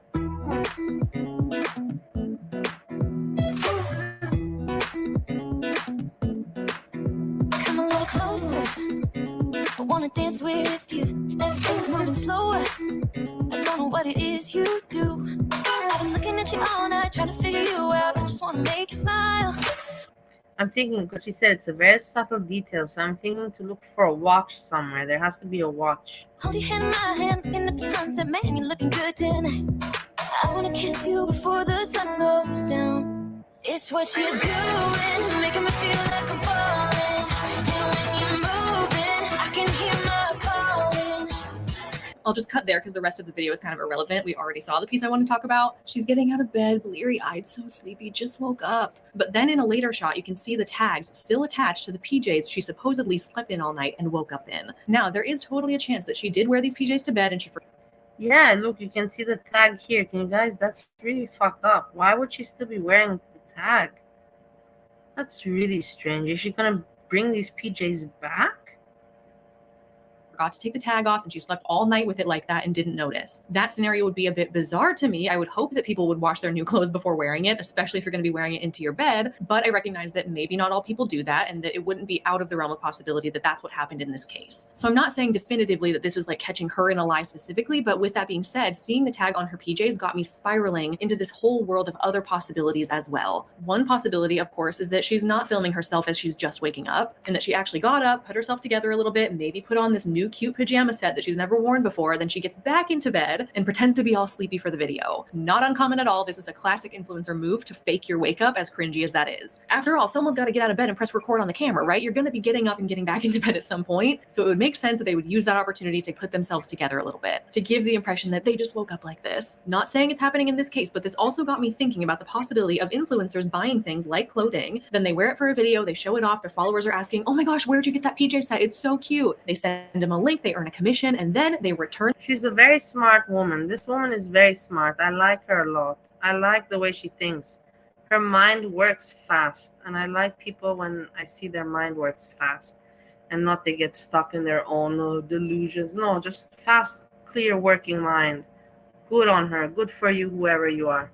The PJ set and get all their money back. So essentially they can make some money without having to spend that money. A big part of an influencer's job is to share new things on their platform that their followers might be interested in buying. But it can get really expensive to constantly be purchasing and showcasing all these new things all the time. So I think there's a real possibility that influencers will buy things, show them in a video, and then return them after that content goes live and get that money back. Not saying she's doing that here. We don't know that. I'm just saying it's possible. It's something I'm thinking about that I've never considered before. This particular PJ set is from Skims and the top costs $54 and the bottoms are $64. Quite expensive, $118 total. But remember that the more expensive the item is, that that's a lot of money. I would never, I'm telling you honestly, guys, I buy expensive stuff, of course.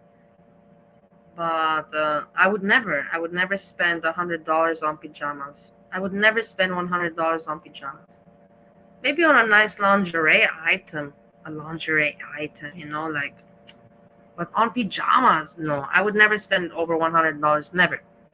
But that's just me. Call me stingy. Some people say that I'm too stingy with money.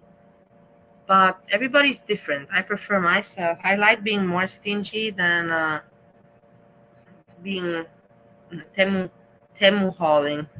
Influencer is recommending to you, the more commission they make. She's going to make more money off of a $118 PJ set than a $50 PJ set. So it makes me wonder, are influencers purchasing more expensive, higher end items because they're going to make more money on it? Her comments are full of people asking for links to her necklace, her bedding, her jacket, and yes, her pajamas. Everything featured in this video is an opportunity to make money, and I feel like the tag left on the PJs tells us a story about how influencers may operate their businesses. Twisted Tea Light, the same real good tea flavor you love from Twisted Tea with fewer calories. Keep it twisted. Okay, we've been working hard to spot the sneaky lies, but here's one that is way more obvious, almost to a comical level. Let's see.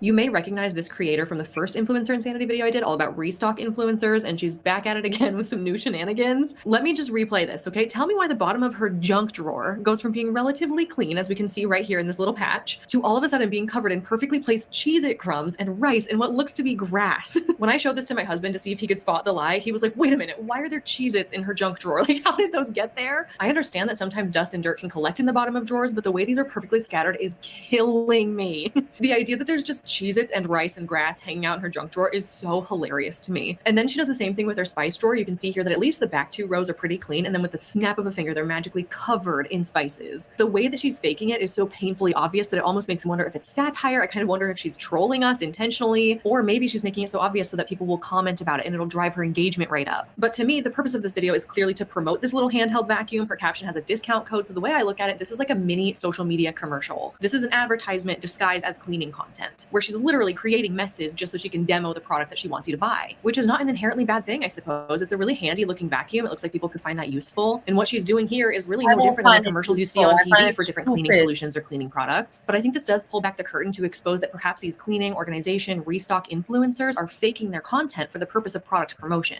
which we already highly suspected. That's what the entire first video of this Influencer Insanity series was about. And on that same note, the next thing I'm going to show you is a bit of a follow-up from that restock influencers video where I caught another one of those creators I featured lying in their content. I'll move over center so you can see what I'm talking about because it's really quick and it's really sneaky. Over here, this is the original clip I included in Influencer Insanity episode 1, where this creator appears to be reorganizing her fridge and taking it from this cluttered mess. Shut up. I'm doing exactly what SJam does. I prepare the lineup. I prepare always a lineup. I start my show with a song at least. I advance. I'm now using StreamYard, so shut up. And then also, you don't see me eating mayonnaise with my fingers like a little baby and stuffing it in my mouth, in my little shit mouth, in order to get shock content. So don't compare me to SJam. And I have a cat. When was the last time you saw my cat? Do you see me trying to make cat content out of my cat? Fuck off. Mess and turning it into a picture-perfect curated fridge. She posted this original video on July 9th of 2023. Now look at this video that she posted 7 months later on February 22nd of 2024. It's the exact same video. All she did was repurpose and reuse the original content and repost it 7 months later, which isn't really an issue in itself. It's not uncommon for creators to take old content and repost it months, maybe even years later, except the issue is that she creatively edited the very first clip of this video to make it look like something it's not. Here's what I mean. Here's the first video from last July, and notice how the very first clip that she shows is of her messy fridge. Let's put air quotes around messy. To me, this looks like a normal fridge, but she captioned this original video fridge makeover, where she's taking her messy fridge and then she's putting everything in beautiful containers. It's all labeled. It all fits perfectly in there. Now here's the second video that she posted 7 months later, but notice that the very first clip is not of the messy fridge. She cut that part out and replaced it with a shot of her fridge with all of these beautiful labeled containers in it, but they're all empty. In this one, she's captioning it fridge restock, and she's trying to make it seem like these containers just exist in her fridge all the time, and this is her restocking and refilling them on a regular basis like she always does. Except she's not restocking. She's reusing old footage of when she reorganized her fridge for the very first time months ago. And she's being a little bit sneaky about it by just changing that very first clip and I guess hoping no one's going to notice. The thing is though, I follow this creator. I like her content. I enjoy the beauty of it, even though I know it's fake. So when I saw this like 20 minutes after she posted it, I noticed immediately that she was repurposing an old video because I had just gotten done including that original clip in my YouTube video. I was very familiar with what that clip looked like and I recognized it as being exactly the same. So after seeing this, I did something I don't normally do and I left a comment about my observations. I said to the viewers, you're not watching a fridge. I'm curious. I like this girl very much. I have to write her email down. That she attention. Yeah, I'm curious what will be the feedback. Restock video. You're watching repurposed footage from a video she posted on July 9th of 2023 when she overhauled and organized her fridge the first time. These types of videos are super satisfying and fun to watch, but they do not portray real life or realistic habits. It's creatively edited to look like a restock, but it's not. Understand that this type of content does not depict reality. Please enjoy responsibly and don't let it make you feel bad about your own life or possessions, which I 100% stand behind. You can enjoy the content while also knowing that it's fake. In the same way that you can enjoy your favorite sitcom TV show and also know that it's fake. fake. And that was pretty much Nice. the whole moral of the story for my first Influencer Insanity episode, so I felt compelled to leave a similar comment here, so that anybody who comes across it and maybe feels poorly about how their own fridge looks, so they feel like they're not as put together as she is, they can feel comforted in knowing that it's not real anyway, so it's not worth comparing yourself to. This next example is extra sneaky because it requires gathering some additional information that's not presented in the video. You'll see what I mean. Here's how to inspire your kids to do hard things. And it starts with remembering that your life is their example. So we all went as a family to support Ryan at a fitness race called High Rock. The competition is to run 1 kilometer followed by 1 high-intensity workout station repeated 8 times. The skier was station 1 followed by the sled push is station 2. Station 3 is the sled pull. I hardly make cat content. I share a little bit of my cat because I share my life with you. I share a little bit of Steve so now and then with you, a little bit of the cat. But you don't see me putting a camera towards my cat. You don't see me showing so much of my cat. So please, don't give me a hard time about it, because if you would have a point, I wouldn't even mention. I would be like, oh yeah, I am pathetic, with my cat, content, let me shut up, let me delete the comment. But I don't have why, because everybody knows my content. I hardly show the cat. So now and then, yeah, because why not? People do ask me, where's Chinta? But I never ever make forcefully cat content or put the camera on the cat. Especially now that she's big. When she was small and a kitten, it was something else. But now it's just a normal cat. Just a normal fucking cat like many, many other people have in their house. It's nothing out of the ordinary. And I'm not stupid or pathetic to pretend it is. So shove your comment up your ass, you pathetic asshole. At this point, first and second place came down to Ryan and the guy in the blue shorts. On to another 1 kilometer run while the boys cheered on their dad. Station 6 was a 200-meter farmer's carry. At this point, Ryan took away until the 100-meter sandbag lunge. Ryan caught him in the run. Ellen, thank you for coming by and for hanging out. It was fun. And don't get upset when I get upset with other people. I have to get upset with other people, You know that I have to protect myself. I know that you get me. It doesn't mean that I am not a nice person. Thanks for coming by and hanging out. I appreciate so very much. And they ended with 100 wall balls to finish. Ryan finished the race seconds behind in second, but I asked my oldest son what he learned, and he said to work hard like dad. All right, so the whole purpose of this video is to say, here's how to inspire your kids to do hard things. We all went as a family to support dad at his competition, and he just barely came in second, but we're still so proud of him and the example that he's setting. She made sure to mention on more than one occasion that her husband was like neck and neck with the guy in first place, the guy in the blue shorts, as she called him. It sounds like it came right down to the wire, and her husband finished in second place right behind this guy. Except for these results are posted publicly, and he did not come in second place. He came in 32nd place, and he came in 5th for his age division. Girl, why lie about that? What is the point? This is such an impressive physical feat. That's something I could never dream of doing at this point. He did an incredible job. You're still teaching your kids this amazing lesson about going for your goals. Why do you have to lie for content? And about something that's so easy to disprove too. The only thing I can think of as to where she's coming up with the fact that he got second place is maybe they competed in groups or in heats. It looks like there were almost 500 men competing in this competition, and logistically they can't all go at the same time. So it would make sense that they would break them down into smaller groups or maybe stagger their start times or something. So maybe he came in second within that smaller group. But in my opinion, you don't have the right to be claiming second place overall if you only got second place in your heat. I used to be on a competitive dance team, so I kind of equate this to when they would have district competitions in order to qualify for the state competition. So there'd be a competition on the west side in Seattle and another one on the east side in Spokane and one down south in Vancouver. And we could go to districts in Vancouver and get first place at that competition, but that doesn't mean we're first place in the whole state. You can't claim that you're the best in the whole state when you only competed against people in your district. In the same way that I don't feel like you can claim second place at High Rocks when in reality you only came in second against people in your heat. I feel like this is common sense. This is not a hard concept to understand.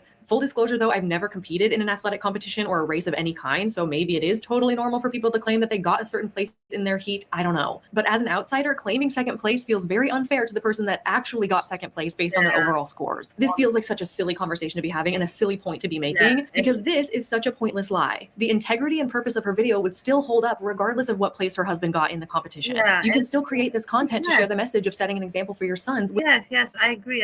Why lie about second place? Without lying about what place he got. Just say that he got 32nd out of 500 men. Say that he got 5th in his age group. That's still incredible. That's still impressive. And after all, what example are you really setting for your kids if you're teaching them that it's okay to lie about your achievements publicly? Here's another example of a downright dumb, pointless lie. For the last month, I've been saving up all of our honey jars so I could turn our paint into a gummy bear paint display. This paint has just been sitting in our closet and we never use it. I decided to pour it into these little containers so they looked like gummy bears and I could keep them on display. These turned out so cute. It looks like a little rainbow army of gummy bears. Now they're on display in our craft room so I can grab paint whenever we need it. The very first thing out of her mouth is a lie. Here it is again. For the last month, I've been saving up all of our honey jars so I could turn our paint into a gummy bear paint display. Really? You saved up all of your honey jars for the past month just so you could do this project? You went through 10 bottles of honey, averaging a third a bottle a day for an entire month? No, you didn't. You bought these bear-shaped honey jars on Amazon for $19.99. This is pathological liar type behavior because it's such a small, insignificant detail to feel the need to lie about. In the previous example, I could see how there would be a motive to lie about getting second place to make your husband look like he performed better than he actually did. But in this case, what is the motive? To make people think that you drink honey by the bottle so you can claim the title of #1 honey consumer in North America? Like, what is going on? What's the issue with being truthful and just saying you bought them? It's not that big of a deal. It could not matter less to the viewer about where you got these bottles from. It doesn't add anything. It doesn't take anything away by just being only touched on faking a lifestyle, because I feel like the physical appearance aspect could also be its own video. So in all of these cases, I have all these offshoot ideas that I want to take more time to look into. But here's a little. She is very smart. I like her a lot. I have to subscribe. Hanah Alonzo, wow. She has 363k subscribers, of course. Smart people, of course. People like smart people.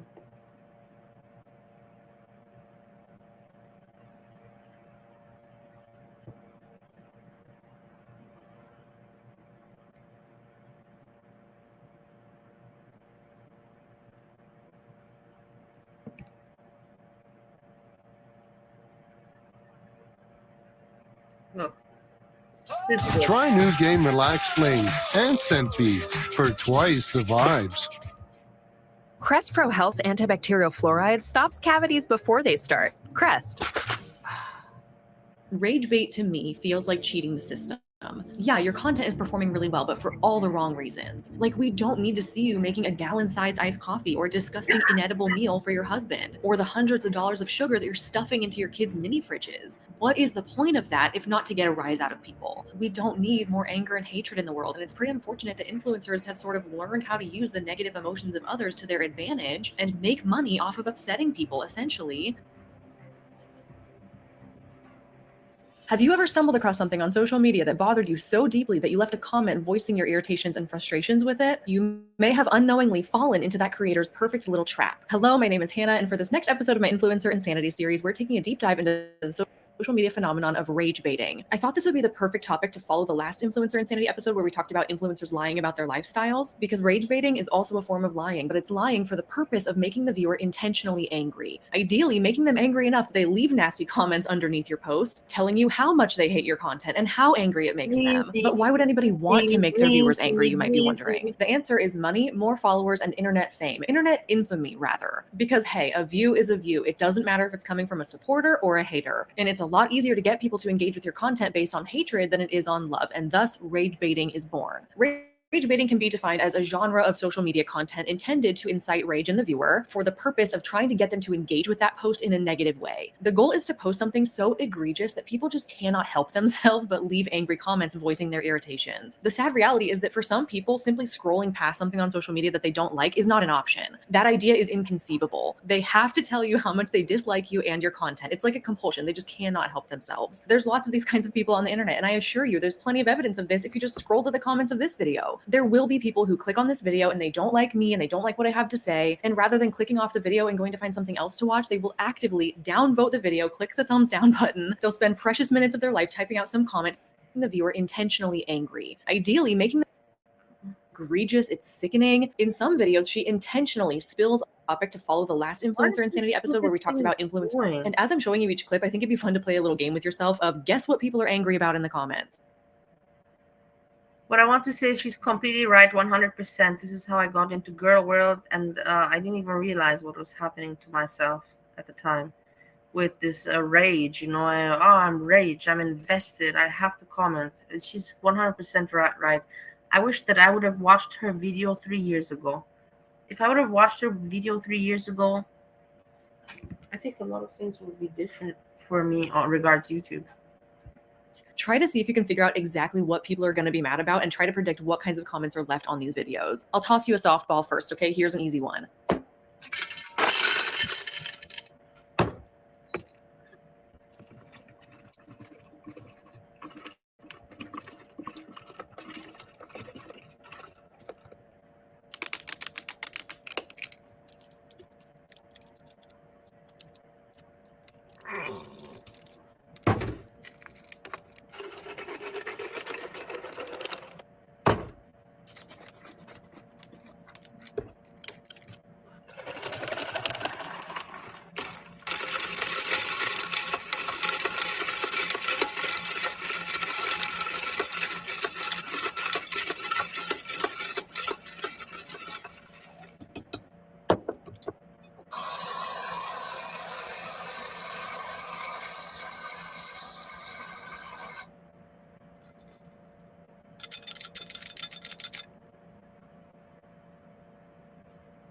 This account has 173,000 followers, almost 1,000 posts, and her most popular videos are structured exactly like this one. Gigantic gallon-sized iced coffees that are basically creamer with a splash of coffee on top. It's obviously too much for one person to consume in a single sitting. It's extremely wasteful. It likely gets dumped down the drain right after filming. The amount of creamers and sugar syrups and whipped cream is egregious. It's sickening. In some videos, she intentionally spills ice everywhere and then she scoops it up with her bare hands off the countertops and puts it back in the drink. In this video in particular, she's putting a mountain of whipped cream on top that's dripping down the sides. It's creating this huge mess. The slamming of things on the countertop, not to mention the mile-long nails and the incessant waving and tapping of them. Let me tell you, there is no shortage of things in this video that infuriate people. I don't know what's dumber, this video or your nails. She put coffee in her creamer. I am certain they condemn this in the Bible. My stomach bubbling, everyone getting diabetes just watching this, creamer with a dash of coffee. This drink has nothing to do with coffee. And is the coffee in the room with us? Hundreds and hundreds of comments exactly like these under all of the videos that are featuring these massive iced coffees. She posts a lot of coffee and drink related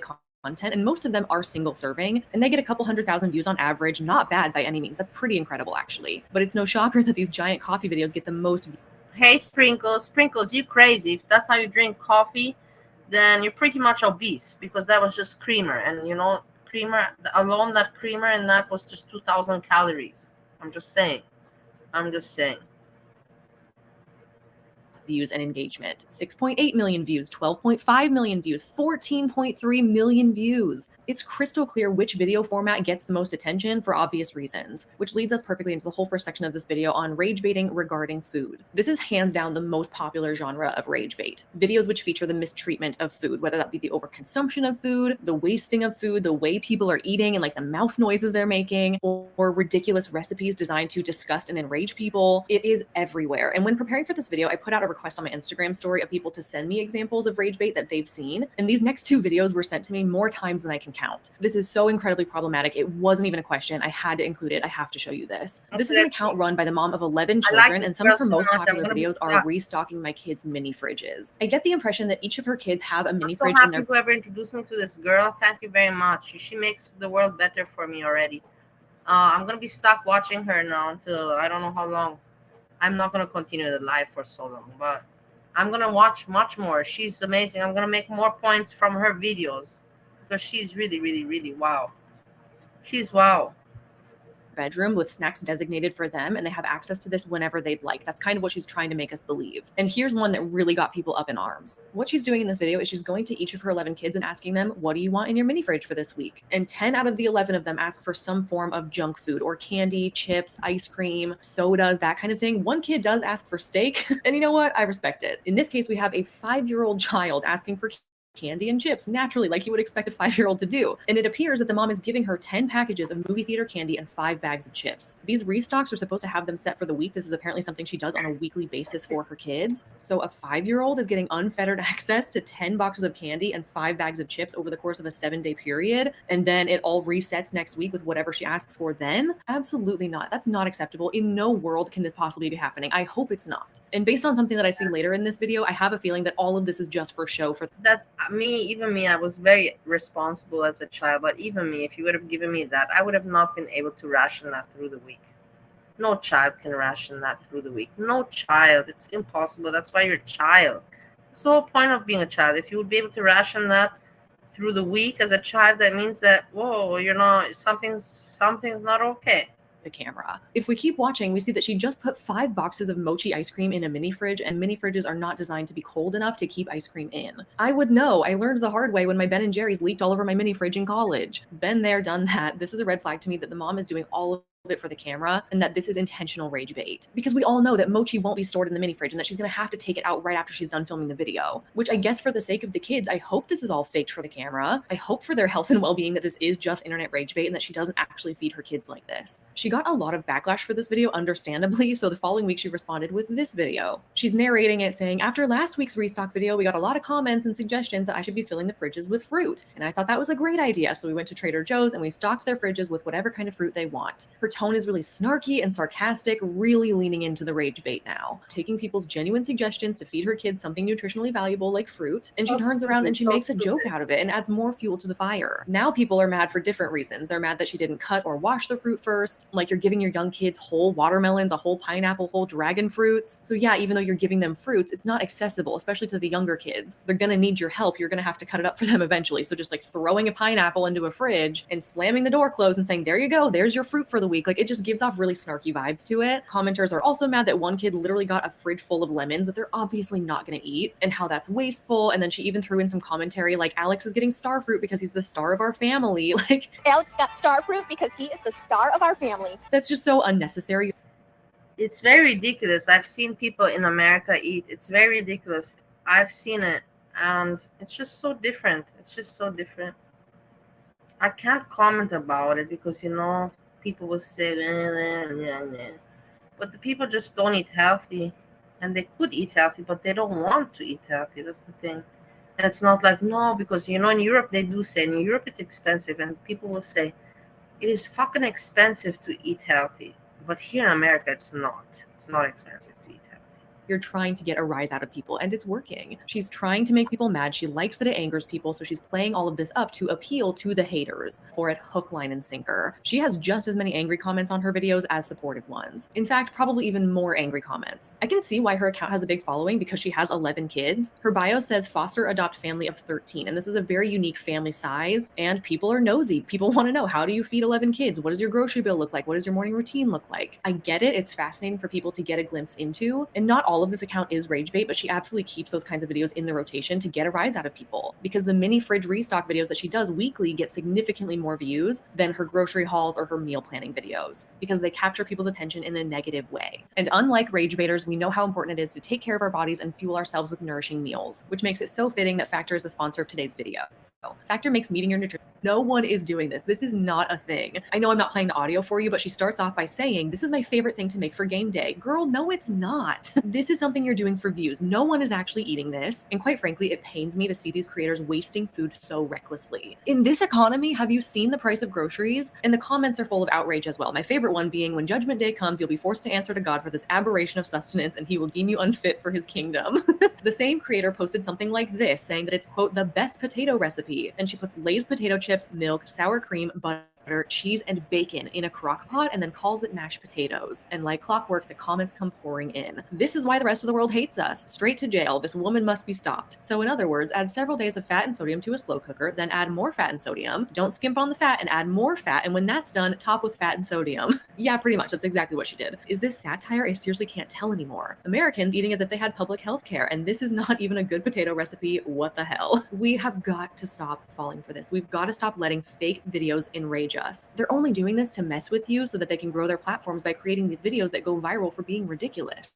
And by engaging with the content and leaving a comment, you're now enabling it, you're supporting it. This is an account on TikTok where she's supposedly making meals for her 65-year-old blue-collar husband before his 16-hour work shift or whatever. Like this very long-winded, wordy narrative of exactly who she's cooking for, and it's always something completely disgusting and inedible. Here we have frozen spaghetti and meatballs being fried in a pool of oil. Then she adds all of the salt from the Pacific Ocean. Then she adds powdered sugar, garlic scooped out of the jar with her acrylic nails and flicked into the pan, more oil, clam juice, hairy American cheese, Parmesan cheese, and then she slathers it in ketchup. And as if that wasn't a crime enough, she's got a moldy onion and eggshells sitting in the frame too. Again, with the wasting of food for views. Clearly, nobody's eating this. It's all going in the trash, and the only thing that was accomplished by this was you pissed off the internet. Congratulations. The mistreatment of food for rage bait is like an epidemic at this point. Everyone's doing it. This one took a 2-liter soda bottle, she filled it with melted peanut butter and jelly, and she mixes it completely unevenly, which I admit that gets to me, that bothers me. Then she puts it in the fridge or freezer until it's solid, and she cuts the plastic bottle off. She slices it into rounds, and she pretends to enjoy her inch-thick slab of frozen peanut butter with a side of bread. And you might notice that her hook at the beginning of the video was things I wish I knew as a first-time mom, which will undoubtedly catch the attention of new moms. I know it did for me when I came across this video in the wild. You go into it thinking that you're going to learn some cool, useful mom hack, but instead you waste your time and energy watching something that was only intended to anger you. And here's one more example for good measure. This one is pasta, cheese, Cheetos Puffs, milk, cream cheese, American cheese, mozzarella cheese, garlic, salt, pepper, Dijon mustard, and butter. And it comes out looking like what my cat vomited on the carpet at 3 a.m. last night. The pasta is completely undercooked. It's totally inedible, straight to the trash. So a lot of these recipe videos that I've shown you so far are outright undeniable rage bait, posted by self-proclaimed satire accounts where this is like their whole shtick. They created that account for the purpose of this kind of content and it's working for them. But that's not always the way it goes. Sometimes creators are just going about their normal business and they do something that inadvertently irritates the internet, and then they realize how valuable that anger is, and then they switch up their content to accommodate it. Here's an example of that. This person did not start out rage baiting intentionally,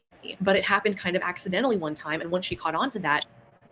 Hey, does anybody here in the chat have cats? Because Chinta, she does her business in the kitty litter, but I always find the turd outside, or she smears her ass. There's always skid marks on the floor. She makes skid marks on the floor. Does anyone know why is the cat doing that?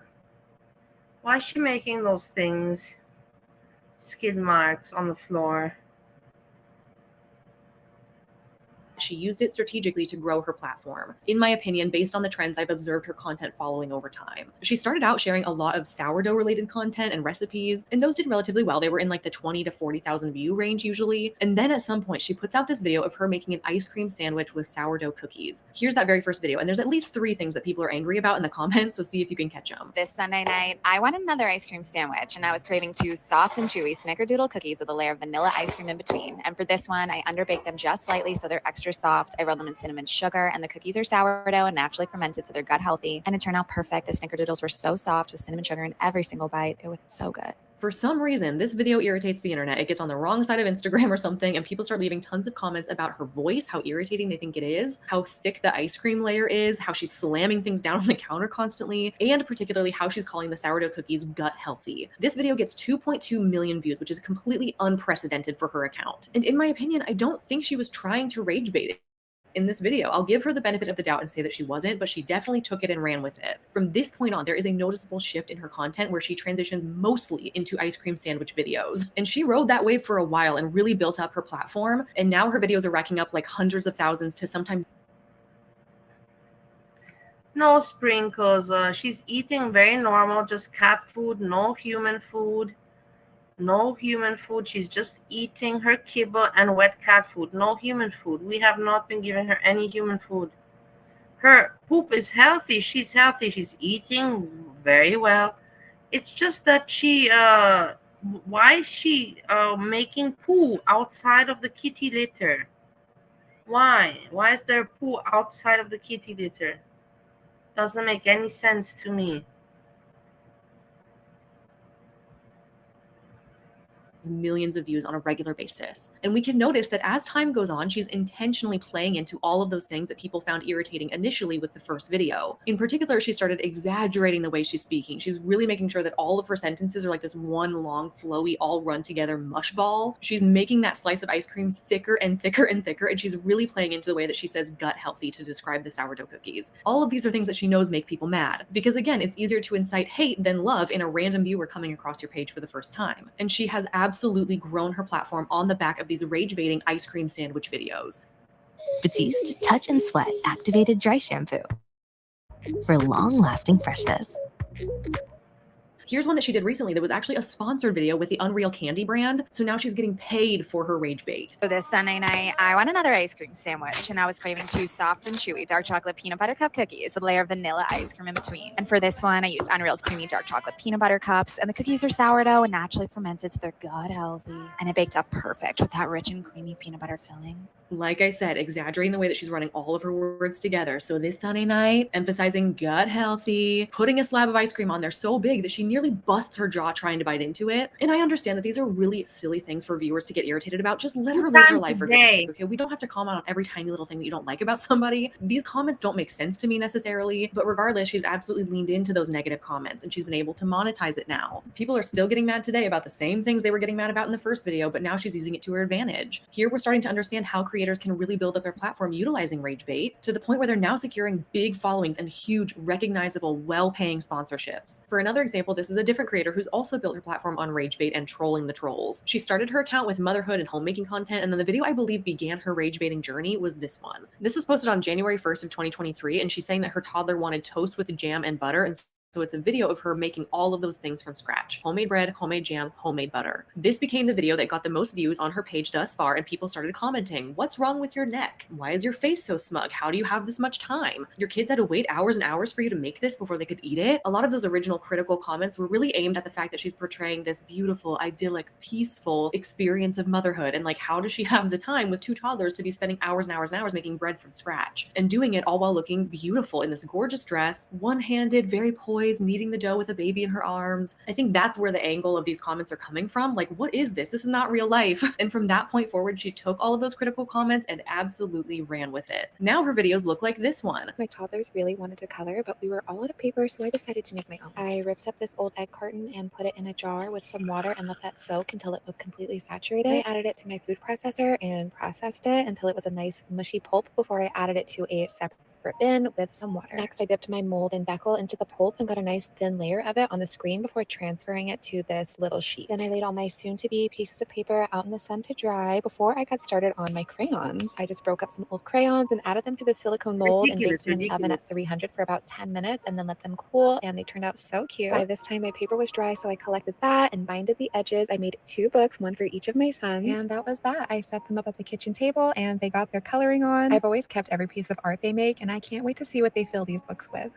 Look, making homemade bread and jam is not a crime. It's really lovely, actually. But now we're going as far as making homemade paper and crayons when your kids want to color. Like, come on. Notice how her neck is even more stretched and her face is even more smug. And her mannerisms are that of a Disney princess, and she spends hours upon hours making paper out of an egg carton, which is something no typical mom of toddlers has any time or energy to do. Speaking from personal experience, this is not real life. This is a joke, and we should be receiving it almost like satire. And this would actually be a great video for me to do in the future about trad wives. This term refers to traditional housewives that perpetuate traditional gender roles on social media, that women should be homemakers and they should spend their time doing these kinds of tasks and making everything from scratch. It's an incredibly nuanced topic that I can't possibly even start to explain right here, but we'll probably be revisiting this creator in another video on trad wives. But for the purposes of this video on rage baiting, we can see the transformation from homemaking content that wasn't really performing very well, getting a couple thousand views per video, to now rage baiting homemaking content that has grown her platform to over 450,000 followers, and her videos now regularly get millions of views. There is a tipping point where we can literally see the shift in when these creators start to grow their platforms, and it is all based on the addition of rage bait. She's been posting motherhood and lifestyle content pretty consistently since 2020.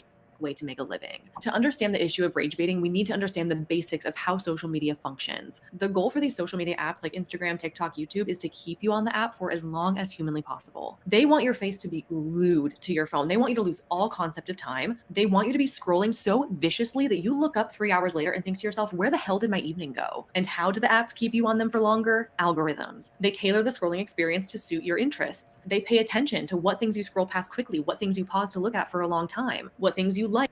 Do you see this, guys? Like, this is for me new. Maybe you're all like, haha, Bali, you stupid old hag. Update yourself. This is all normal. For me, this is, I know about it now.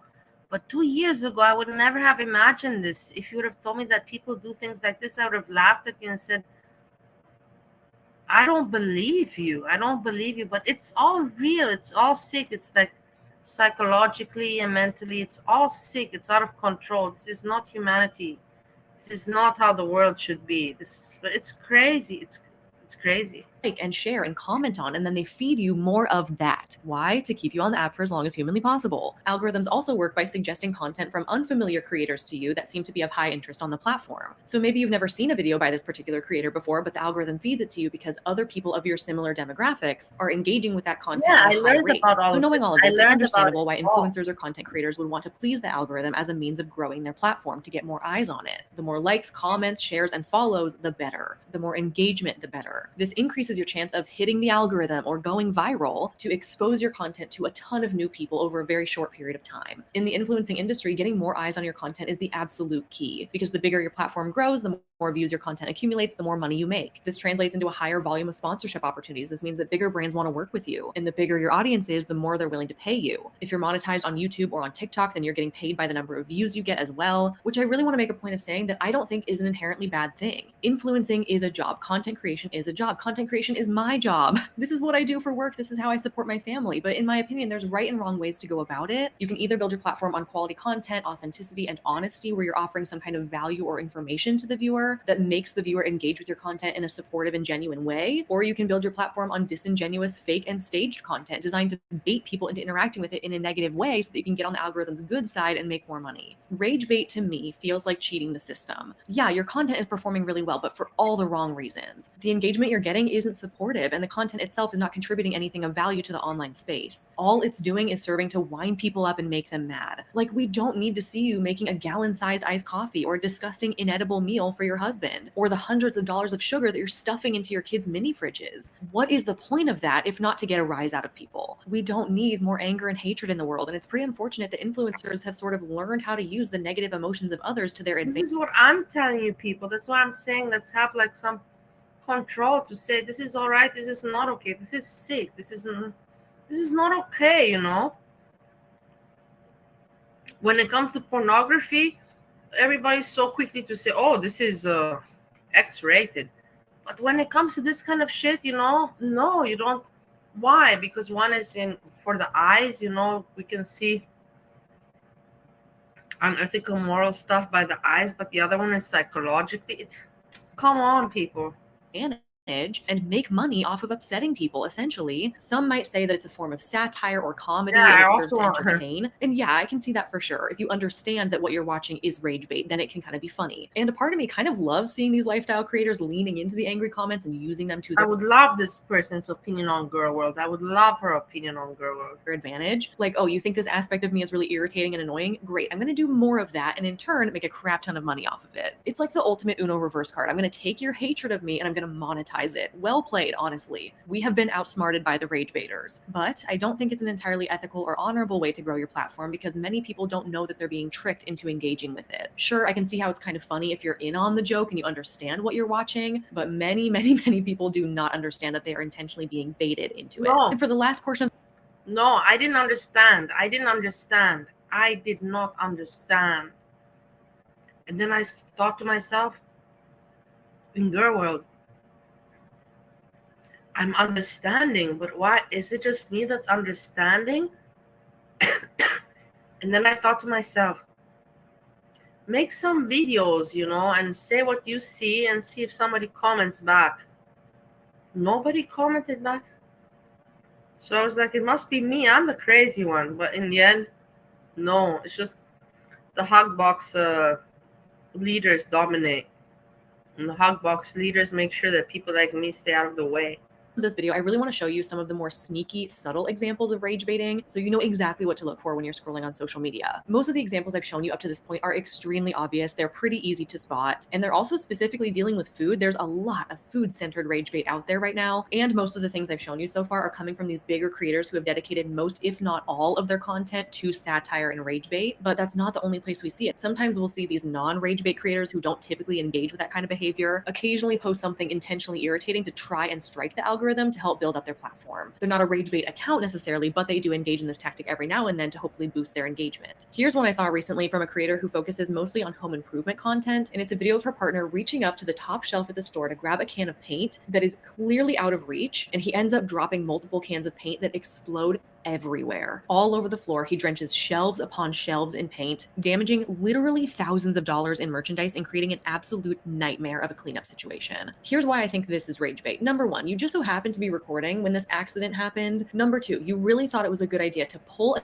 can of paint off the top shelf with your fingertips and just try to catch it in midair without thinking through all the reasons that this is a terrible, terrible idea. Why not ask for assistance from an employee who I am 100% positive has a ladder and would be more than willing to help you? That's their job. To do something so deliberately reckless this while you just so happen to be filming it is giving off major rage bait vibes. It's I feeling agree. purposeful. It's feeling like they knew that this would most likely end up bad, but they agree. filmed it and posted it anyway for the sake of views. And you know what? It worked. Her videos usually get between 20 and 30,000 views, and this one has 28 million views. 28 million. Why? Because angry people blew up the comments and she's hitting it big on the algorithm. People are saying there's nothing funny about. From what I heard is that you can consider, because I also do my research, of course, I'm not a moron. You can consider 1,000 views $4, yeah?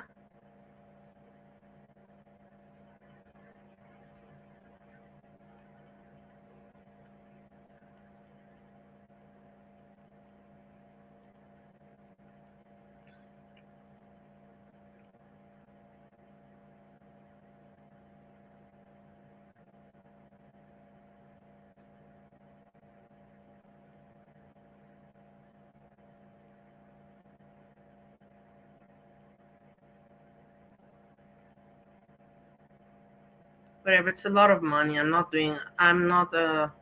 a lot of, I'm not gonna do math. No, I'm not, I forgot this. You purposely created a massive mess for internet views.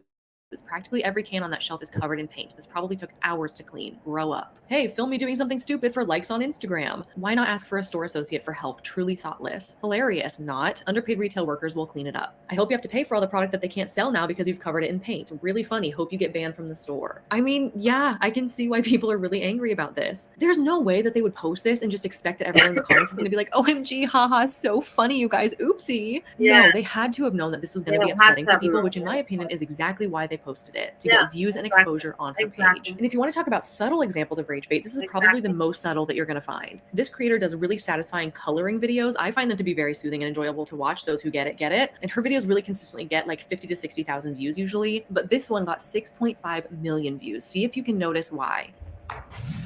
6.5 million views. 6.5 million views, that's a lot. That's a lot. And let's see what this, I'm curious. These things just blow my mind away. They blow my mind away, you know, that this is possible. You would never have heard about something like this 20 years ago.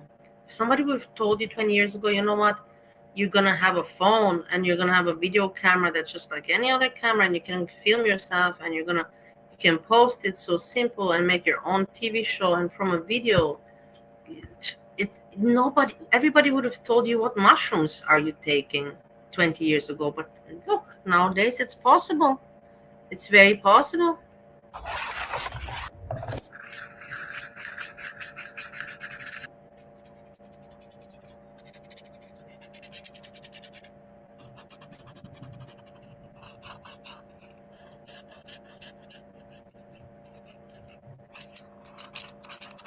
Honestly, I could watch that all day. It is so satisfying to me. But did you catch the rage bait? If you're wondering why everyone's up in arms, it's this egg right here. It's that she didn't fully fill in the egg and there's one little sliver of white along the outside edge. And I understand people's frustration because you watch these videos to be satisfied, to see everything be perfectly colored in. So when it's not, you have to talk about it, right? Her videos usually get like under 10 comments. Very, very low engagement rate actually. This video has over 400 comments, most of them calling out the egg issue. And it's not surprising to see that the increase in comments is related to the increase in views. It's also not surprising that she would intentionally do something like this because she created.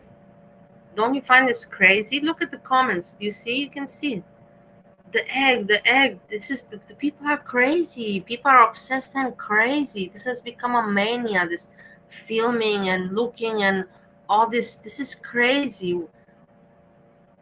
It's like, I don't know. Maybe it's just me that I find it. Maybe I'm really like strange.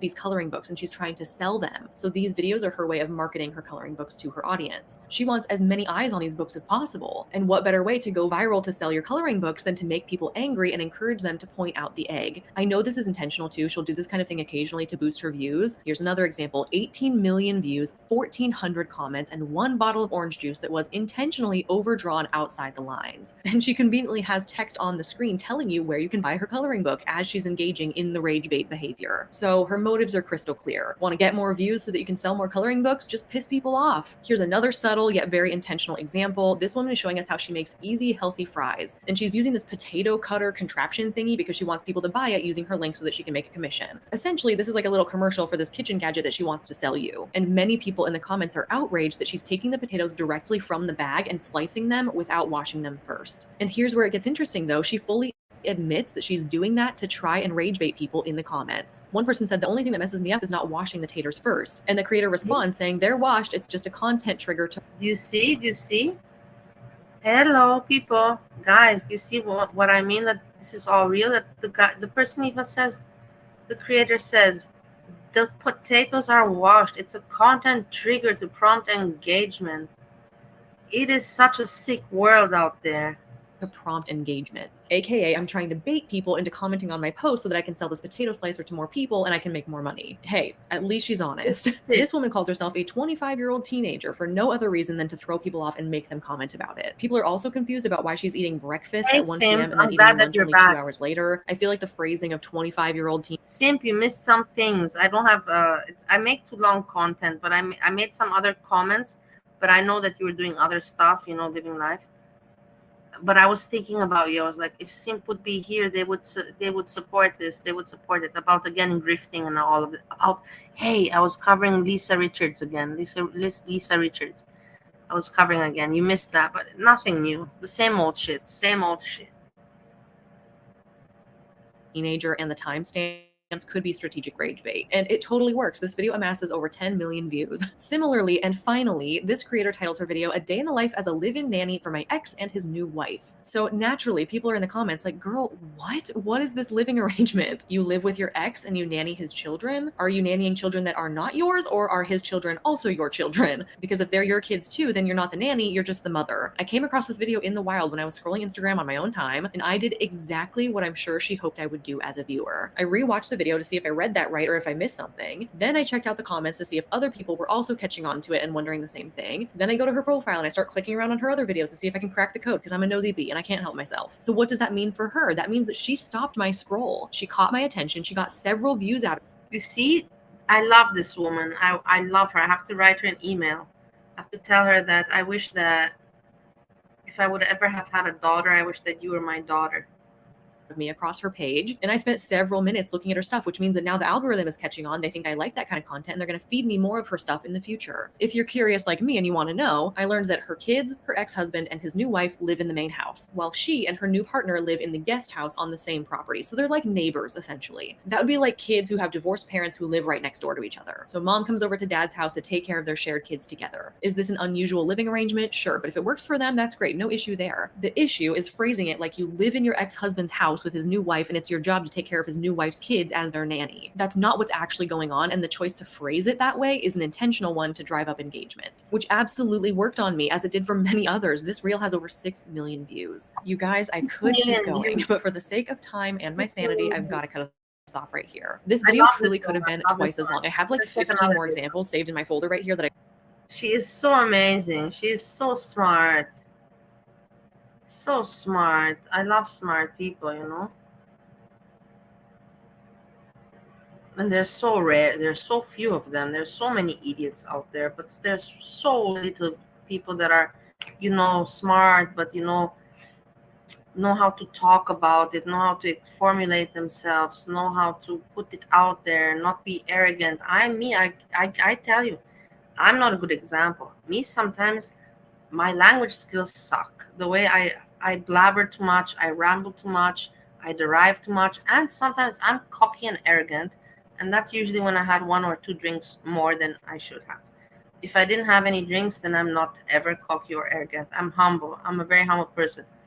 Just sometimes I admit it, at least I can say it about myself. That I have that bad side in me, that if I have a little bit of a drink too much, then I can come across very, you know it all. I can come across like a know-it-all. And that's not nice. I don't like it. The next day I'm like, oh my God, you know, like, but at least I can judge myself. At least I can analyze myself. Not many people can do that.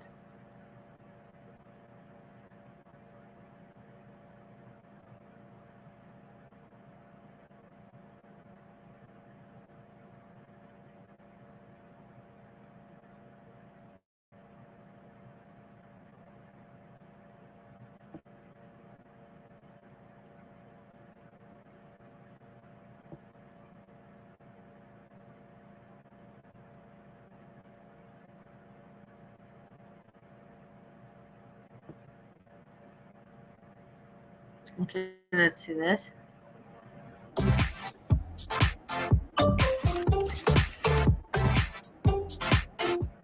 Starting with a blank page can be overwhelming.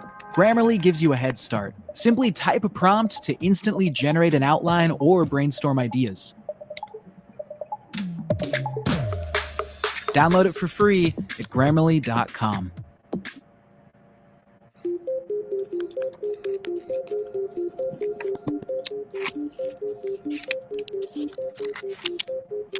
Where do we even begin? If there was one clip to prove to me how unrealistic these restocks are and how they're all for social media, this would be the one. I think this kind of content speaks to how much we value materialistic goods and how much of an importance we place on consumerism and overconsumption to a gluttonous degree. I think it's wasteful and it's bad for the...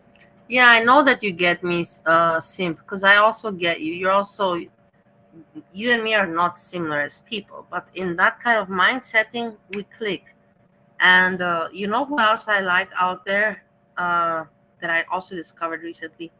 Penny Fairy. Penny Fairy is also trying also to make some live streams, you know, but Penny Fairy is also pretty to the point and funny. planet. I think it's bad for our finances, and I think it's bad for our mental health.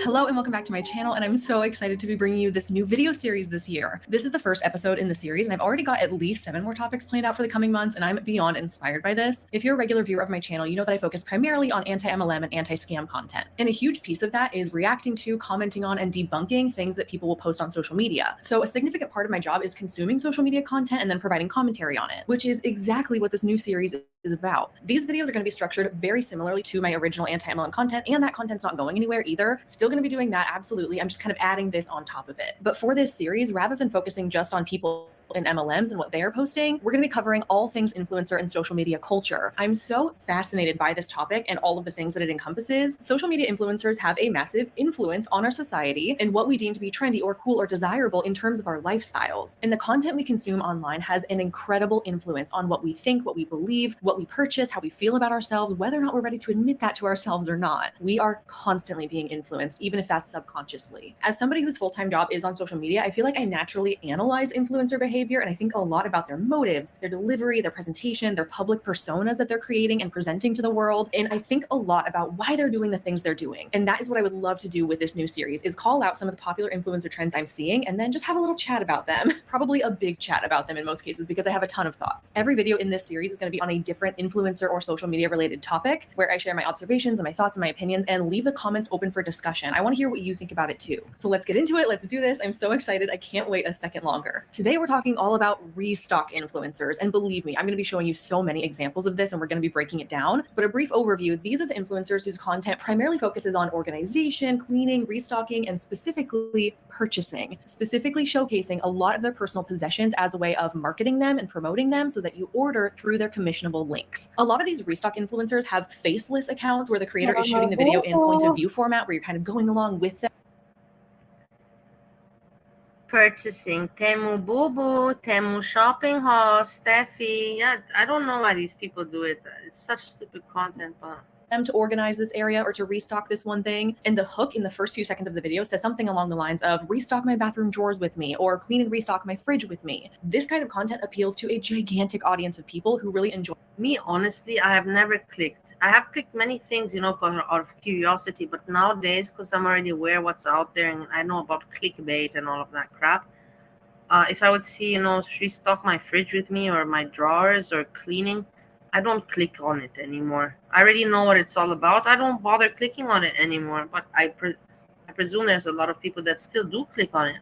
Satisfying, calming, ASMR type content where you literally just watch people clean and organize. And let me tell you, let me be so transparent, I love it. I eat it up. I enjoy this kind of content so much. I do follow a lot of the influencers that I'm going to be featuring in this video today. But on the other side of it, I can also recognize that there are some problematic things about these trends and about these restocking. No, that's what I like about her. I like that she also is like me. Like, I also admit, hey, I follow a lot of different things, you know. I follow a lot of different things. And I talk good and bad about different things, you know. When I see good, I say. But I just like, I haven't been so impressed by by a person on YouTube in a long time. Let's put it like that. It's very refreshing. It just shows you, to not lose hope. And there's so many things that you think you know it all, but you'll be surprised tomorrow what you can stumble upon. There are people that can still impress you, and you can look up to. I look up to her. She knows things and she says it much better than I do. I look up to her and she's much younger than me.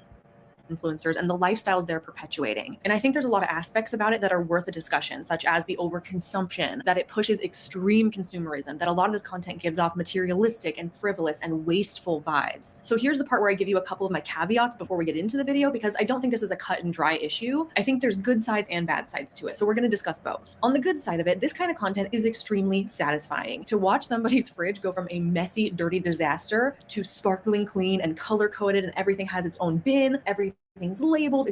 I agree. I also like it, and it has some kind of stimulant for the brain, it's like satisfying for the brain. But just so you know, that was not on YouTube. We did not have this on YouTube. This already existed way with the reality shows. If you remember in the 90s, hoarders and all that, where they would come, and it was not on YouTube. And on YouTube, it flourished, but this existed already on television before YouTube time. And it was also staged and faked. In the end, all the shows were staged and faked. With a little bit of reality, but not 100%. It's beautiful. It feels good to watch that. It's pleasing to the eye on an aesthetic level. And it can sometimes even motivate you to want to go and clean your own fridge or clean your own spaces in your house and get them in order. And it's also worth mentioning that not all restock influencers are created equal. Some of them I have no issue with, and some of them I have a lot of issues with. For example, you could watch an Instagram reel from a creator who's like, restock my pantry for my family of 6. And it's just some mom putting away these boxes of groceries that she bought at Costco for her family or something. And it's completely not aesthetic, but it's satisfying to watch somebody do something that's so human and so real. And it's kind of fun to see, oh, you have kids, I have kids. What are you buying for your kids? What snacks do they like? Give me some inspiration or some ideas, that kind of thing. That kind of restock content feels extremely organic. That's cool. I have no issues with that. It seems reasonable and relatable, and it's like something the average family would do. But then you could watch a restock video from a different creator, and it could be like, restock my ice collection with me. And it's literally someone with like 10 different fun shaped ice cube trays, and they're creating a whole bunch of different fruit infused ices and coffee ices, and they're picking them up with cute little tongs and placing them into beautiful organized containers in their freezer. Yes, that video does exist, and I will show it to you and we will discuss it. But the point is, there's a difference between these types of creators. One of them is portraying a lifestyle that is realistic and attainable, and one of them is not. And those are the kinds of issues I want to bring to light today. If you consume this kind of content from either types of these creators and you enjoy it, that's wonderful. I'm not suggesting that you boycott these creators at all. I'm just saying you should enjoy their content responsibly. And we're going to talk about that so much in this video. You can appreciate the beauty and the satisfaction of it while also realizing that it is not real life and that it is perfectly curated for social media consumption. And usually so that creator can make a commission on all the products they're trying to showcase for you. So here we go. This is the bulk of the video. I'm going to show you so many examples of exactly what I'm talking about. I'm going to show you the videos first, and then I'm going to break down all my issues with it. Additionally, I've decided that I'm not going to be showing the usernames of any of these creators because ultimately the goal is not to put them on blast, and I don't want them to receive any negativity as a result of my video. I'm just using their videos. She is so amazing. She is such a, I wonder if it's really her mind or she has a manager behind her and this is scripted. Is this really one person? What do you think? You think that this is just her, or she has someone writing, telling her what to say? As examples for the purpose of discussion. I told you that I would show you the ice influencer in this video, so let's start there. The video starts by saying how I make holiday ice, and we see her collection of ice trays, an entire drawer dedicated to just silicone and plastic ice trays. Then she goes to her cabinet where she's got her collection of Torani syrups. She pulls out a few that she's going to be using to make her ice. She's setting out all of her supplies here, and then one by one she makes different kinds of ice. So we've got holiday eggnog ice, we have gingerbread ice. This one looks to be creme de menthe with almond milk. Next we have almond milk with vanilla cookie pieces on it. This one is very nice. I have to say, fuck that shit. Very nice. Very nice. I would want some of that ice. No shit. I want some of that. And look at that. I own my restaurant and my bar in Vienna and all that. And I go into detail, but this is such good detail, It's a cranberry juice nugget I've ice. never done this anything looks to like be that. like No, peppermint this is almond too much. milk. Too much Then we have detail for peppermint me. milk I've never latte done it. ice cubes. And then she's I'm not filling gonna up. lie. I'm not gonna lie. I've never done anything, but it looks really delicious, really nice. all of her plastic containers with these different kinds of ices that she's making. Maybe now I have the munchies. Could be, that now is the munchie time, but I, of course, will not eat. Even if I would want to eat, I cannot eat right now because my stomach will not be able to digest it. I cannot eat. I can eat maybe a few chips, but I can't risk it because my stomach doesn't want to digest it anymore. It is damage that I've done. So I have to, my organs don't work anymore as they did. That's my problem. It's my damage I did. I have to repair them now slowly. And if I would eat right now, it wouldn't go well. Not even talking about even snacking. I can't even snack. They're all perfectly curated, all the same type of bin, all in a row. She has a full freezer drawer dedicated to nothing but ice. It's really quick moving. So a couple other things I noticed that I want to slow down and point out is that she has these cute little mitten tongs that she's using to grab the different pieces of ice and put them in the cute little plastic containers. She has these beautiful gold spoons for scooping her cocoa pieces out of this aesthetically labeled glass jar. She even sprinkles some of this ice with $15 luster dust, putting sparkles in ice.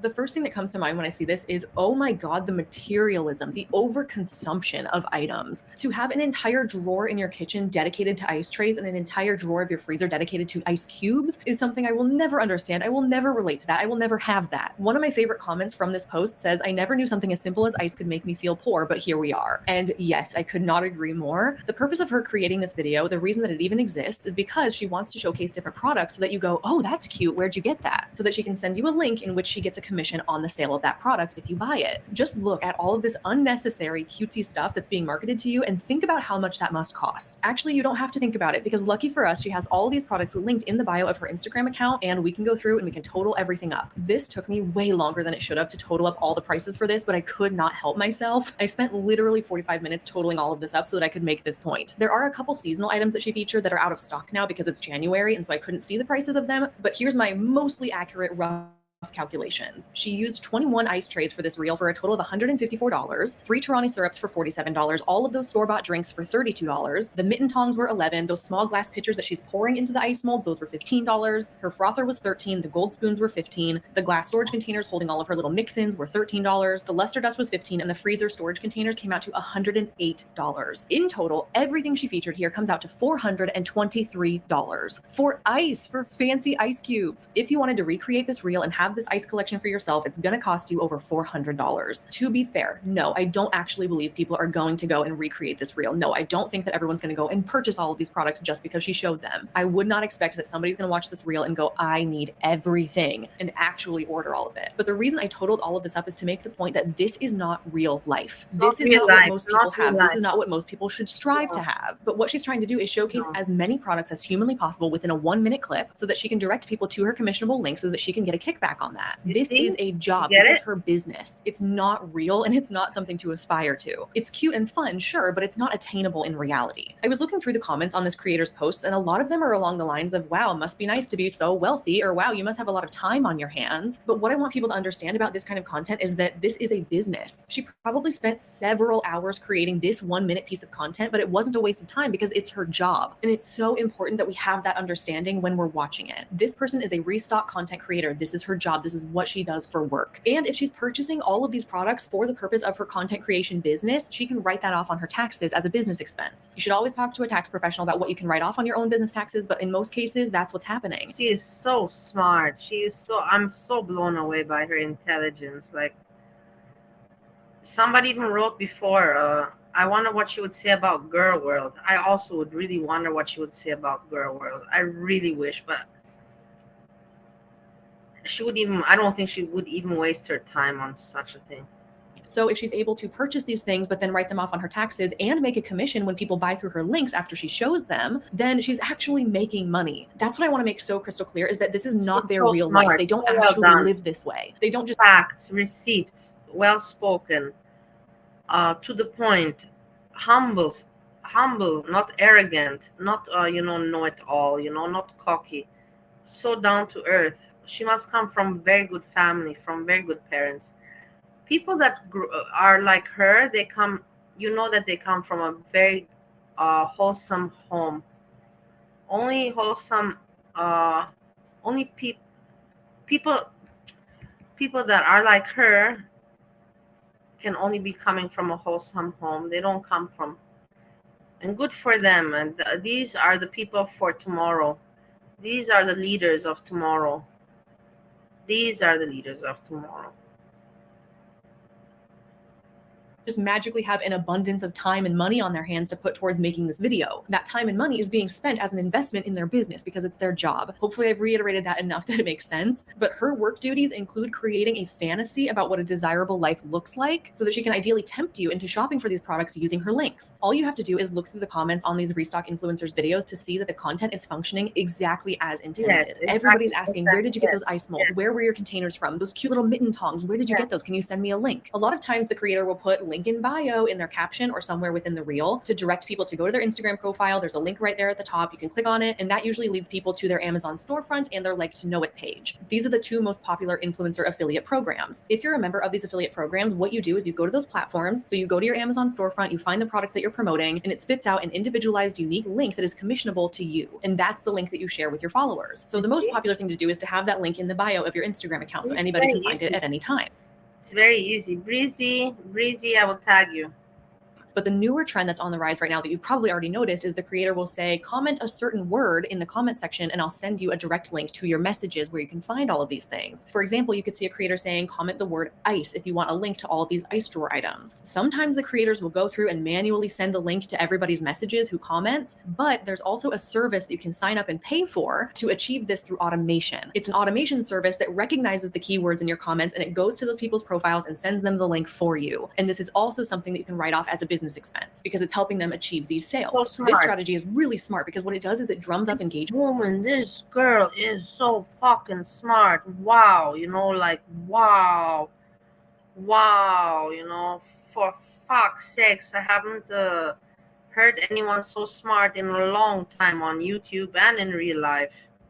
On your post by encouraging people to comment, which is good for the algorithm. If the Instagram algorithm sees that the reel you just posted is gaining all of these comments and all this engagement, it's going to be pushed out to more people. So it encourages comments, which is great for the algorithm and it's great for the engagement of your content. But also it means that rather than being forthright with where you got the items and just putting in the caption, got everything from Amazon, you're kind of gatekeeping that information, at least for a little bit, and forcing people to ask you where you got it so that you can send them a private link in their private DMs and they can only figure out where to buy this item once they get your link and you get a commission for it. If somebody comments on your post, where did you get that heart-shaped ice tray? You're not going to say, got it on Amazon. You're going to say, let me send you the link. That's how the creator makes money. So when you see videos like this, I don't want you to leave that content thinking, dang, I wish I could do that. I wish I could have that. No, stop. It's not real. It's make-believe. This is the equivalent of comparing your life to a Hollywood movie. It's an illusion. It doesn't exist. And I think it's perfectly fine to consume this kind of content for the enjoyment of it. Personally, I follow this creator. I like her content. I enjoy watching. That's what my parents, I remember my mom always used to tell me.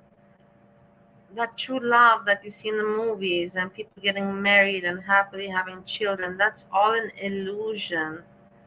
That's movies. That's the movies. That's not real life. That's an illusion.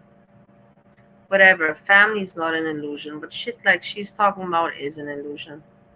Her reels because they're satisfying and they're fun to watch, mostly because I'm just amazed and perplexed at her collections of things and the effort that she puts into this content. I think it's fascinating. That's why I follow her and that's why I enjoy it. But what we're not going to do is let this kind of content make us feel bad about ourselves and make us feel like we are lacking in our lifestyles and our possessions. I kind of equate this to when you compare your own body. I have felt many times bad because of these influencers. Very many times. Very many times. Oh, I'm going to start crying. Especially with my Bali content. I'm like, man, I'm here during COVID. I can show things that nobody else can. I speak the language. I'm with the people, integrated with them. How can all these other people have channels and they're just fucking tourists? They don't even know the language. They know nothing. They're just like, oh. And I know all the interesting information. And I know I can show interesting stuff that they can't show because they don't have access to what I can show.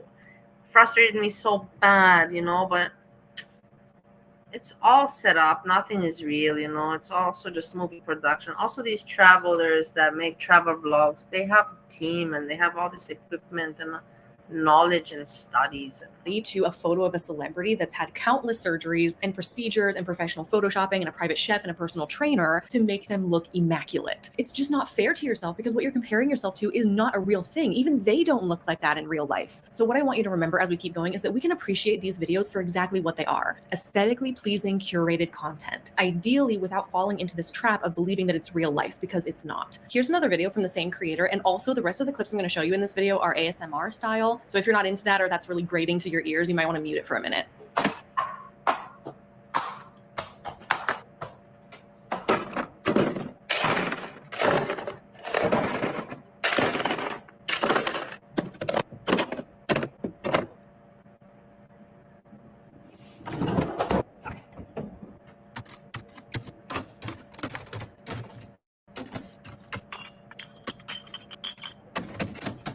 Wow, what a fridge. Whoa. Whoa. What a fridge. Yeah, it's not real life. Who has a fridge? It's like a supermarket. Supermarket. Get out of here.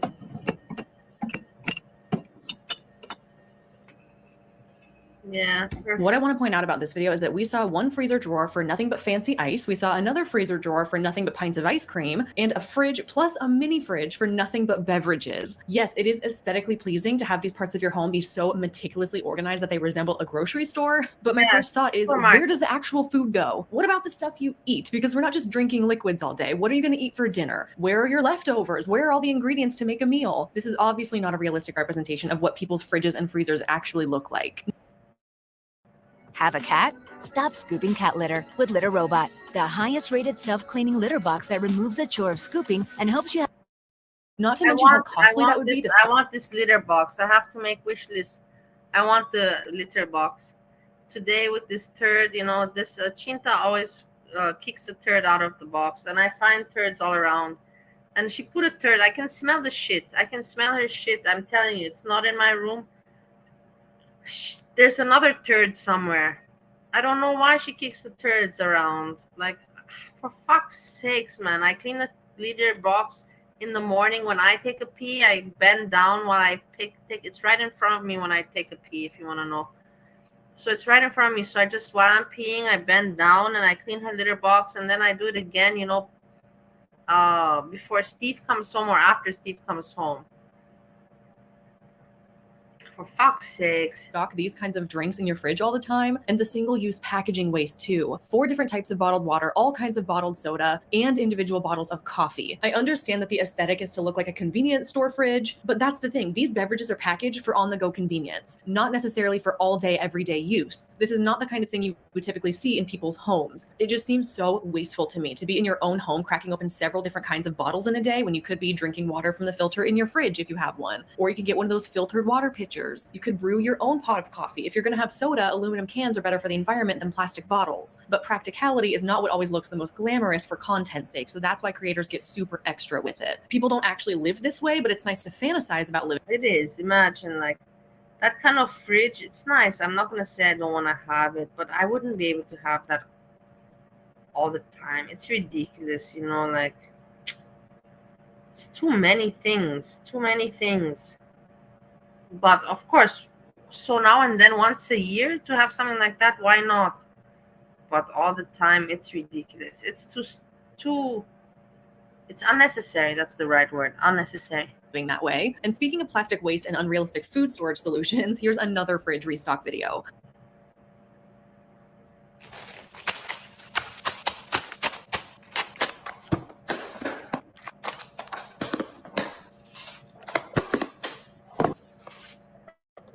Plastic inside of plastic inside of plastic.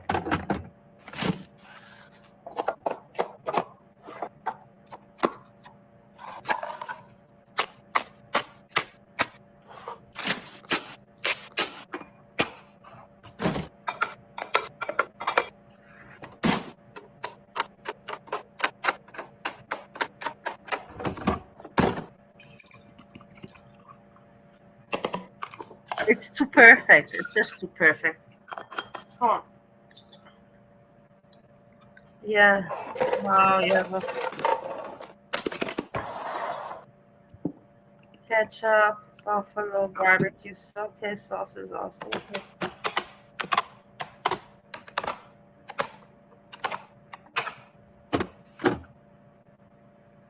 That is so perfect. I will tell you something. That is So here we actually have some groceries. That is so perfect that it would make me feel uncomfortable. I would not like it anymore. I would not like it. It's nice for things to be clean and arranged and everything, but that with all, all the jars with the label, and everything, I wouldn't like it, honestly. But that's me. I'm sure many people would say, yeah, they would like it like that. For me, it's a little bit freaky perfect, and that makes me feel uncomfortable.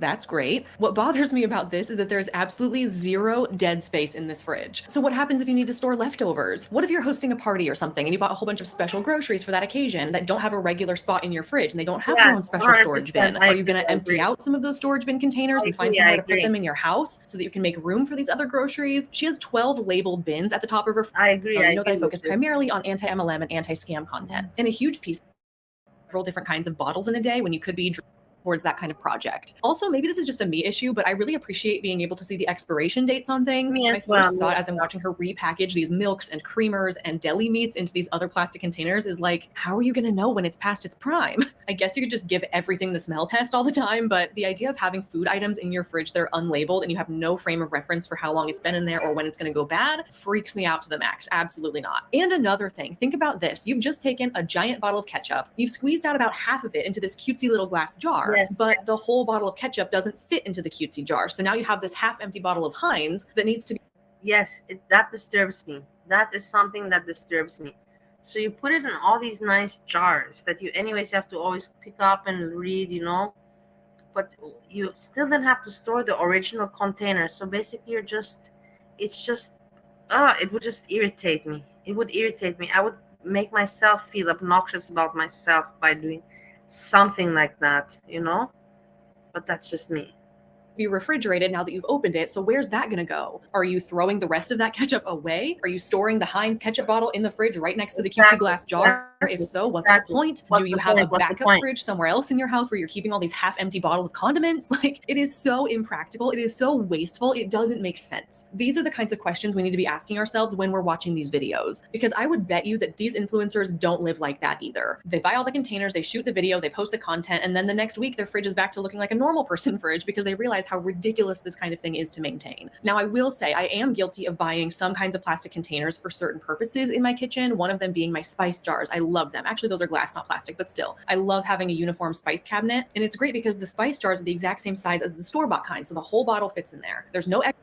But what I'm saying is that I can absolutely appreciate the satisfaction of having everything look uniform and be organized. But in the case of spice jars or baking supplies, those are like one-time projects that you're not getting into those spaces multiple times a day. You're not rotating new items in and out of there all the time. I just needed a storage solution for those powdery products that for some reason come in these terrible paper sacks that always rip, they always spill. So I guess my disclaimer is that there can absolutely be a time and place for certain kinds of storage solutions and they can make your life easier. But when you're watching these kinds of videos, I want you to question the true practicality of it and what that would look like in your own life. Would these storage solutions work well in something like a baking cabinet? Maybe. Would they work well in something like your fridge? Probably not. But it makes for beautiful content. I don't like anything, but Downy Light is just right. Tired of typing tons of notes during class? There's finally a better way. It's called Otter. We've spent a lot of time in the kitchen in this video, so let's move on from that. Here's a video where the caption says, when you have to restock your entire guest bathroom drawer because your friend says that she'll only use natural, non-toxic, vegan products.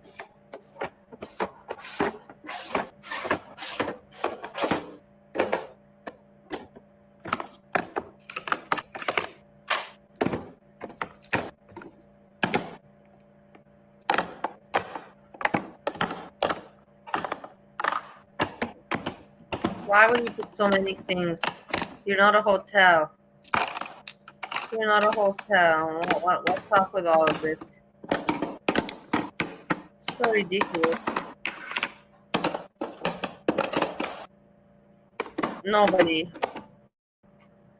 Nobody has. Fuck off. Give me a break. How fake is that? I will say I love me some plastic dividers in something like a bathroom drawer. There's so many little teeny tiny products and it's nice to have them separated like that. But I'm sorry, you're restocking your entire guest bathroom with brand new products because your friend is coming to visit? Miss ma'am, tell your friend to bring her own toiletries. What are you doing? What kind of house guest shows up and is like, yes, hello, I'm here to stay for a few days, but I bought exactly none of my own toiletries and I'm gonna need you to purchase them for me? Simp, you said it exactly before her. I saw that you wrote it before she said it. Tell your friend to bring her own shit. Me also, I would never. I would be sure in my bathroom when I have guests, then I'm sure to have to have it clean, number one, and to have soap, shampoo, the necessary things. Soap, shampoo, clean towel like that, toilet paper roll, more than one. Finish. That's more than not. That no need for more. Clean towel, toilet paper roll, shampoo, conditioner, soap, toothpaste. Finish. And they have to be vegan. Excuse me? I can almost guarantee you that this did not actually happen. This is a fake scenario. I'm calling it right now. Some of these skincare products that she's stocking are like $70 each. I'm sorry, you just cannot convince me that this is real. I promise you that if your friend comes to stay with you, it's all right if you don't buy them brand new $70 skincare. They're still gonna be your friend. It's all right. This is so unnecessary. But putting all of these newly packaged products into perfectly sized organizers is great for content. And it's a great way to show off those commissionable products. So we're going with it. Again, an example of something that is not real life. Now, if you think the videos I've shown you so far are excessive, you've seen nothing yet. This next creator takes it to a whole new level of overconsumption. This video moves fast, so really pay attention to all these gadgets and gizmos of plenty that she's showing us. The video is called Pack My Purse and Stuff My Cash Envelope With Me.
Where do we even begin? Let's start here. This is so much stuff, so many belongings, so many physical little tangible items for extremely specific purposes. If you didn't catch all of them, some examples of this are like this little doohickey where you squirt liquid onto a dry towelette and then it creates like your own wet wipe, this little floss pick dispenser, this little thing that might be a blotting paper dispenser, an earbud cleaning kit, these dissolvable hand soap things. I mean, truly, I had to watch this video several times to figure out what all the little gadgets are. I had never seen anything like those in my life. I did not know things like that existed. This is consumerism to an unmatched level. Every single thing that she featured in this video is a nice to have, but not a need to have. And what sets this creator apart from a lot of the other ones I've seen is that she posts a lot of these videos with these very obscure, frivolous, niche type products that she does really well with because people are like, wait a minute, what is that? Where did you get that? I've never seen anything like it. Can I have the link? That's her whole business. She is in the business of being extra. And you know what? I love that for her. She also does a lot of content that's like clean my hotel room with me before I move into it, where she brings an entire set of these travel-friendly cleaning gadgets with her and she deep cleans her whole hotel room and people are in the comments like, you are so extra. This is so ridiculous. But her voiceovers to it are like, you know what? It is extra. It is ridiculous, but I love doing it for me. So it's not hurting anybody. I like to be this extra and that's fine. You do you, I'll do me. So you know what? More power to her. It seems like she genuinely enjoys being this clean, organized, meticulous type person. And it's almost like a hobby of hers to collect these convenience type items. And if it genuinely brings her joy, that's great. But what I'm saying is that it strikes me as extremely extra and extremely wasteful. So many types of things that she's promoting that are single use that aren't really necessary, but they're really cute and it makes for good content. I think we should be careful to not let these videos make us feel like we don't have enough. Because I know for me personally, I could watch this video and I would start to fall into a trap of like, man, I wish I had a new Gucci purse that I could fill with all these cute little things. How fun. I want that too.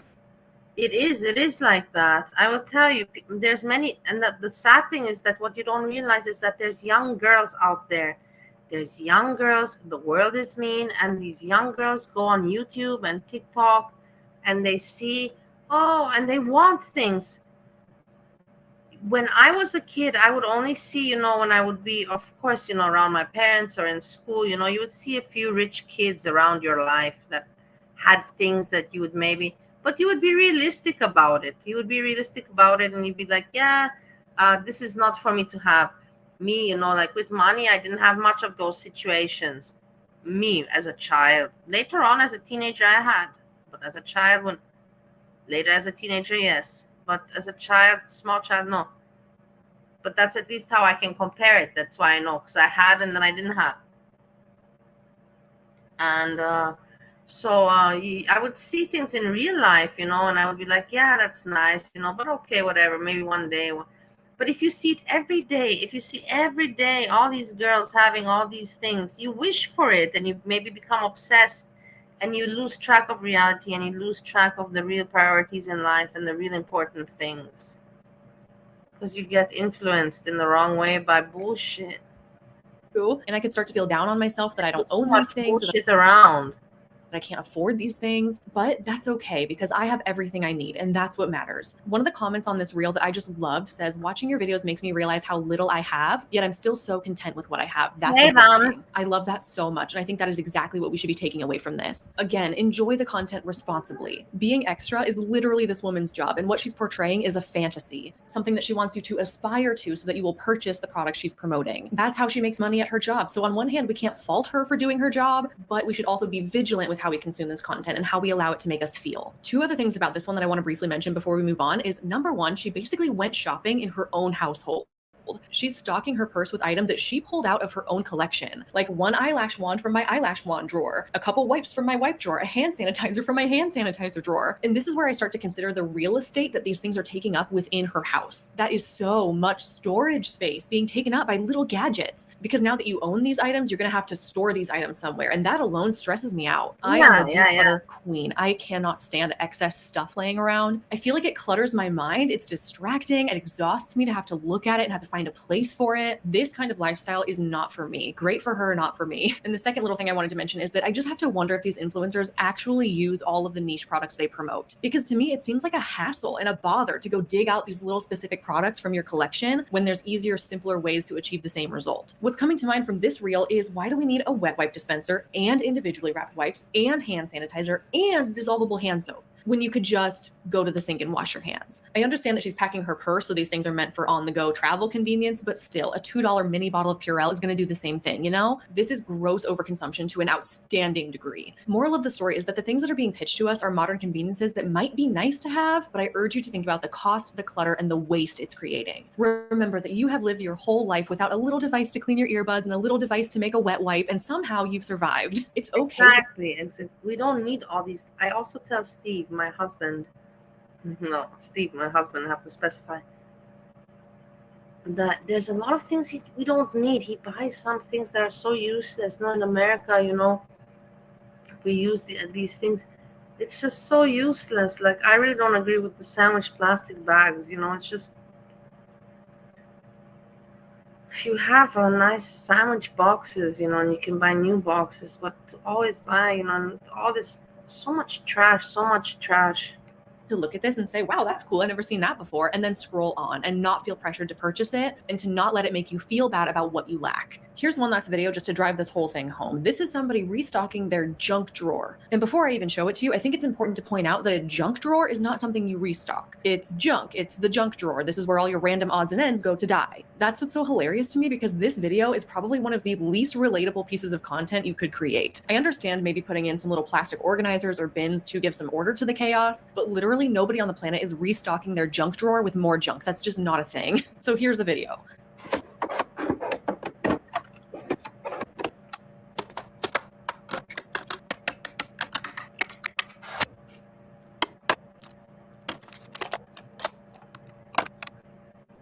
It looks cute and everything, but why would you do this? Why would you have it like that? For what reasoning? Yeah, so I call this more of a utility drawer than a junk drawer, but even still, look at how many travel-sized and single-use products are being featured here. So many individually wrapped wipes, travel tissues, travel toilet paper, travel stain removal. It's cute. It's cute. It's really cute, but it's so useless. Why would you make this? Why?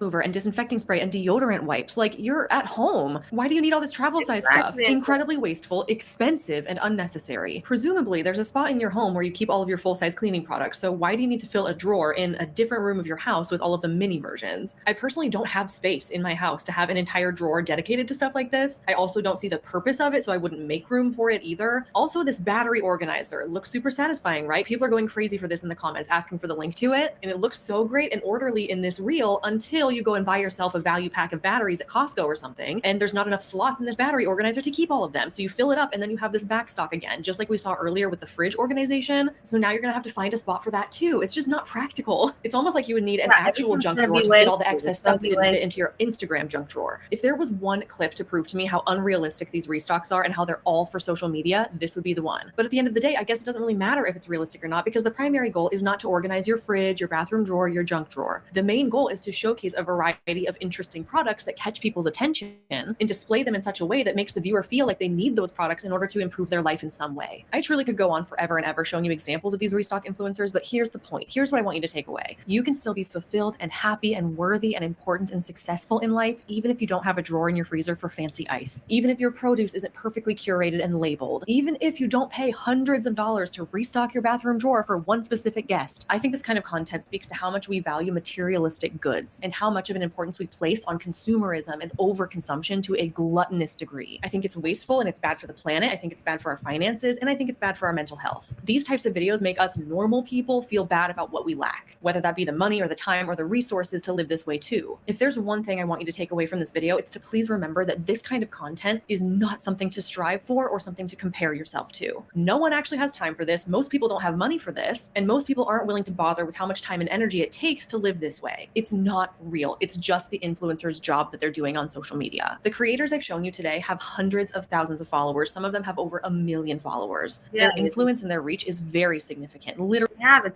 episode in the series, and I've already got at least 7 more topics planned out for the coming. Influence and their reach is very significant. Literally millions of people are watching their content. It's crazy. It's crazy that, yeah, but I've seen it, and they don't even make good content or anything, but they're just famous because they were there at the right time, at the right moment, and that's only the reason. Right time, right moment. The right time, right moment, knowing what to do at the right time, at the right moment.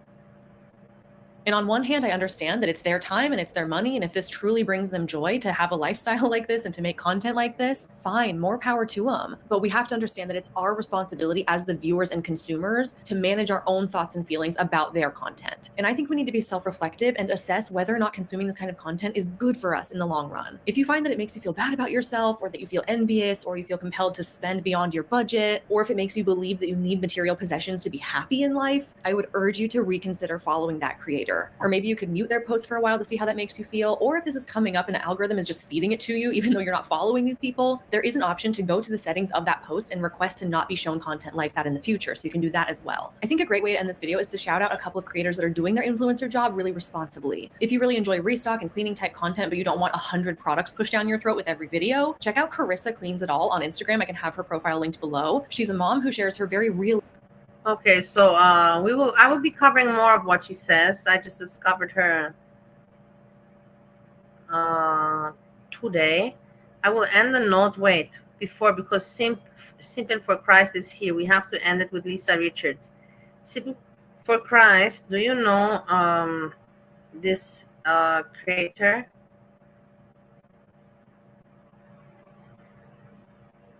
This one. Frauditer Reaper. I will tell you what I like about her, because she comments about Lisa Richards. There's also White Trash. White Trash is funny. Then you have Kai. What's the name? Kai something. But Kai never comments. And there's a Teresa and Kai. They never comment. And Wendy, Teresa, Kai never comment. Whilst Frauditer Reaper, she comments, she says, and I like that about her. It makes it interesting. It is what it is. White Trash also doesn't comment verbally, but makes nice clips with comics and memes. So it's entertaining. But look, she's begging again. begging again. We have to finish with this. A little bit, a little bit. It probably quicker than you did even yesterday because she is literally making in the chat because that's not what you do. My Cash App is LISARXO. It's a blue circle with a B and it says bun. BUNNNN. That's it. No, I didn't get Popeyes. Why would I get Popeyes?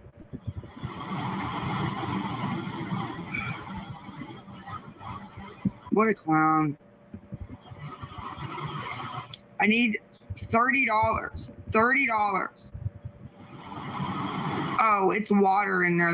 I saved my cups. Okay, I was wondering where the hell Popeye came from. Like what? No, I wish. Wouldn't be as hungry if I'd have got Popeye.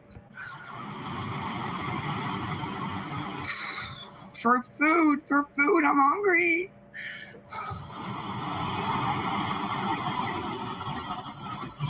I don't know, Miss Annie. I don't know.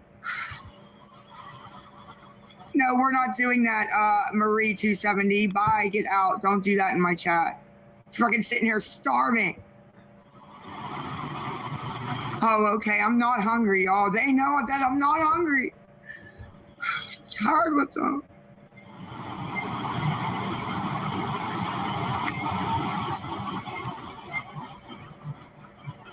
Me and you're gonna do all that, then no. No.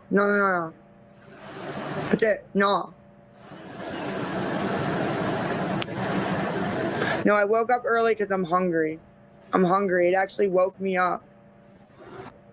No, it didn't, Lisa.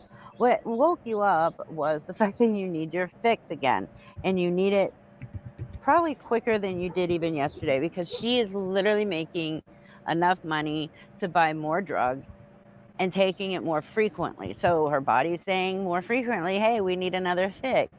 Lisa, you wouldn't know what actual fucking suffering is unless it came up to you and offered you money, flat out. You wouldn't know what it actually means to suffer. You have no idea what it means to actually go hungry for 2 to 3 days. That's the point. She says hungry, but she eats. I don't understand. She doesn't. You cannot starve by not. I've had hungry days. I cannot believe how she has no shame. Food, hungry. Every day she wakes up. I need breakfast. I need $30 for breakfast. $30 for breakfast. How can this possibly be the? How can it be? How can it be? How can this go this way? Seriously, like one time okay, 2 times, 1 week okay, but every day for so long?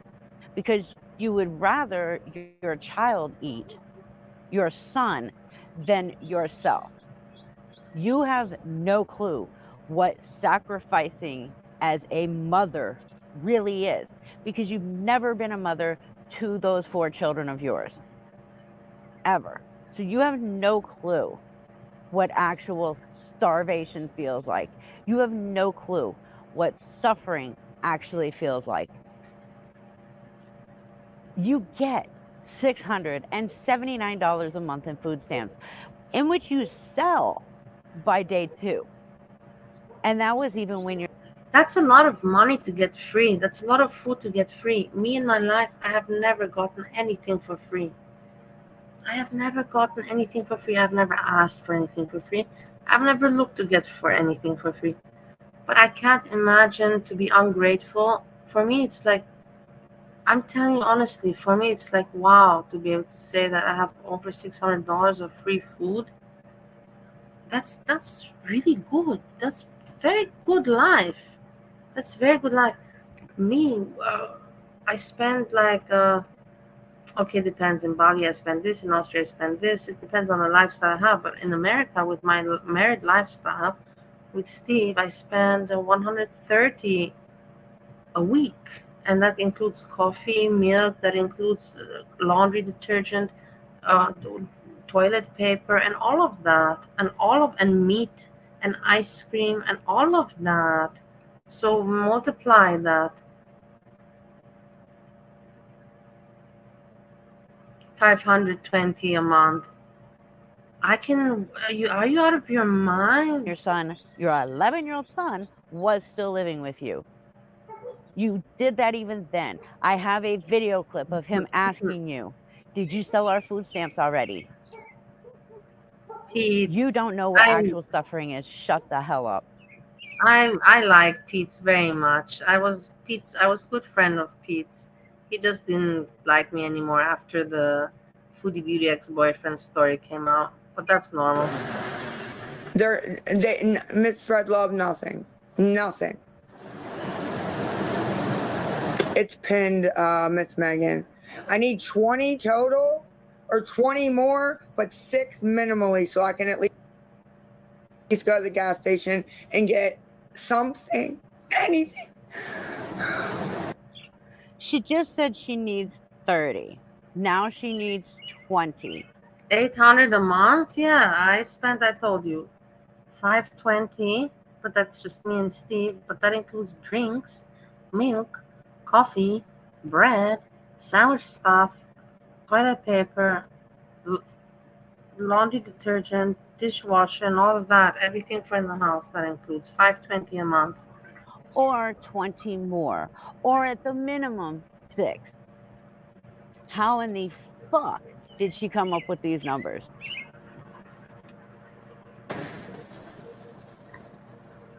They expect me to come on and be all nice and kind and answer the same questions over and over and over and over. When I'm starving, it woke me out of my sleep. I'm not hungry. Look, did you hear? She woke up from her sleep because she's so hungry. Did you guys hear this? How can you fucking bullshit like that? Are you kidding me? I woke up from my sleep because I'm so hungry. How can you be so full of bullshit? She has no shame. She takes this as a job. She tries to fake cry. She nods off in front of the camera. She gets high and nods off. Then she tries to fake cry. Then she lies. She's terrible.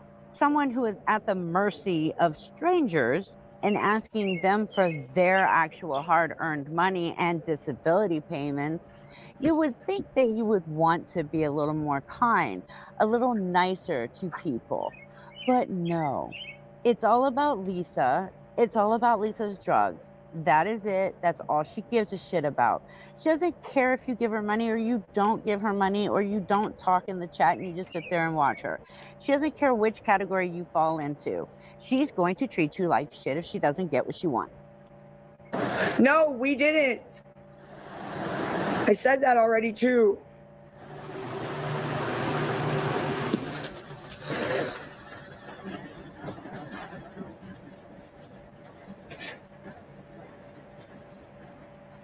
Exactly. My kids will act just like me.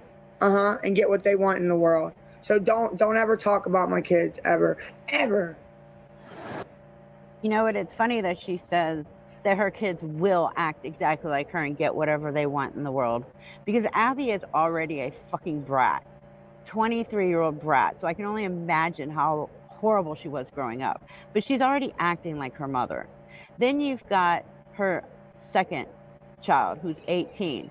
From what I've seen, she has a whole lot better of an attitude than her mother. And she's a lot more respectful to other people. She actually has a full-time job and takes care of herself at 18 years old, something her mother has never been able to say, and she's 39. Then you have her 16-year-old son, Cole Jr., who has a better, more stable head on his shoulders than Lisa will ever have. And again, she's 39 years old. Then we have Jace, her 11-year-old son, who used to sit here time after time after time begging his mother to get off of live and be with him, or get off of live and cook him something to eat. He constantly asked her, begged her to get off of TikTok. Even that kid is more mentally stable than she is. I'm surprised 3 out of 4 are mentally stable, considered that they are her children. The good thing is, Nikki, Cole Jr., they weren't raised by her. Thank God. They were raised by their dad's parents. And now Jace, thankfully, was taken by CPS 2 months ago and put into the care of his dad's parents. Thankfully, now the boy has a steady place to live that's clean, and nobody is getting high 24/7 using him to get money. He's eating 3 meals a day and probably snacking because he's living with 2 adults who know how to adult and who actually give a shit about him.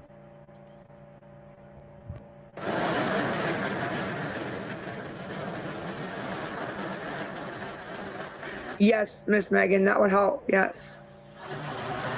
Yep. My pregnant fucking daughter's really am trying out.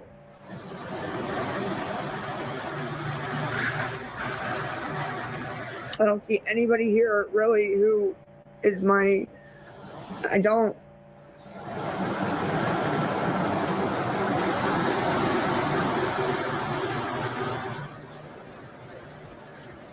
Trying to send it to him, but I really am.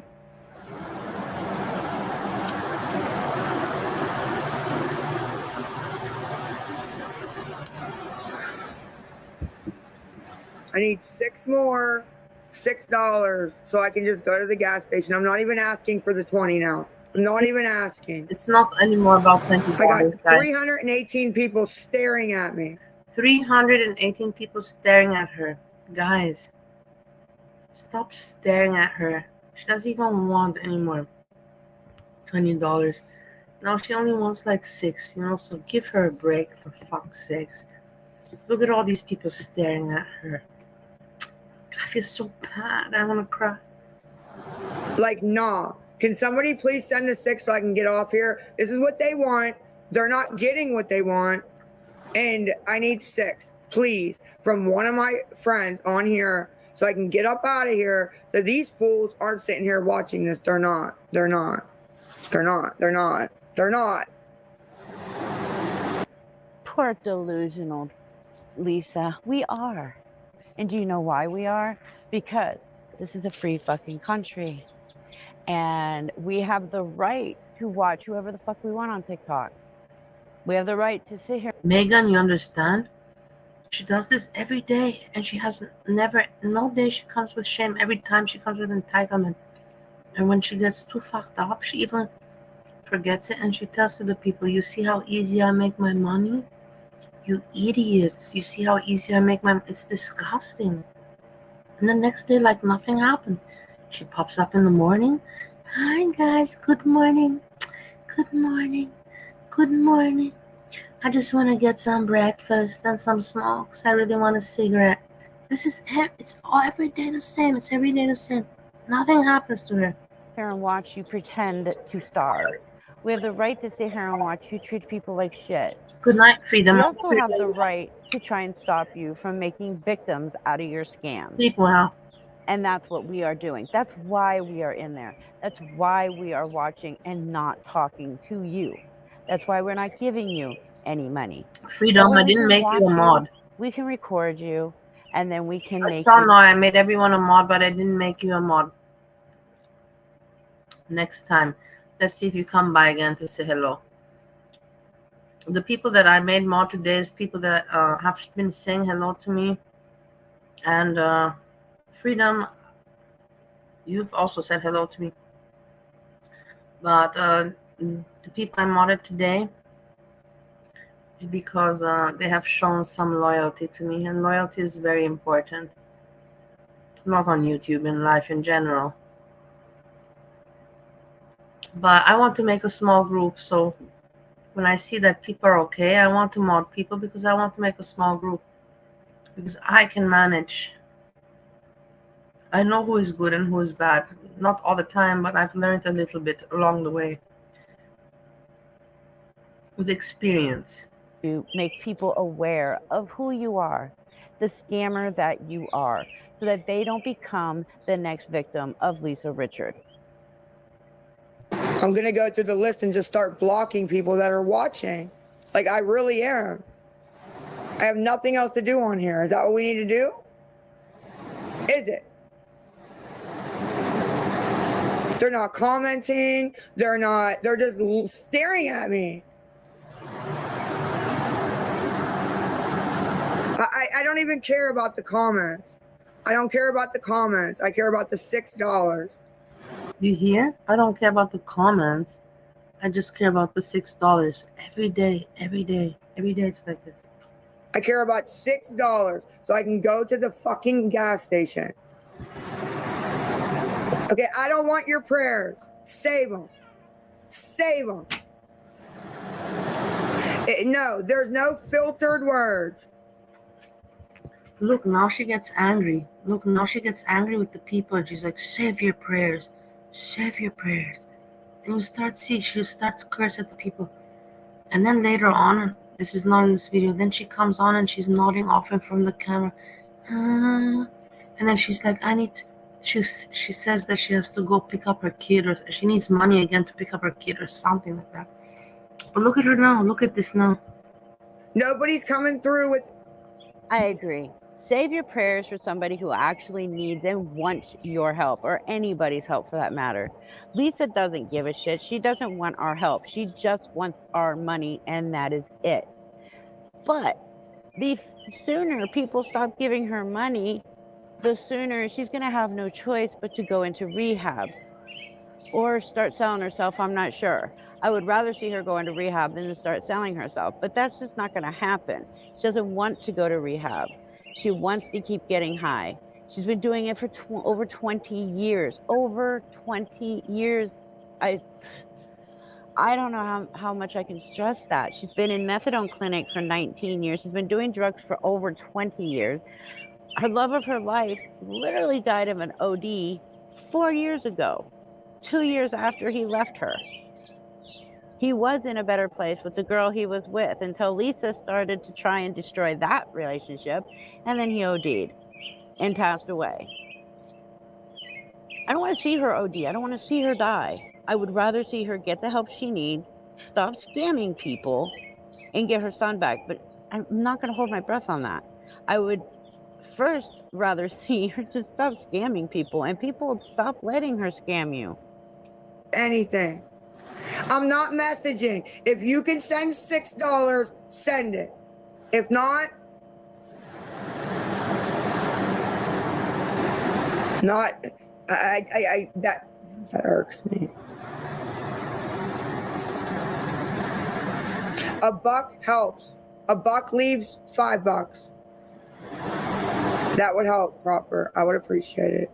Yes, save them right now. Save them.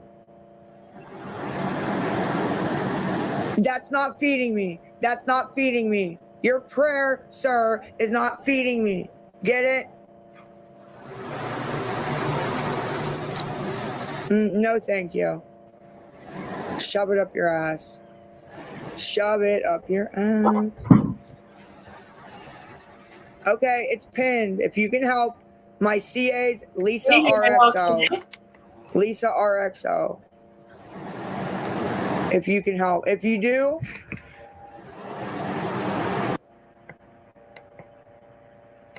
do, please message me so I can talk to you on the walk down to the gas station and thank you and all that stuff on the walk down.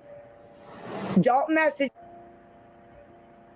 me and be like, message me so I can help you. I don't need to message you anything. All my stuff is right here. I don't need to do that. And I won't. And I don't. You can ask anybody who messages me.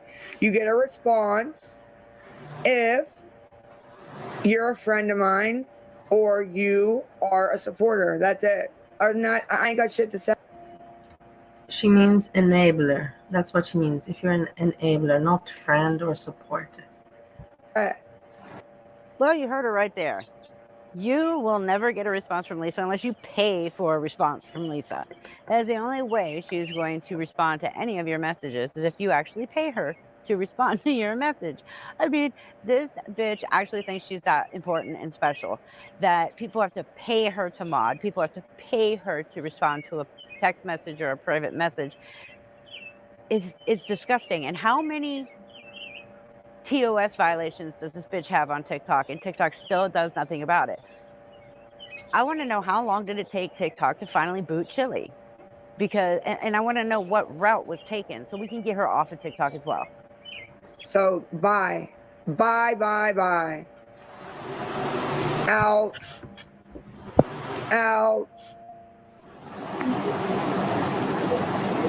Okay, I'll check right now. Thank you. I didn't, Miss Matt. Yeah, you said $4 and you were gonna try to send it. Did you send? I need $6 to go to the gas station and eat. And they are doing, I don't know what the fuck they're doing. My normal friends are in here, but the trolls are like, I can't explain it. And I'm just not in the mood. Not in the mood. And I'm blocking people. Left and right. My CA is Lisa RXO. LISA RXO. Yeah, because I have $4 to make 10 if I get 6. Duh. That's why it's so specific. Duh. She's so smart and everybody's stupid, everybody's idiots. Duh. Just give me the money already so I can get my breakfast, my food. For food. I hate it when she does that. And she makes these sounds. She's so annoying. She's such an annoying person. Food. Breakfast. Smokes. Clown. Okay, here I come with the pen. Did you think you were making a point there or something? You saw it. It's pinned. If anybody can help, I need $6. That's all I need. $6. That's it. That's all I need. I actually need $20, but I can't sit on here anymore with this. I can't. I won't. Sorry. Oh, now we got 400 people staring at me. Start going through the list and just blocking. Start at the top on highest views and just start blocking down. They'll take care of that real fucking quick. Oh yeah, she's now to the point where unless you are actively giving her money or off. She's now threatening just people in the audience. I'm just gonna block you because you're not paying. Can you imagine that? She's like, oh, I don't want you looking at me if you're not gonna give me money. Can you imagine that? I don't know how. Look at her. She's not even a beauty or something or smart or. She's an asshole of assholes, scum of scum, and she's like telling people that she's gonna block them if they don't pay her. It makes no sense. Offering to give her money or trying to give her money, she doesn't want you in her live stream at all. This is where she's going to mess up really bad because she thinks that by blocking everybody who's not talking in her chat or handing her money over right that second, there's a lot of people that just watch and then they donate. They don't ever speak in the chat. She wants to keep saying that she's going to delete everybody, but then who's she going to have left in there? What, the 5 people that might give her some money or who give her $1? That's all that's going to be there? You really think you're going to actually get money that way, Lisa? She's so dumb that she doesn't even think of these things. She's irrational. She has 0 common sense, no education, and her intelligence level is that of a grain of dirt.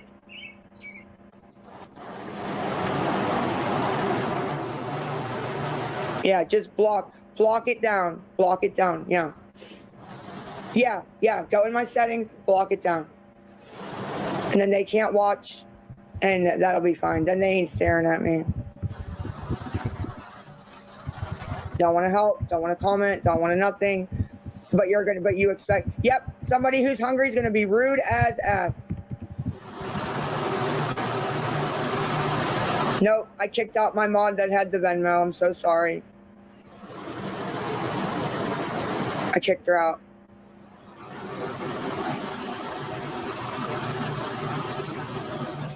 Check the Lisa RXO. Because once I get to 6, I'm out. Like, I'm not ridiculous. Can't even get my normal freaking breakfast money. You hear her?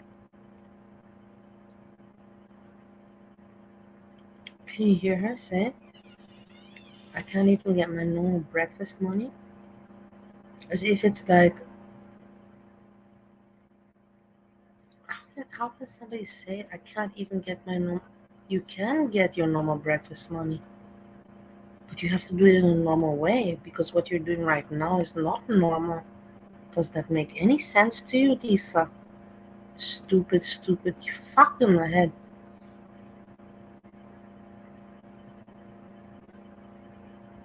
Because, I mean, this is ridiculous. Look at this. Look at this. Look at this.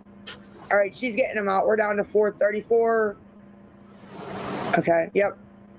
40 people out already. 40 people. Mm-hmm, mm-hmm. Block 40 people. And you, for making fun of me, are out. I'll block you myself. I don't even have to go in there. I did. I didn't see. I did. If I got the 6, I'm off. Did I get it? Did you send $10, Miss Christie, to Lisa RXO? Nobody send to the PayPal, please. Listen. All the PayPals. Yeah. Like, don't send to this PayPal, you know, but send there. That's the only content. She just spits out her Venmo information, PayPal, Cash App information. And she has no shame about it either. And it's for what? For what are she asking every day for the same thing? For food, breakfast, smokes. And it's all a lie. It's a lie. How can somebody lie that she lied that her daughter was murdered? She lied that her daughter was murdered. For fuck's sakes. Yeah, it's no, it's a blue circle with a B, a white B. And it says bun, BUNNN is what my CA says. They have a bunch of fake ones over there. Yeah, it's a bun. It's just spelled LISARXO. Yeah, bun. Yep. All of you guys that sent, if you sent something, message me on this account. Message me on this account, because I'm going to message you guys. And when we come back, you guys are modding. If you honestly believe she's going to mod you because you gave her any money this morning, then you're just as fucking delusional as she is. She's not going to mod you. Also, I would like to express again. Hey, Jay Harold, I hope you're doing well. No, I'm telling you, it's disgusting. So yeah, that makes sense that she gets her food stamps, and people probably, she can't, I presume that week that she cannot ask food. She'll ask for what? For smokes. Can I get smokes? And then after 1 week goes by, she'll say, oh, the food is finished. Probably. Again, for the 100th time, do not ever private message this woman or give her your cell phone number. I have had several people already tell me that they have private messaged her or given their phone number, and 24/7, she is begging them for money in text. Do not do it. If you want to, I'm not telling you have to, but if you want to, because people like to do that, you guys are modding, because I need mods and I need to eat. And I need to eat. No, I need money for drugs, and I don't want to do anything for it. But the thing is that what does she need mods for? And who would mod for her? What delusional people possibly would mod for her? I don't get it. It doesn't make any sense to me. It's so strange for me. It's so strange.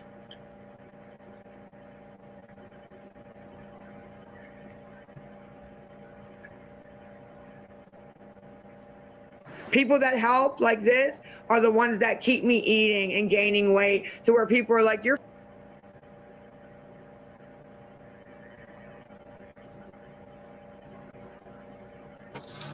Did you hear people that help me gain weight? What is bullshit? Helping me gain weight. It makes no sense to me. And if you don't have money, you don't go out for breakfast for $30. You don't do that. That $30. Me, if you ask me, how long can I survive with food for $30? Let's say me and Steve together, not just me. To eat well, I'm not poor, but I can stretch it out. I can stretch out $30 for 4 days. I can make 4 days and eat well, if not 5. 4 days, no problem. Me and Steve to eat well.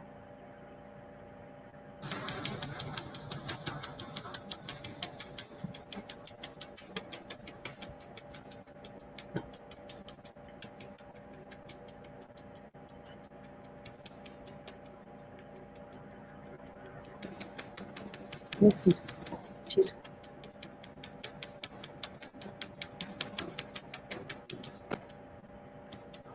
We're running Lisa RXO. I have control over that. That's the best I can do.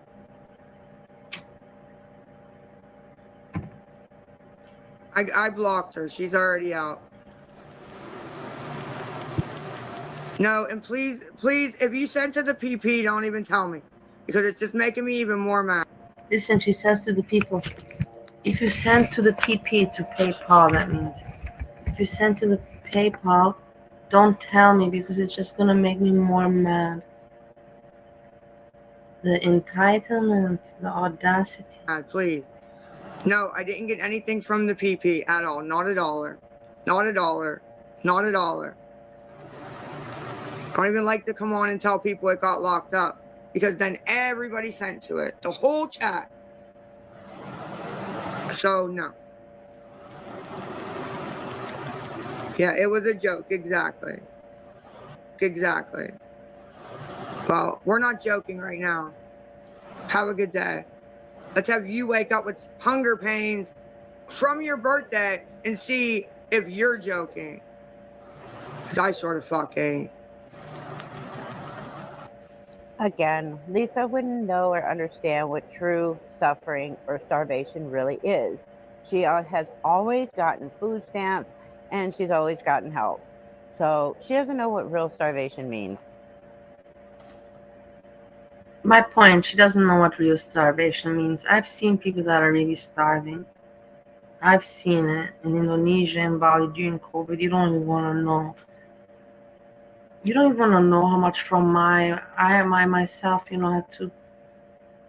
You don't even want to know because I have such a soft heart how much of my money that I don't regret it, but I gave so much of it that I should not have. How to say, I should have not been over generous, but let's just say we're talking about tens of thousands of dollars and not just some hundreds of dollars.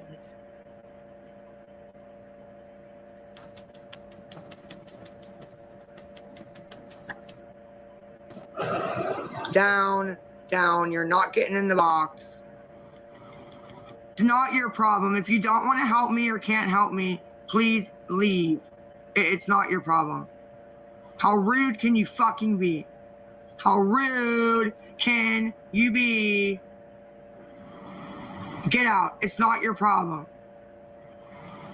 If you can help, send to Lisa RXO. It's a B. It's a blue. I mean, she continuously sits here and says it's not our problem because, well, it's not our problem.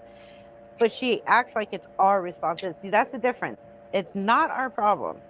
It's also not our responsibility, Lisa, to feed you and clothe you and get you cigarettes, which we're not doing that anyways. Basically, anybody who gives her money is just feeding her drug addiction, and that's it. They're killing her. Everybody giving her money is killing her. They will all be responsible for her death when she OD'd. Plain and simple. B and it says BUNNN. If you can't, then leave. Don't say nothing, no smart shit. That's it. Or I'm blocking you. You can't get it back. You can't get it back. I tried refunding what I could refund on the first one. Exactly. Other than that, you don't know nothing. Very, very well said. If you have that much energy to be so angry and full of energy and, with emotion, you're not starving. You're not starving. And, many people have told her in the chat, go dumpster diving, because in America it's something people get by. The people that don't have money and don't want to work, they get by. But she says no, she doesn't go dumpster diving. But I've seen there's a lot of people that survive in America from this.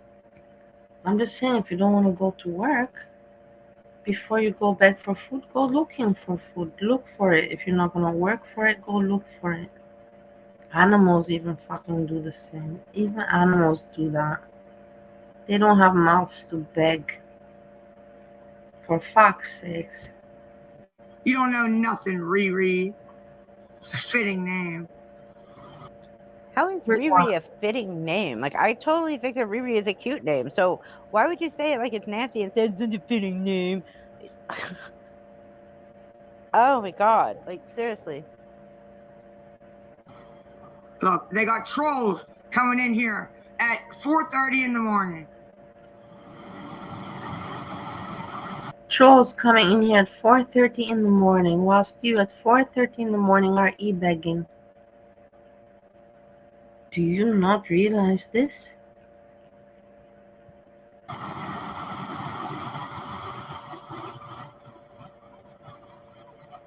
You won't! Stop saying that! Like, how many times? Oh my gosh. Now, this has to do with sending DoorDash orders to her house. She still claims that not one single person has ever sent her DoorDash, even though they claim they did. They said they were going to do it or they did it. Multiple people have sent her DoorDash. Multiple people have sent her pizzas to her house.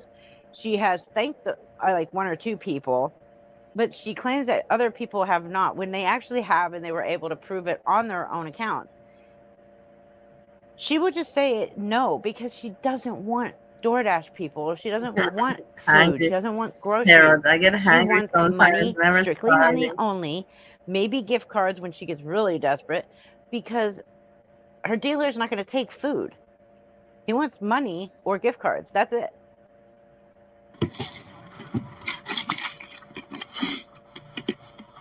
You want to bet, mother?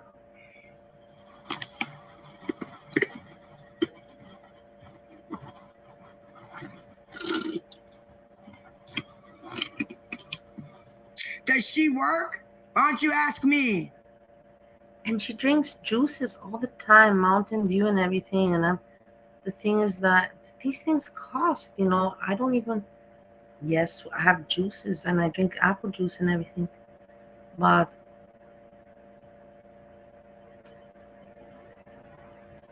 if you don't have money, you don't drink the juices, you drink water. You drink maybe tea bags. I remember the days where I didn't have money for juice. Tea bags, I made myself iced tea. And you drink that. What the fuck? Because even though it's your TikTok page, there's still this little thing called the First Amendment, and we are allowed to talk to each other in the chat. We don't have to only speak to you, Lisa. We are allowed to talk with other people amongst each other. And if somebody asks a question and somebody decides to answer it, it's not the end of the fucking world.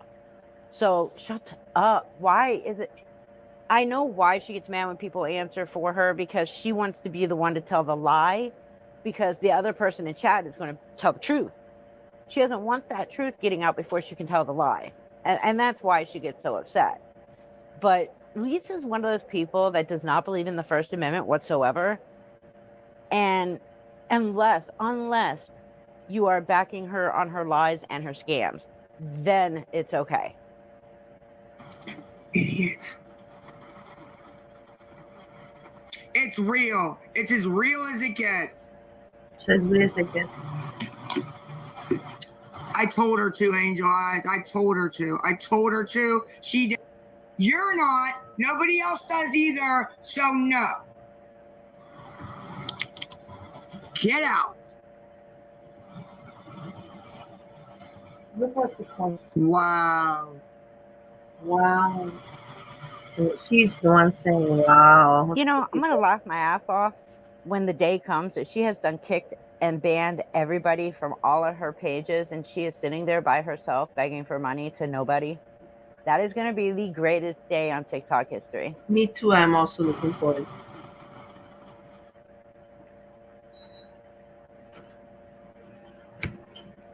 You don't know anything, clown. It's to get food. Yes, it's to get food. Food. And they just don't listen. They don't listen. They don't listen. It's for food.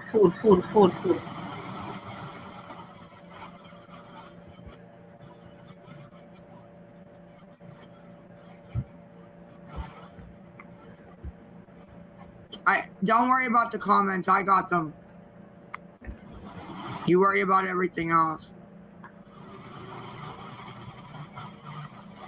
I'm short all the way. They haven't helped with anything. They're just in here talking shit. It's all that they're in here talking. They're staring at you. They're staring at you, Lisa. Shit. Trying to rile me up. And it ain't gonna happen. I'm just blocking and muting. CA is pinned. Now, at some point during this, which is Lisa's third live stream this morning, Kai starts writing stuff on the side. That's why the side looks like it looks off centered right now. But I cropped it so that, you know, the chat's not in there and all that other shit's not in there. But I wanted to keep what Kai writes because she makes a lot of good points, because Kai is just a wonderful, amazing person. Yeah, I love Kai. We get it. We get it. We get it. Your mother's a loser.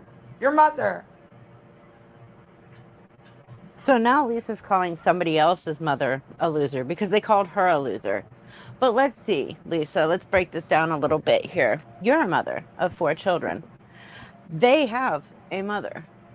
I guarantee you their mother hasn't chosen drugs over her children from day one.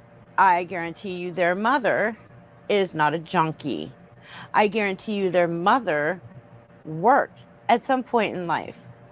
I guarantee you their mother never had all their children taken by CPS at one time or another. I guarantee you their mother has never panhandled. I guarantee you their mother has never sat on TikTok and begged and demanded that people give them money 8, 9, 10 times a day. I guarantee you their mother was able to provide for the family and was able to feed the family without asking people for help. That's the difference between you and that person's mother. The only loser here is you, Lisa. I need 25 more. Look at all these people that say this garbage and don't do it, have no plans to do it. It pisses me off, actually. Really makes me mad. Really makes me mad. So here, Lisa just admitted that it pisses her off when people don't send her money. She just flat out said it. It pisses her off if people don't send her money.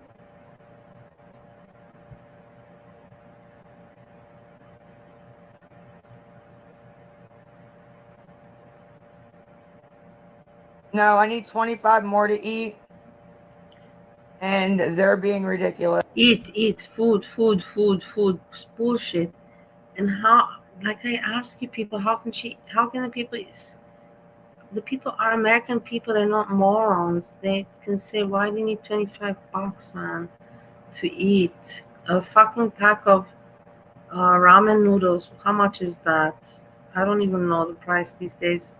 I think $1 or something, or you can get for $2. You can buy 2 packs of ramen noodles, for fuck's sakes. You can get some eggs you can make yourself an omelet. Make yourself a fucking huge omelet with some slices of bread, for fuck's sakes. That doesn't cost $25. Are you fucking crazy? Are you crazy? Like, it just gets me so worked up, you know? It gets me worked up because she's so lying, and how can she think that she's entitled to ask for $30 for breakfast or $25. I don't get it. I just don't get it. Yeah, I'm hungry. I'm hungry. I'm hungry. And these people just keep saying the same thing over and over, and nobody in here helps. Nobody. But they're worried about I'm supposed to reset and fix my camera. And look, the creator Kai writes, Lisa just got $15 an hour ago and even posted a video on TikTok of her walking to the store to get food. Then comes back asking for $25. It's all every day the same, every day. do all this stuff for them and they can't even send $1. No, we'll do it like this. You don't. Well, since Lisa's not a content creator, the only thing she does on TikTok is beg and demand for money. Let me explain something. When you go online, you are the host of your page or channel. I'll use myself as an example. I wouldn't have a channel if it wasn't for my subscribers and the people that watch. I know there's people that watch that don't subscribe, and that's amazing. That's wonderful, and I thank them from the bottom of my heart. Just like I thank you guys, because without you guys, I would not have a channel at all. Without people going on her lives. Yes, I thank you also, guys. I thank you also, everybody that supports me. Without you guys, I wouldn't have a voice at all. Because of you, I have a voice. Thank you very, very much. She wouldn't be able to go live. You need 1,000 followers to even go live. But yet, she's like, oh, I'm not going to do this. I'm not going to do that because you won't pay me. Here's the thing. When we go live, and I go live on my channel. I used to go way more than I do now.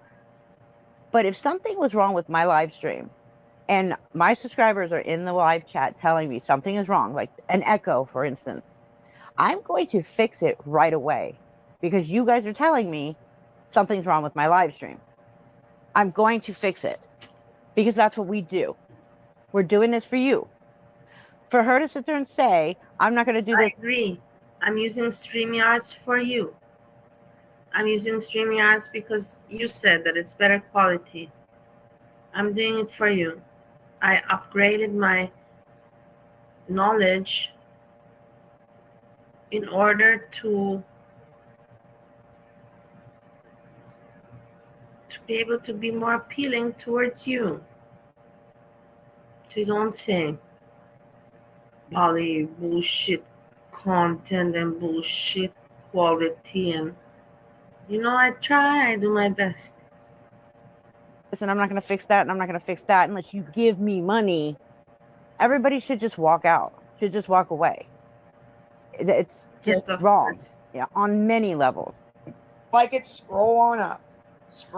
Oh, and if you can't read what Kai is writing, she wrote, Lisa just got $15 an hour ago and even posted a video on TikTok of her walking to the store to get food. This is the video right here, which you'll see once I finish with all of this. And then she also writes, then came back asking for more money, saying that she didn't get it. Roll on up. That's it. See your comments? No, but they don't do it. You've been in here. You've been in here. How many times do I have to tell you that?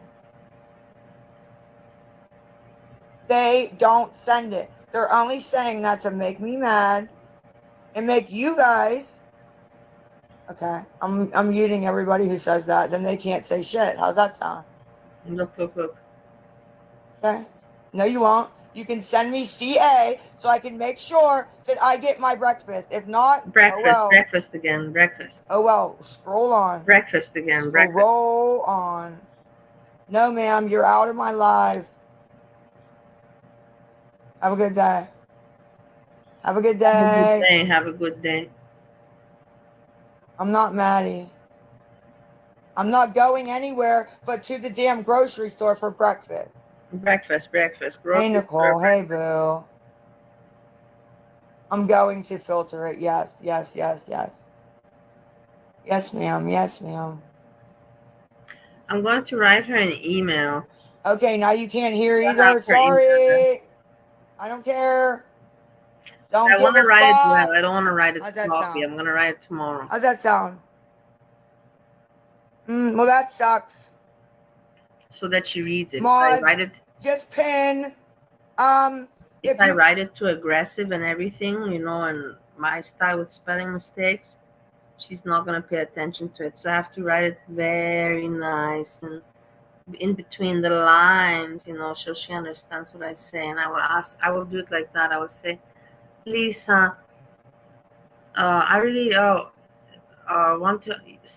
I don't understand your issues with food. I have also had situations where I did not have work. You know, I did not want to go. I did not have work, and I just bought myself a box of ramen noodles. Yeah, it sucks, but for the time period until you get to work, you don't have to feel hunger pains. You know, you don't have to ask for food. And regards to tobacco in America, I moved to America 2 years ago. You can buy bags of rolling tobacco, and it's not great. But if you're not working until you get work, you can smoke that until you get work. I want to write her a nice email like that tomorrow. Tomorrow is my mission.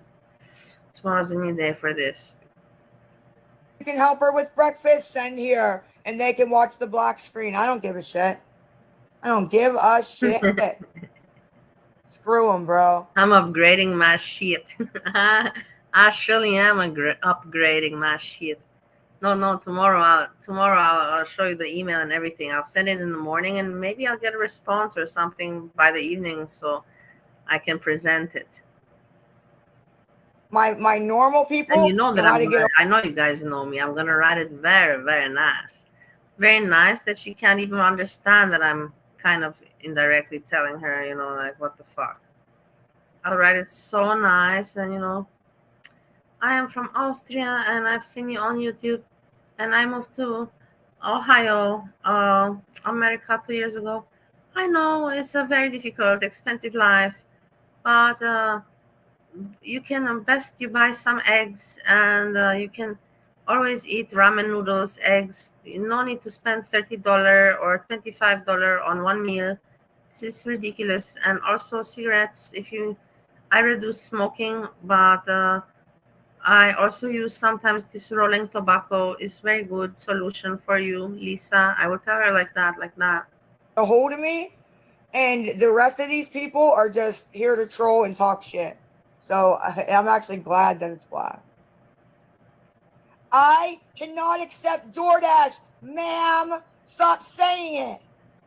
Stop saying it. You hear her anger? I cannot accept DoorDash. Stop saying. But later she comes back asking for people to DoorDash her or give her DoorDash gift cards.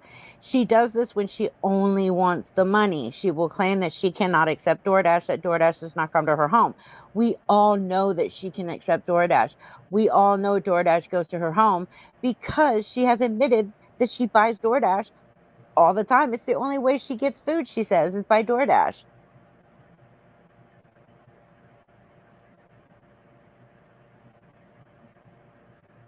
Now there, you said it 20 times and I said mine 20 times. Did you finally get it? And then you get these beggars in the chat. Get out of my room.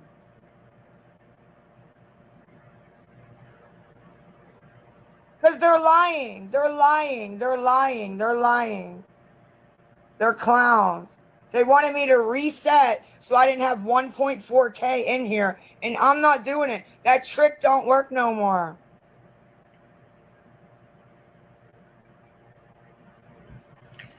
Do you guys hear? This is the sad part. She has 1.4 thousand people watching her. 1.4 thousand people. That's a lot of people. It's TikTok. I don't know how to compare it, if there's a difference between YouTube and TikTok. But to have 1,400 people watching you is a lot of people. And that's very sick. That's very sick. But that makes her feel almighty, you know. That's where she gets the mightiness from. She's like, oh, from 1,400 assholes, there's gotta be 3-4 super moron assholes that will send me some money. So she works on that. That's on what she goes by. On those 3-4 assholes that are within, imagine 1,400 people watching this shit. Wow. They think they're smart. Okay, sorry, Miss Kim. Welcome, welcome. I don't know. They lie so much that I never know what's going on. The only talent that Lisa has is projection. And that statement right there just proved it.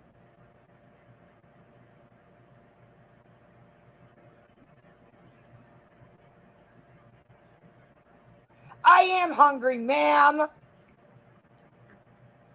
Kiss my ass. I don't know what the fuck. How asshole, no? I am hungry. Kiss my ass. How stupid, you know? How stupid.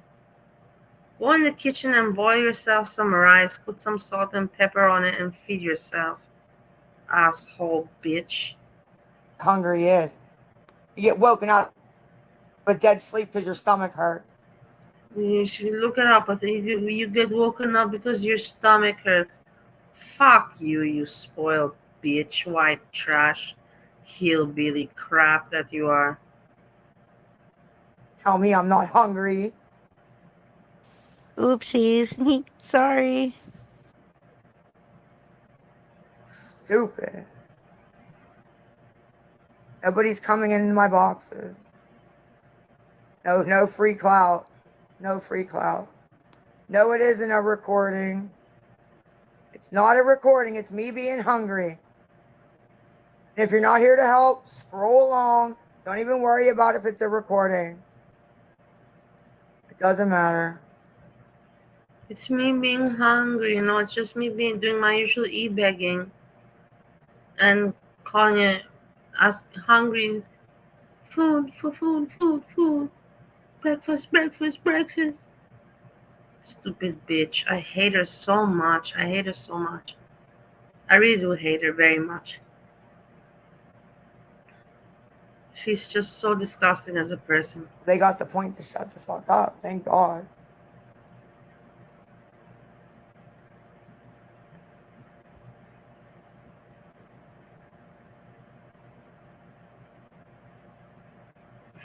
Eat rice, bitch. Yeah, what the fuck?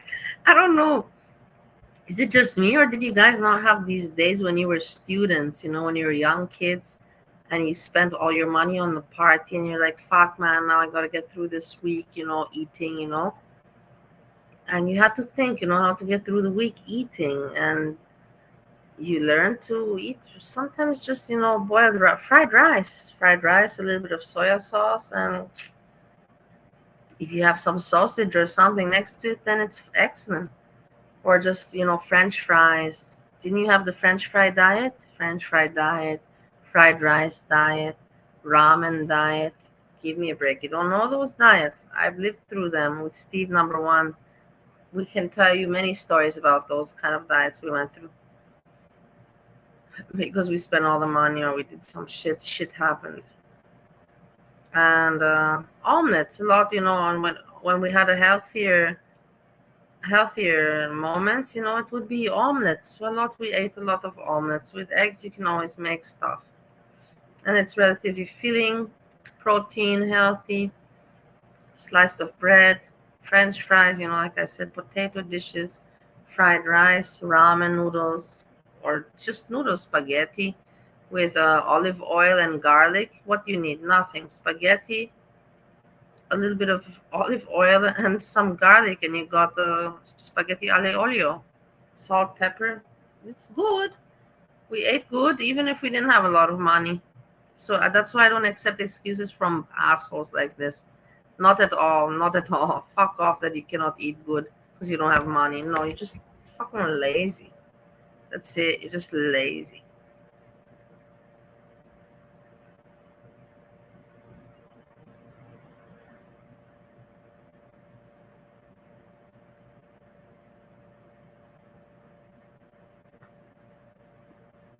It's not a recording. Oh my God. Yeah. Oh well. If it's looping, then loop this. Loop this. I'm hungry. My CAs are Lisa, RXO. Yes, It's a noise blue circle. It expensive. says Yeah, yeah. BUNNN, bun. Or Vibes 365. Vibes with a Z. Always shares a lot. Look at her talking. Look at her. Look at her. 365. Vibes 365. Those are the Cash Apps. The Venmo is Adidas, like the shoe. Adidas 9220. Like the shoe, like the shoe. Those are the payment things. If you can help with anything for breakfast, that is it. So For breakfast, if you can help with anything for breakfast. I just can't take these people. Like I just explained to you, I'm not going to repeat myself. you can loop that, and that's it. And I'll just sit here, be quiet, and block people. That's what I'll do. Block. Buy yourself, you fucking piece of shit bitch. Buy yourself a loaf of bread, some butter, and eat bread and butter. It will make you full. If you want something more tasty and Mountain Dew and a special brand of cigarettes, then go your fucking ass to work. And then have pretensions.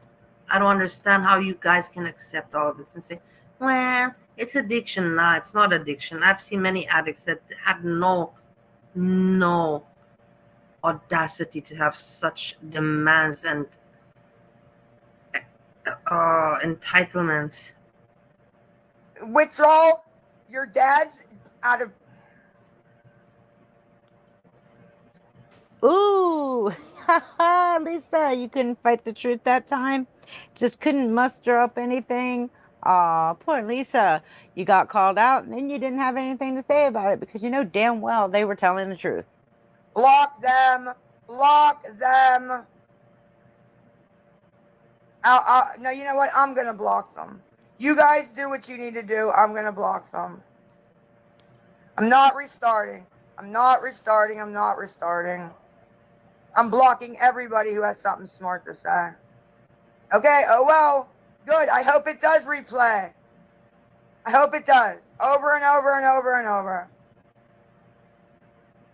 They're lying, Chris. They're lying. They're lying.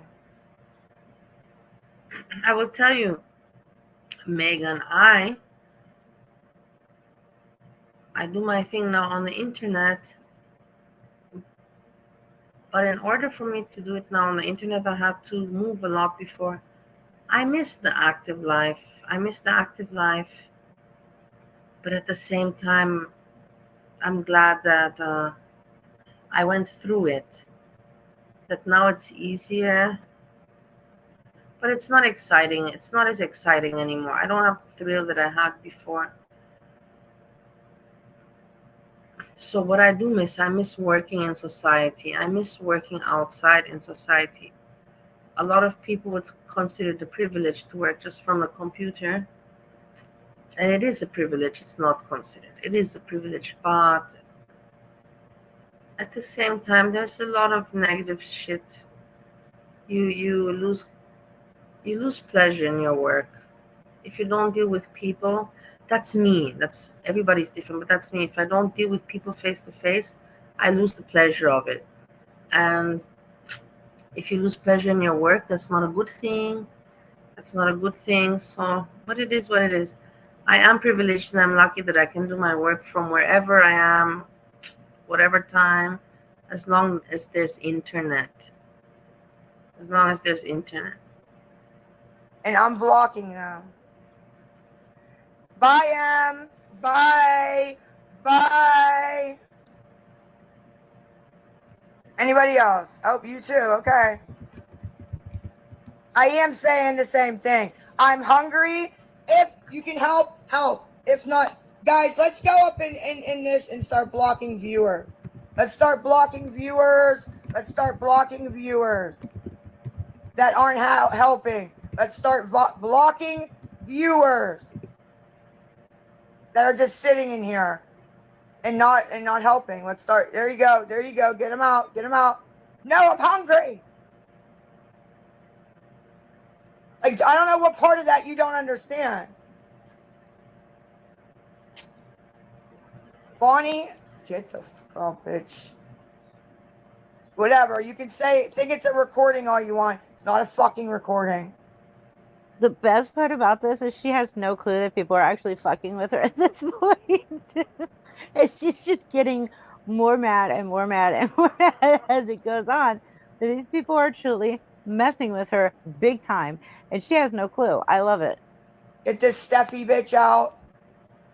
Do not ask to be unblocked. Do not ask to be unblocked. You will not be unblocked at all once you are blocked. Do you understand? All right, good. Glad you understand. Blocking more. It ain't withdrawal, bitch. I'm hungry. Look, listen. Lola, listen. Oh, she's getting nervous because it's not. I can't believe this one. This one is amazing. Bitch out. Do not ask to be unblocked. Do not ask to be unblocked. You will not be unblocked at all once you are blocked. Do you understand? All right, good. Glad you understand. Blocking more. It ain't withdrawal, bitch.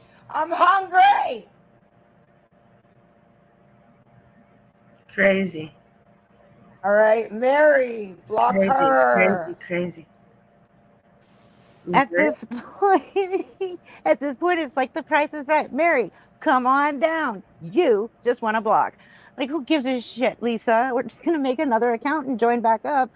I mean, she really thinks that blocking us is going to hurt our feelings. Like, we're gonna go run into a corner, get in the fetal position, and cry. No, Lisa, we're not gonna do that ever. We're just gonna keep coming back. The only one that's going to be in the fetal position crying at the end of all of this is Lisa. Okay, anybody else? Anybody mods who has to be unblocked, do not unblock them. Do not unblock them. Yeah, ma'am, I'd like to eat. I'd like to eat if that's okay with you. I want to eat if that's okay with you. I want how gross. How gross. I will once I get my money to eat. There's Lisa again saying it's her money. I get my money to eat my money. What's your money? You don't have your money. Your money is no my money to eat. She's crazy and people are crazy. None of this is her money. That's just what kills me is all this money is in everybody else's bank accounts right now, not hers. But she legit believes that anybody who joins her live streams, that their money now belongs to her because they joined her live stream. So everything they own belongs to her now. It's hers, and you have to hand it over. And if you don't hand it over, she's going to scream at you, cuss at you, yell at you, and then block you. Because, well, you don't need to be in there if you're not going to be giving her money.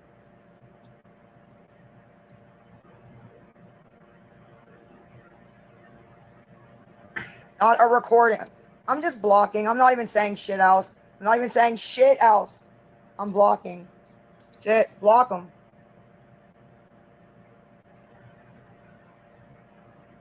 It's ridiculous. That's not going to fly. I still need $20. $20. $20, guys. I did. I looked. I need $20.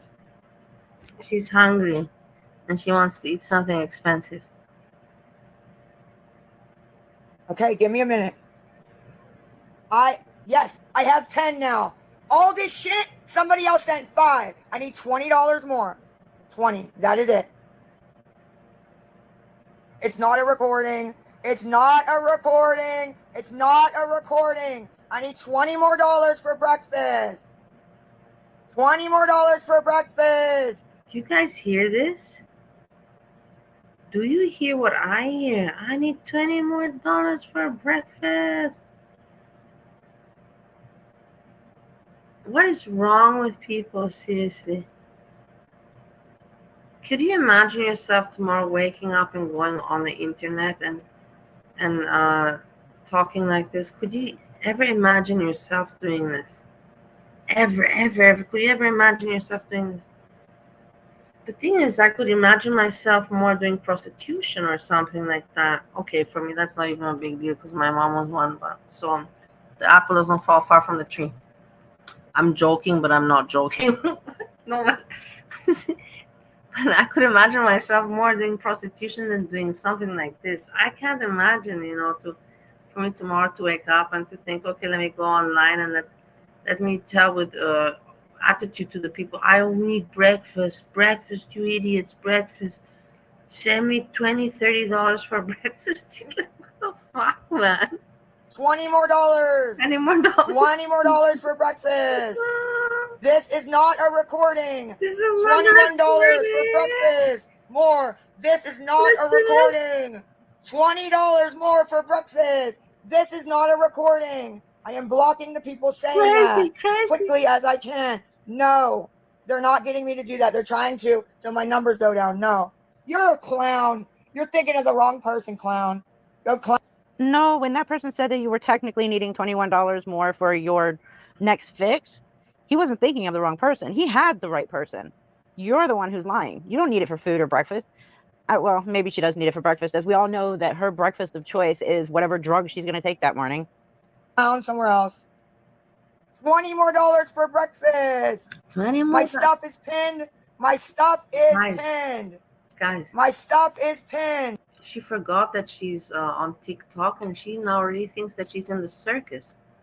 She already thinks that she's in the circus, but at least if she'd be in the circus doing this, she'd be working, earning money. Maybe somebody should write her a suggestion. Hey, Lisa, you have just found the right job for you. Please look for the closest circus around your area and go there. $20 for ta-ta-ta. $20 for ta-ta-ta. That would be an earnest way of earning money, right? And she can do it pretty good. Pretty good. $20 more for breakfast. My CA, Venmo, all that is pinned. $20 more to go eat breakfast. 20 more. That is it. 20 more. Need 20 more. Going once, going My twice, stuff is pinned. 20 times, Nobody. 20 more. Ma'am, you really want to join right now? You always do that. You always do this. How about this? How about this? How about this? How about okay? How about that? She's mad. She's mad. Unfucking believable. These people are so rude. Never help me with a fucking dollar, but always coming in here wanting in my box. How about no? How about no? How about N to the O to the O to the O? Fucking believable. N to the O to the O to the O. Unfucking believable. You come here and you don't give me your dollar. Are you out of your mind? This content that I provide you, this entertainment and the jokes that I give you, you dare to come in here and not give me your dollar? And to the no, to the O, and to the O. Your answer? Well, you got your answer. Your answer is no. Well, you're begging and demanding money from people and you're not getting it. So obviously take a hint, Lisa. Your answer is no. You've never helped me with shit. So no. Nobody's pretending to be me. It's me. The fuck, bro? The voice, for like I told you, these people from the drugs and everything, all their vocal cords and all their muscles, it's just limp from the throat. It's me, like an old woman.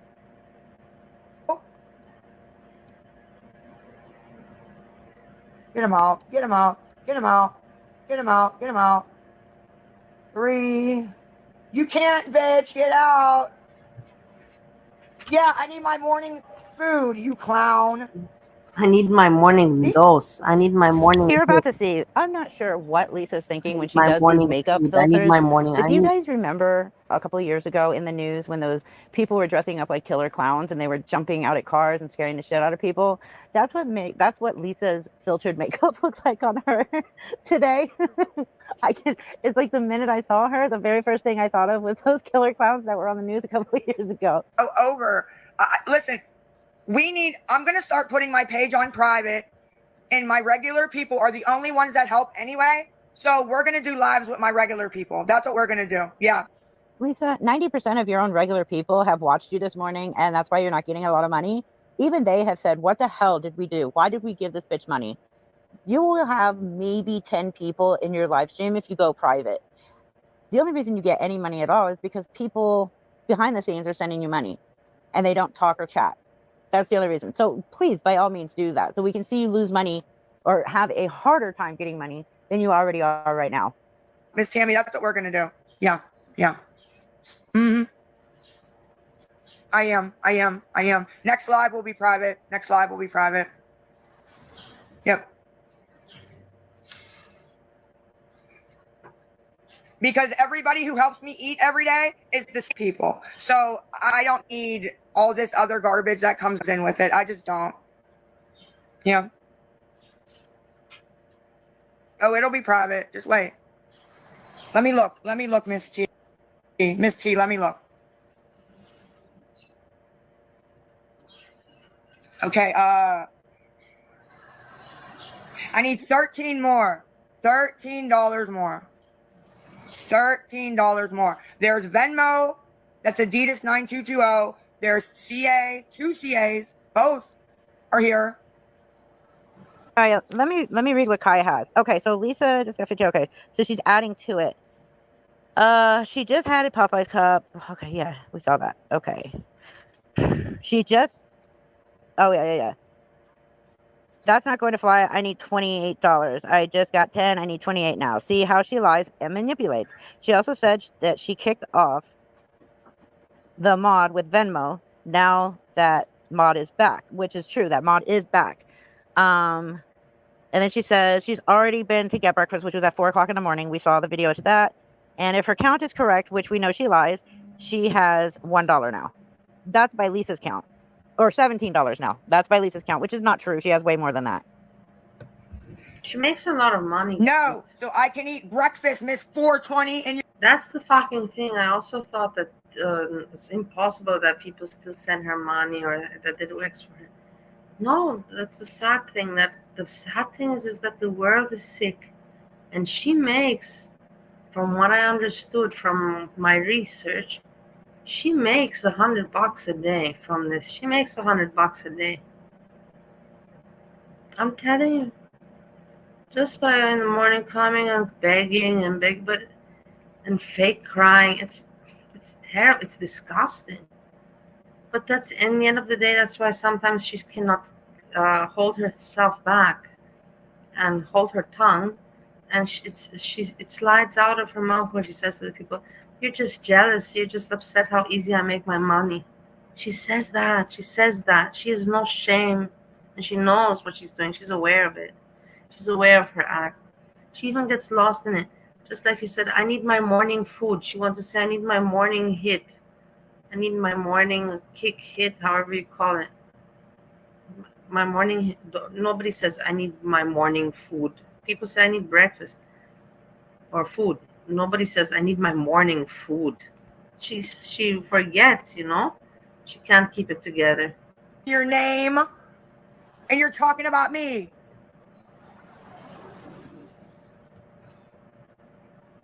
Ridiculous.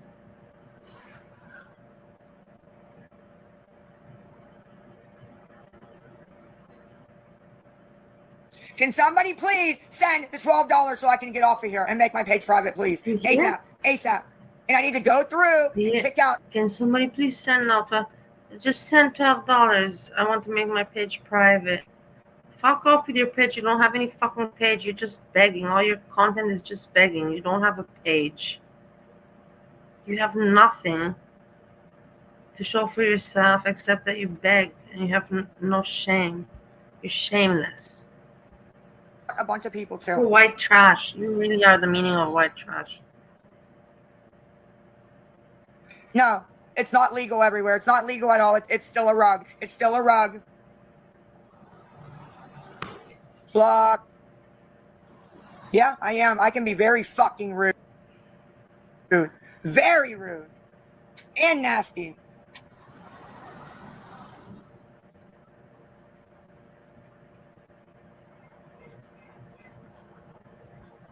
We're not surprised. You have shown us only that you're rude, shameless, and nasty, and everything else bad. You have not shown one nice trait about yourself, Lisa. Not one I have seen. Not one nice thing about yourself. Not one.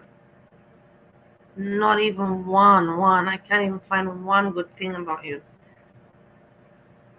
Nothing.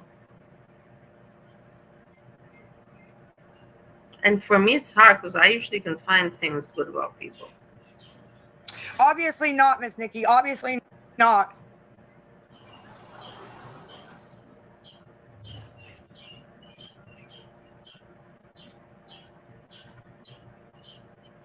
And then they have no common sense either. Yeah, Meredith. Vibes 365. Vibes with a Z 365. I'm ignoring all of them comments. When Lisa said that she's ignoring all these comments, it makes me laugh because she never ignores comments, especially the comments that say the truth. Down to 13. I'm down to needing 13. That's okay, Marissa. That's okay. $13 now. $13. $13, guys.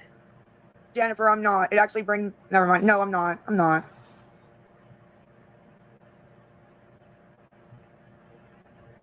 She's just waiting. No, Miss Stacy.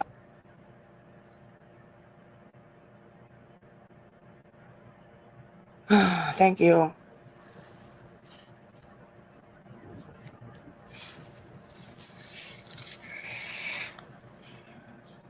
Oh wow, 7 o'clock. Oh wow. $1. Oh wow. I don't get it. 7 o'clock, what, in the evening or in the morning? Because she said she already was at breakfast. If it would be in the evening, then she wouldn't. It would not be called breakfast. Or is she begging for the following day breakfast? I don't even know anymore what she's begging for. I don't even think that she knows anymore what she's begging for. I'm telling you, this is not a joke. Because it doesn't add up.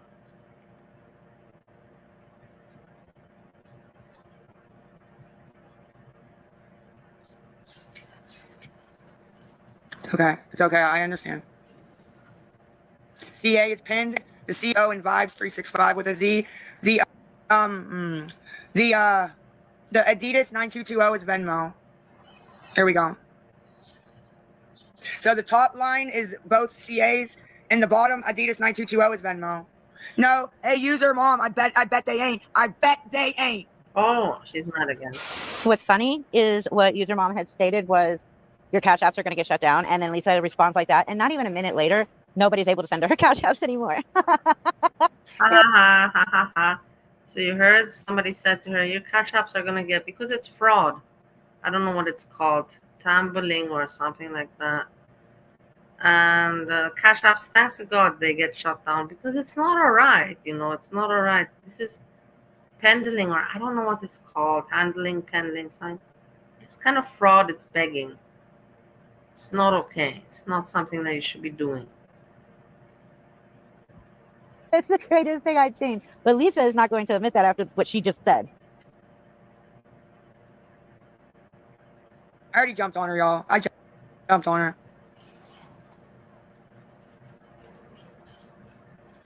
You shut up, bitch. Fuck you think you're telling to shut up on my page.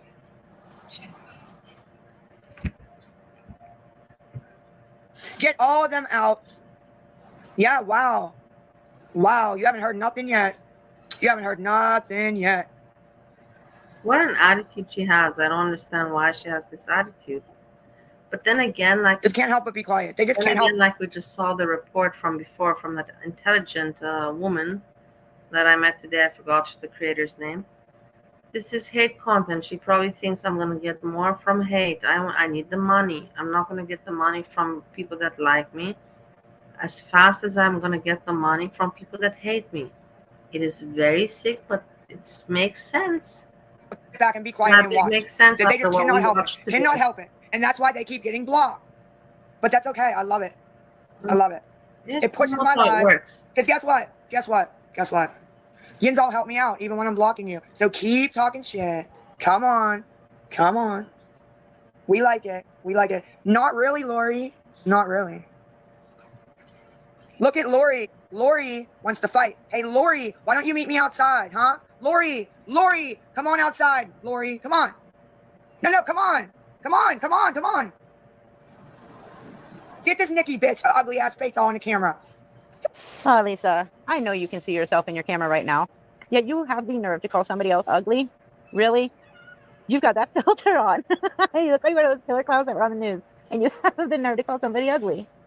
I mean, even if they are not very pretty on the outside, I guarantee you they're way more beautiful on the inside than you are. Fuck out, girl. Come on outside. Come on outside. Where'd she go? Where'd she go? Where'd she go? Where'd she go? Oh, that's what I thought. That's what I thought. That's what I thought, pig. That's what I thought. Lori ain't doing nothing. Lori ain't doing nothing. Lori ain't doing nothing. You blocked her and then pretended like she ran away from you. Like, what are you gonna do, Lisa? Are you gonna beat her up over the phone? Like, come on, really? What are you gonna do?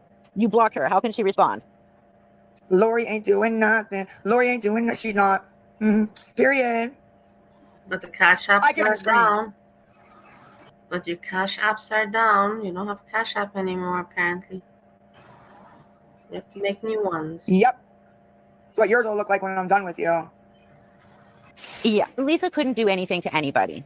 She's so drugged out 99% of the time, she couldn't do anything to anyone. Lisa's the type of person that talks a lot of shit, but if you were to actually get in front of her and try and fight her, she'd be a pussy and run. She wouldn't do it. She's all talk online and on TikTok and on these live streams, but if you got face to face with her, she wouldn't do a thing. People like her who sit there and threaten and act like that are nothing. Absolutely nothing. Danielle Bergoli, yep. Catch me outside, how about that? Catch me outside, how about that? Some girl that was talking crap in the chat. Look at these. You don't know what I can do and can't do. Bella, come on. Yeah, come on, you can't all do sit there and say that anything. shit. My address is out there. Come on, yo. You can't do anything. I really do hope that she gets smacked one day. She deserves it. There's some certain people in life, they need to get smacked. It's just the way the world works, you know? So it's some reality. They need to feel, you know, that they need that to get to reality. Not all people, but some people need it. Come on. None of yous come. 2 years. Stop it. Stop it. We don't do this. We don't talk shit unless we're backing it up. Really, Lisa? When have you ever backed up any shit that you said? Never. Not even once. Period. No. Who said that? I ain't gonna take my Cash App down. It's this fucking bitch. I'm going outside and getting her ass. Yeah, Right. that's what I like about this reactor fraudulent. This because she take the information from Kai, and I also take information from Kai. Kai really does archive all of Lisa's stuff on TikTok. And it's nice when great creators work together and give each other credit, and it don't work against each other. Like me, when I started bitching at Breezy, you know, people were like, no, I thought that we were working together, but no, they don't think about working together, but it's not all people that are like that. Some people like this look are smart and give credit and haha, great, you know, you're the best Kai. Yeah, you're the best Kai. And you creator, your name, fraudulent, you're also great. Also very great. I enjoyed today very much. Thank you. Okay, so Lisa pretty much jumped off of the bed and took off like a bat out of hell. Not to fight anybody. We all know she's not going to run that fast to do anything other than she got the $17 she needed, and she finally got her damn lazy ass off of that dirt-encrusted mattress she sits on, black dirt-encrusted mattress that she sits on 24/7, and ran to Justin's apartment to buy her drugs. That's the only reason she's going to run that fast. She didn't go outside to fight anybody. She couldn't fight anyone. Now, this last clip area, this is where she comes back from this past live after she got the $17 she needed. I'm not going to say anything. I'm just going to let it run through and you guys can watch it. Because you'll notice when she starts nodding and passing out because she's so high. So I'll see you guys at the end. No, Miss Cheryl, it wasn't earlier. I haven't gone out. Money. Since. And let's watch. And she got the money, and now in front of the camera, she starts to. But the people, they probably know. I don't know, but I'm sure that people know it.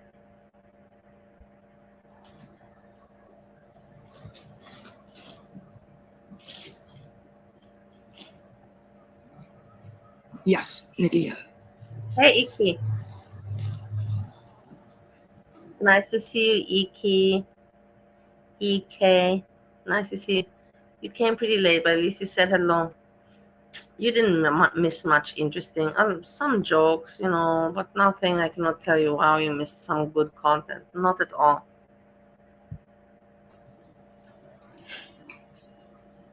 A little bit. I didn't even want to jump back on and bother you guys, but I need 10 more. I needed $10 more. $10 more. $10 more. Come on, guys. So I didn't even want to jump back on. So yeah, so 10 more is all that we need to eat lunch, and then I won't have to come back on until maybe dinner. I don't even know if I want to even deal with this for dinner. No, Honest to goodness.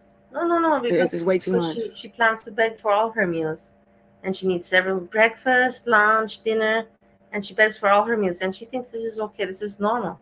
This is something very normal, guys. This is something very normal. I'm just gonna try to not come on until dinner time, and I can't believe people fall for it. I can't believe it.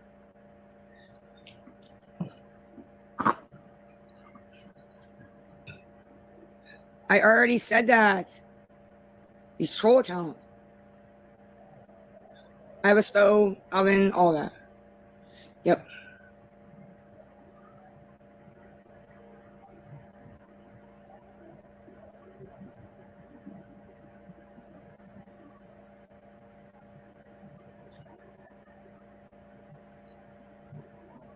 Look, now she starts to nod off.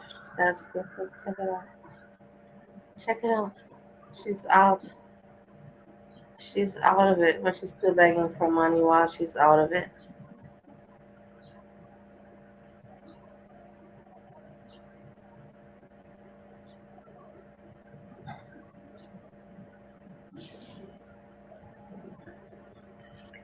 Iki, I don't know, I'm just hanging out. I got used to it. I don't know. The time just passes by. Maybe it's StreamYards that makes it easier because I can click, and I don't have to worry about the phone battery. I don't have to worry about moving the phone. Maybe that could be why I can make the streams longer. But, you know, for me, I'm not enjoying summer. Summer for me has not started. My summer will start when I leave America, which is coming. It's been postponed, delayed, but eventually will happen. For this is my fun. This is my fun time. What do you want me to do? Tomorrow I wake up. Normal time, not until the whole day. I wake up at 9 o'clock. And I do my work stuff and all that until 12 o'clock. Noon time. Then I go on the treadmill for 1.5 hours. Bullshit. I'm lying. I wish I would go on the treadmill 1.5 hours. I don't. I do it sometimes, but not every day. I wish I would do it. That was just put in there as a joke. Until noontime, I finish my work and the basic house stuff, you know. And then I maybe talk to some friends, maybe do some extra work or YouTube. And then I prepare for Steve to come home, do some house stuff, more house stuff. And then YouTube and start to prepare for dinner. And that's my usual day. And then hang out with you guys here.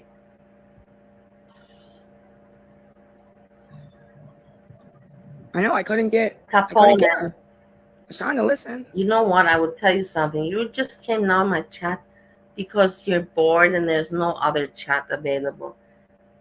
I've been live. You know, the only reason why I'm going live these days so long is actually to see when you will come around to say hello to me. This is the truth, Capone. This is why I'm making 7-hour streams, because I wait to see when you come around to say hello. I wait and I wait and I wait and I wait. But thanks for saying hello, my dear. Thank you very much. I appreciate it. Even if it's at the end, better than never, right? Yeah, I was trying to listen to my neighbor. I thought she was getting hurt. Why are you afraid to come in here? I felt that you're afraid to come in here, but why? Oh, is Adidas 9220 Bunn, BUNNN. Yeah, my neighbor. I can keep hearing nobody something, and I don't want her to get hurt. Silly Capone, nobody hates. It's banging. It's banging. Oh, but freezing has nothing to do here. Huh. Nobody hates. I'll have to check when I I don't get have off and make sure she's anything. okay. I'm not That's all I can related. do right I'm not now. related to You hear it? people that- Okay. So you feel free. I mean, I just smart. You're a smart person. It's not me. It's not just me. Capone, you're a smart person. You know that you don't have to worry. But it's good that you say, don't worry.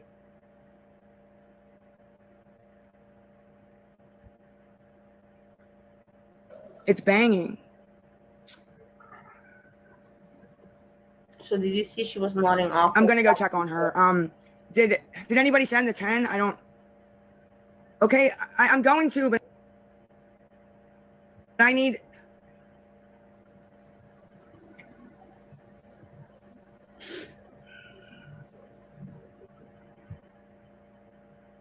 Stupid. You're most welcome. There's only friendly people here, Capone. Really, don't worry.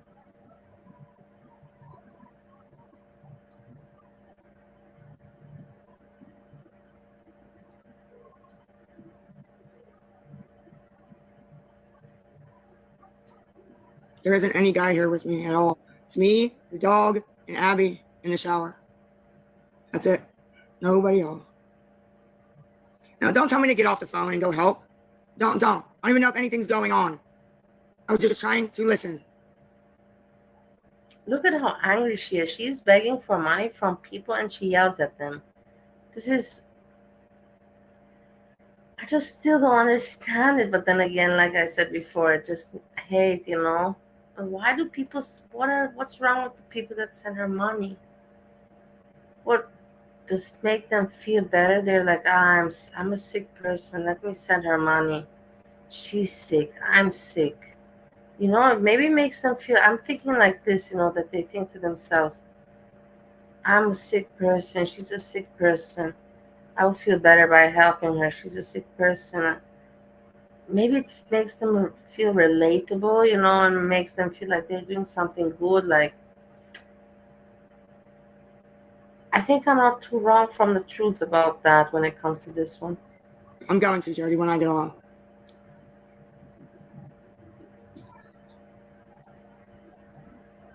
Yes, Deanne, I am more worried about eating when I've lost a lot of weight than if my neighbor is drinking or like just banging around cleaning. Yeah, I am a little more worried about getting $10 to finish so I can eat. If you don't like that, oh well. Ridiculous.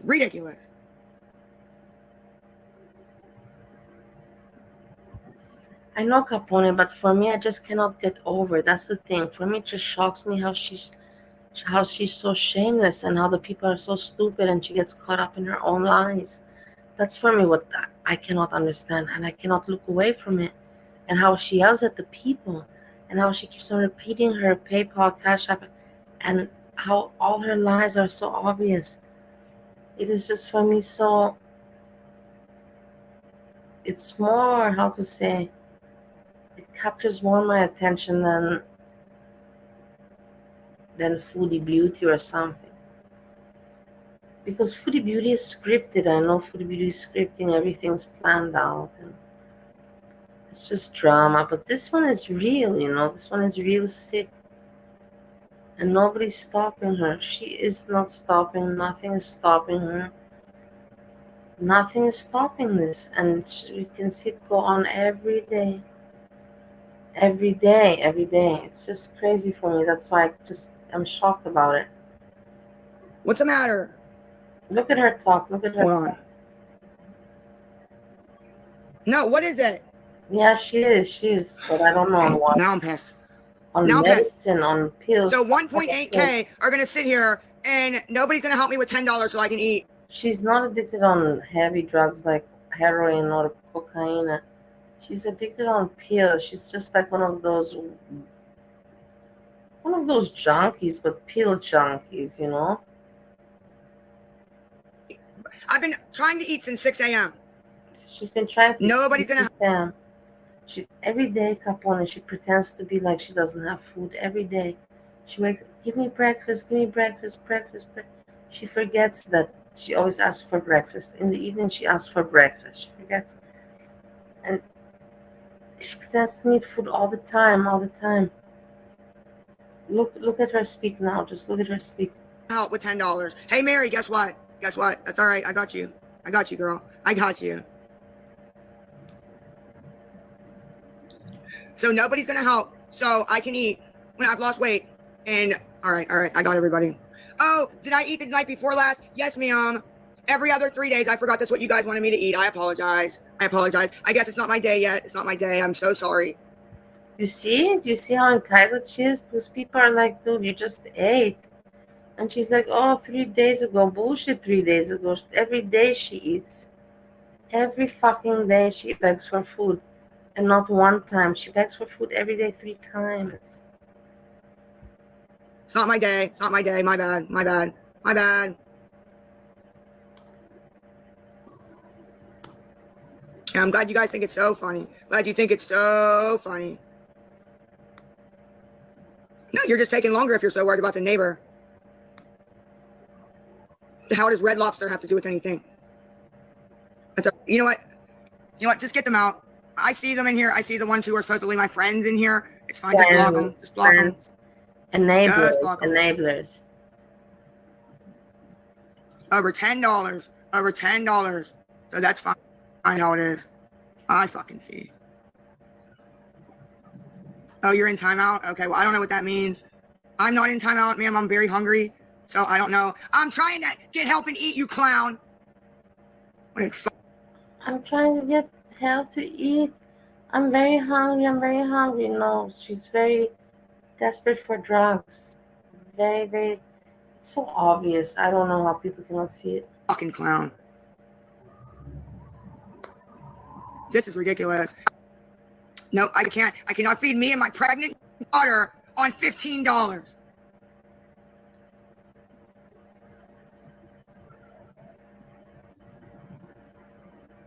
They just have no idea. No fucking idea.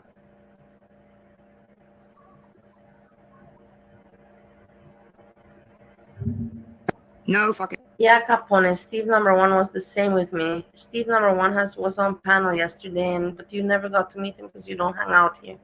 Steve number 1 was the same with me because of his drug addiction. He used to do the same with me and the money. So I understand you exactly where you're coming from. And the Steve number 1 admits to it. He will never say that he didn't do it. He knows what he did.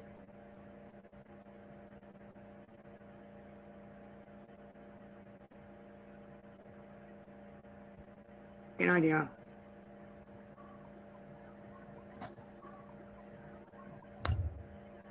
Yeah, became a monster. I know. The same happened with Steve number 1. Okay, you guys saw the last clip. It's disgusting. It's sad. It's horrible. This is what she's using the money for. I don't know how much more evidence we can give people so that they'll stop giving her money. But there's people out there that want to see just this. They want to see her get upset, throw tantrums like a petulant child, and they want to see her nodding and passing out from the drug use. This has to be taken off of TikTok, period. This cannot stay on TikTok. I don't understand how they allow this to keep going on every day. It's just, this is why I can't stand TikTok. Unfortunately, if she ends up off TikTok, she's probably going to come over to YouTube. But I know one thing, she won't make it on YouTube very long. Anyways, I don't know what else to say about it. I mean, I think I said everything I was feeling throughout the whole video. And I do apologize for getting upset in certain areas of it. But it's like, she just brings that out of you. There's not much you can do. It's just, she brings it out. Anyways, this is post-birthday Lisa, which we all knew it was going to be some sort of circus of a day because, well, it is Lisa, and she claims she didn't get the money yesterday. But anyways, this video is long enough. I'm going to shut up and go, especially since we're about to get a severe storm. So I will see you in the next video. Take care. Be safe. Bye.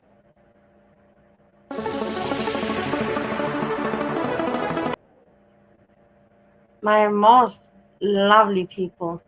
Again, over 7 hours, I will get another email from StreamYards telling me that I'm such a great streamer. I'm in the 10%. I'm in the 10% that I can stream so long. Or I don't know what they wrote. They wrote what's something I did well. I presume it's the time. Because otherwise it cannot be anything else. But anyhow, my dear friends, I want to say thank you so much for hanging out with me.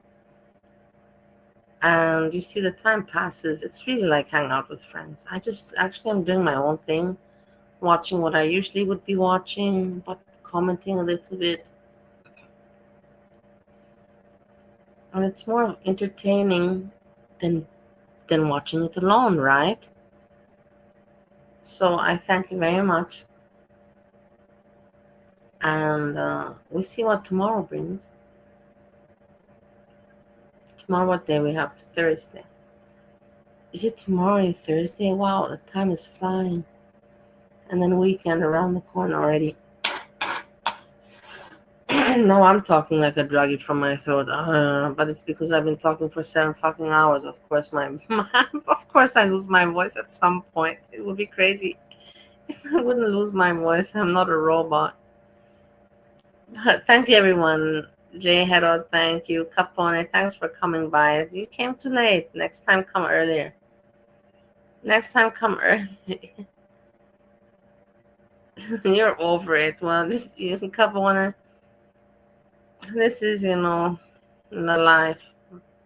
No, Capone, I'm not going to mod you, and you know why I will not mod you. I will tell you. Because you are too much in other people. You're too much in other people, and you cannot be trusted. It is not about trust. I'm okay because I'm also everywhere. But with you, nobody knows exactly, you cannot, you're like one of those secret agents. Let's put it like that. Like people, your mama considers me a secret agent. But I understand that you like everybody, but you never know with you, you never know with you. So I take you like, how you call it, like champagne. I take you with ease, but always with positivity, but with ease, with care. Always with positivity and no negativity, because you never did anything negative towards me. You supported me and we support each other. But you at the same time support everybody else. And me, on the other hand, I have very, very many enemies, if you understand what I mean. I think that you're intelligent and you get me. You're only secret agent. I have never seen your real face, you mean, or your face like. No, come on, Capone, you have to understand. You must understand. It is a thing. You have to understand because you're just everywhere. And I respect you and I don't mind you that you're everywhere. It doesn't change my feelings for you. But this is an exclusive club. Take it as you want. I worked so hard for my chat. I worked so hard for the people and to fight all the enemies off, and you helped me as well. But at the same time, you're good with many of the people that I do not like, and you know what I mean. So it doesn't make sense for my exclusive club. It does not mean that you're most very welcome, and that maybe you will be modded, but for right now, you're always there. I don't even know where you are, and I like to see you everywhere. But like I told you, you're a person that somebody has to work around with care, with a lot of care.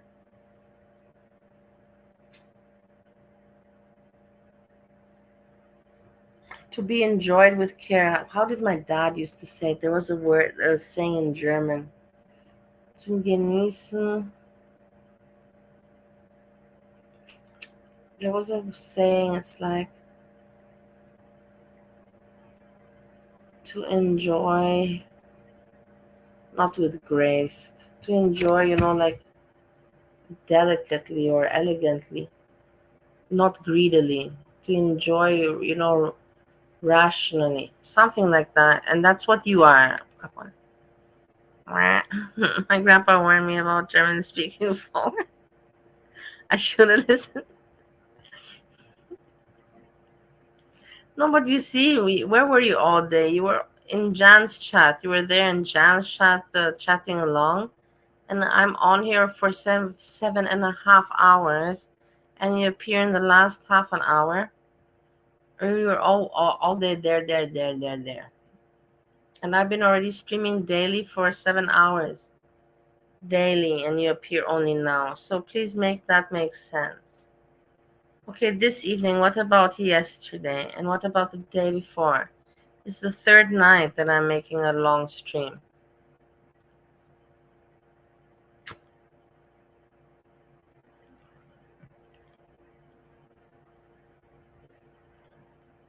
Anyways, my lovelies, Capone, Like I told you, you came too late. I'm already 7.5 hours, and I also need to get some sleep. It's 4:15, and I don't want to be on the computer when Steve wakes up. It's not, but I want to be asleep when he wakes up. Everyone, like I said, thank you for hanging out, and let us see what tomorrow will bring. I wish you not goodbye forever. Don't be now a sore pussy. Capone, stop it. Don't be childish. Don't be childish. Don't be sore pussy. Give me some time. Give me some time. Let me see that you come more in my chat and win my trust over in you again. Let me see that you say more hello to me and not come into my stream in the last 10 minutes when I've been streaming for 7 hours every day for the past 3 days. If that makes sense to you with your intelligence, I know it does. So show me that you say more hello to me, and then for sure I will want to mod you. Okay, then fine. Then have it your way. Up on it. Anyways, I still love you. No matter what, I will always love you. Everyone, sleep well and dream nicely. Peace, peace, peace, peace, peace. Capone, you made me laugh. I love you. Sleep well, everyone. Kisses. Bye-bye. Bye-bye. Bye-bye.